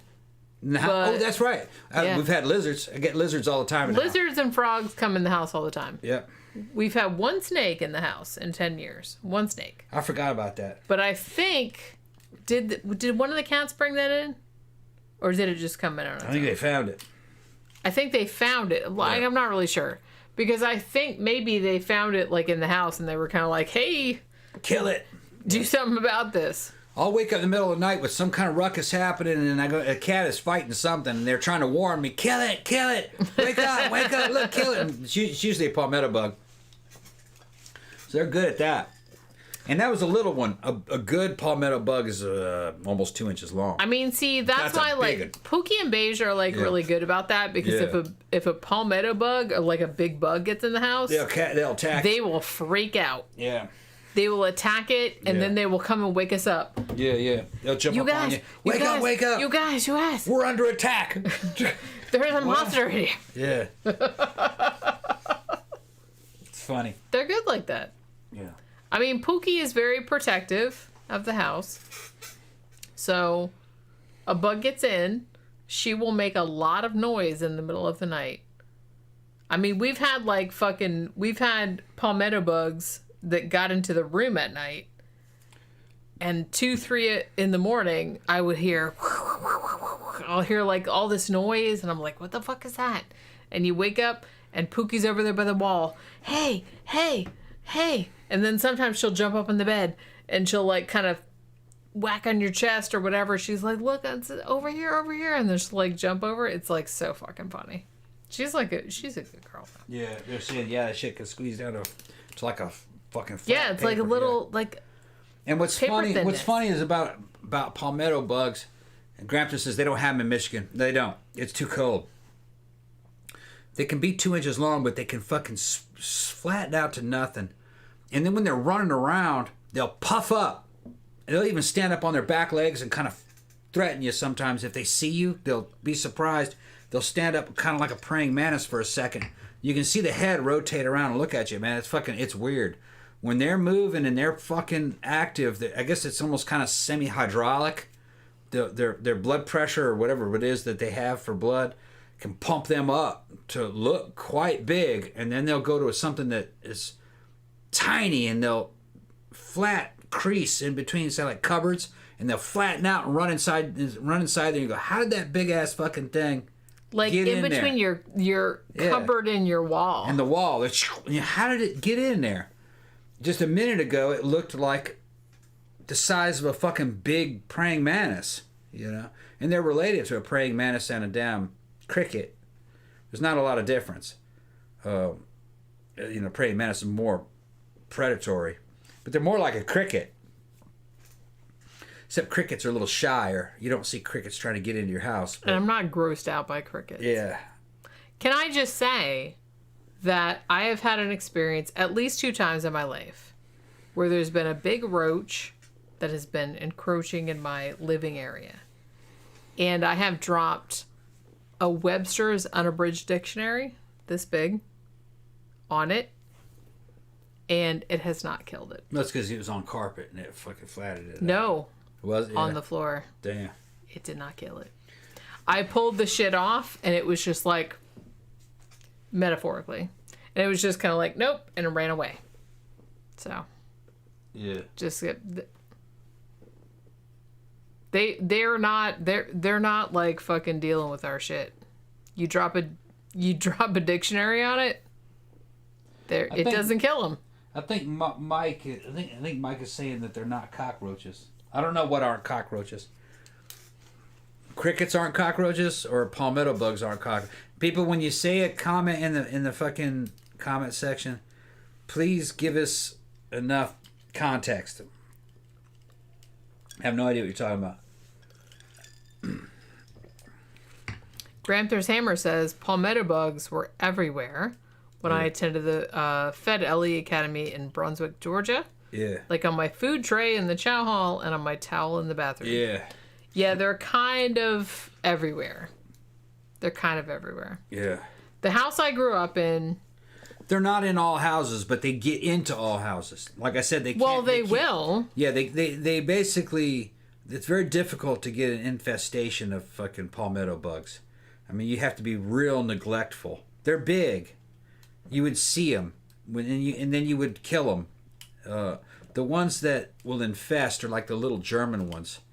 Once they come in, and you know what I mean, fucking, you got to jump on that shit early, or you got to fumigate the entire house. As soon as you see German cockroaches, you got to jump on them. Well, if you see one, then that means there's 100 of them. Colony. There's a colony somewhere. You got to find them, and you got to kill them. They're smaller, but they're everywhere. They get into shit. They're a lot harder to get rid of, especially if you let them go. If you let them go for a month, you're fucked. They're gonna be all over the house. You got to get on them in days. Yeah, because as soon as you see one, you got to find out where they're fucking living. And they make your. We were talking about this last night. We were talking about hoarders because one of the hoarders' houses. Yeah. On the episode that we watched, she was in Alabama, and her whole house was infested with German cockroaches. Yeah, that's a lot worse. And you said, "Oh, there's a smell," and I said, "Yeah, I like, exactly. It's like a maple syrup. It's a maple smell, like a rotten maple smell." Yep. And if you smell if you go into a southern house and you smell that rotten maple smell, you go, "Oh, it's a roach infestation." It's a roach infestation. Gotta get the fuck out of here. It's a very distinctive smell. Yeah, very and distinctive. You'll smell it. You'll smell it in abandoned houses because the smell does not go away. It takes a long time. You got to clean the shit out of the house to get that infestation smell out. The people will be gone. The roaches will be long gone, but that smell will be behind it. It's just this sickly sweet. Fucking like, oh. It smells kind of like maple syrup, like maple, but not nice. Like maple. Not in. It's like a yucky maple smell. It makes you almost want to throw up. Yeah. Yeah. Yeah. I knew it, as soon as he said, I was like, I know exactly what smell you're talking about. Smell it. I've smelled that many times. Yeah. Many times. Well, I used to live before we moved in here. I lived in an apartment over on Aloma. Yeah. by University of Florida. Yeah, some of these old apartment buildings, man. And that apartment, even though I wasn't dirty and I wasn't even there. It was your neighbors half the time. Yeah. But that shit was infested with German cockroaches. Yeah. I think it was the person above me. I come over there to see her. She couldn't leave any food out. Everything had to be in the refrigerator. Everything was in plastic bags in the refrigerator. And the place would be spotless, but you'd see a damn little German cockroach eating the soap and shit. Mm-hmm. And then you go running after it, and it would fucking run into a wall and disappear. Yep. One time I went in there and was fucking saying, where are these fucking things coming from? I opened up her, one day I opened up her, the door to her the water heater. Yeah. And saw 3 of them sitting on a pipe of the water heater and run into the damn wall. And that says they're living. This whole building is infested. They're upstairs. Yeah. They're upstairs. They're next door, and they're inside the walls. And got you out of there though. Got you out of there, matter of Well, I bug bombed the apartment several times because the infestation wasn't in your apartment. It was in those walls. Yeah. And you have a situation in Florida in some of these old apartment buildings, and it doesn't take long. If one person gets an infestation because they don't take the fucking garbage out, that building will be infested for decades. Decades.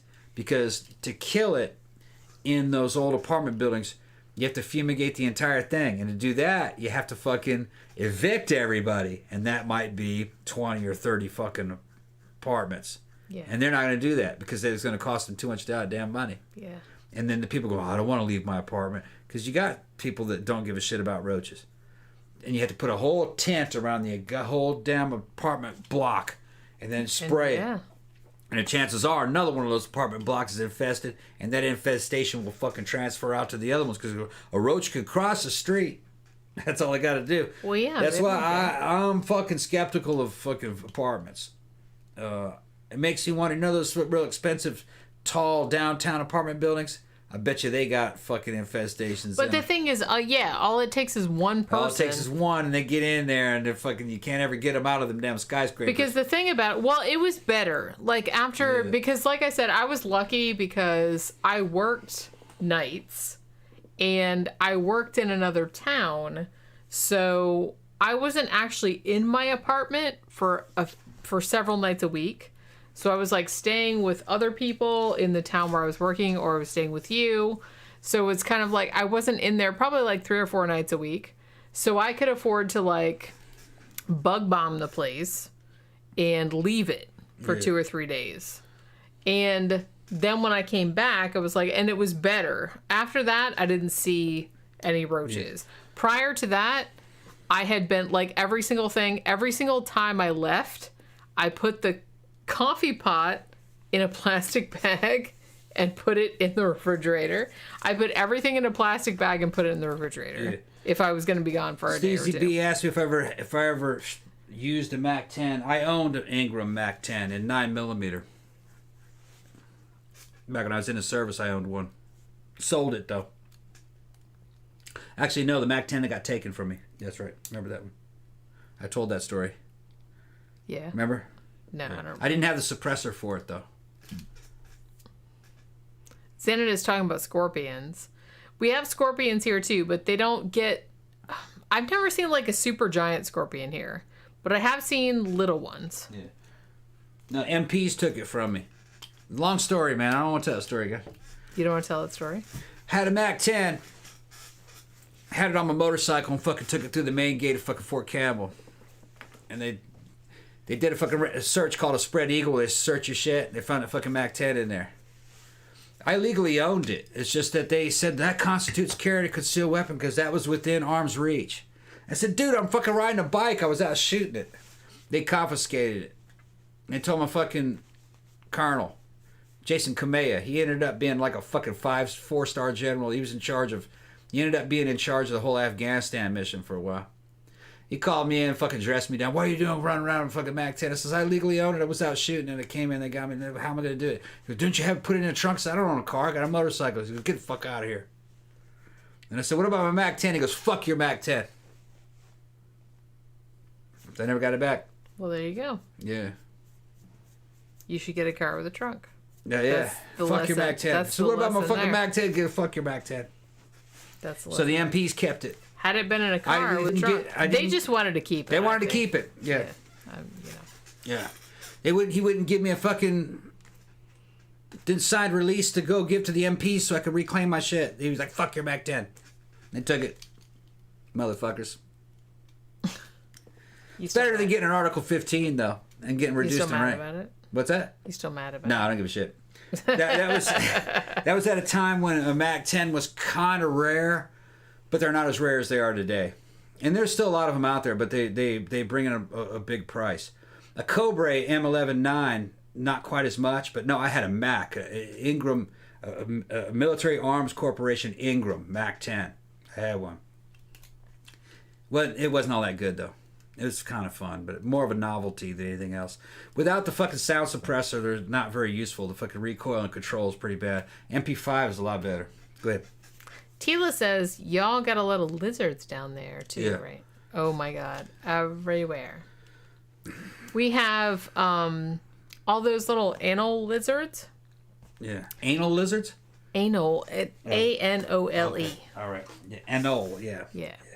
We have a bunch of those. Those are pretty much everywhere. It's funny because back in the day when I was married, my mother-in-law, who had never been here, she came to Florida with my niece at the time. Yeah. She'd never been here. She came for 2 weeks. And one of the first things she commented on was that there are lizards everywhere. Yeah. Because they don't have that in the UK. Yeah. They've seen it in Spain because there's a lot of lizards running around. But Florida, there are little lizards running around fucking everywhere. Yeah. Everywhere. They come out. You don't see them a lot in the winter, but summertime, there's lizards all over the place. All over the place. So yeah, we have that everywhere. We have lizards. We have skinks. There's geckos of some kind, but you don't see a lot of those. You know what I mean? Yeah. You all right? Getting sleepy. What time is it? How long have we been streaming? Almost 4 hours. Yeah, it's time to fucking shut it down. You sure? Yeah, I'm getting sleepy. Just Pepper says, North America only has 2 venomous spiders, Black Widow and Brown Recluse, both of which we have in Florida. Yeah. My brother got bit by a brown recluse many years ago. Got blood poisoning. So, it's no joke. Just saying. I've seen both of those spiders in the wild. But, just saying. Tom, wait. We're talking about spiders. Okay. You're not even gonna like do any wig action or anything. You're not helping me out here. No. We talking about. All right, guys. You just stop talking, or yeah, we're going on for like 4 hours. Starting to get kind of drunk. All right, guys. Well, it's good to see you guys on our birthday. And tomorrow we're gonna go get some food at the buffet. Yeah, go to the Chinese buffet. Go get some cake. And that'll be fun. Yeah, and then we're gonna see you guys for the May show on Friday. So, I'm excited about the Friday show because I stumbled across a possible serial killer that I never heard of before. Yeah, what's his name? He's called the Coast Fiend. Okay. It's from the 1930s. That's what the show's gonna be about? Yes. All right, I'll look into it. Yeah. Or is there much to look into? Not a lot. Not a lot? All right. I couldn't find a lot of... The only video I found on YouTube was one of those shows that's like 13 creepiest mysteries of like American history or whatever. And it was like... It was one of the 13. Mm-hmm. I didn't find any like videos of it on its own. Okay. I only came across it like accidentally, which is why I put it into... Because it was tangentially... Some people speculated that it might be related to the Black Dahlia case because the MO was kind of similar. But honestly, it was something I'd never heard of. And it's like, I didn't even even all the research I did for like my Faceless Villain books, I never fucking heard of this shit. I don't know if it's an unknown serial killer, if the crimes were unrelated. I don't think they were unrelated, but we'll see. It's a fascinating case. I'm surprised I never heard of it. But like I said, this is one of the things you start delving into like unsolved murders, and you keep finding more ones, and a lot of them are kind of related. So Many Murders. You told me I should write a book called Just So Many Murders. Okay. What are you doing? I'm talking to somebody. Oh, okay. He's checked out. So I guess we're going to end it. Tomorrow, we're going to celebrate Tom's birthday. Right? Yeah. Yeah.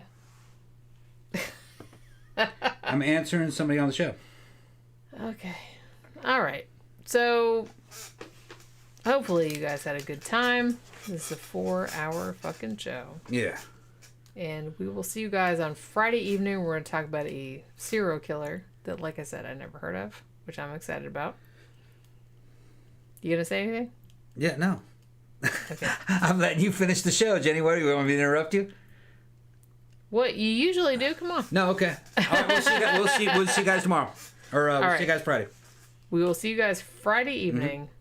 Hopefully you guys had a good time. We will see you then. And goodbye.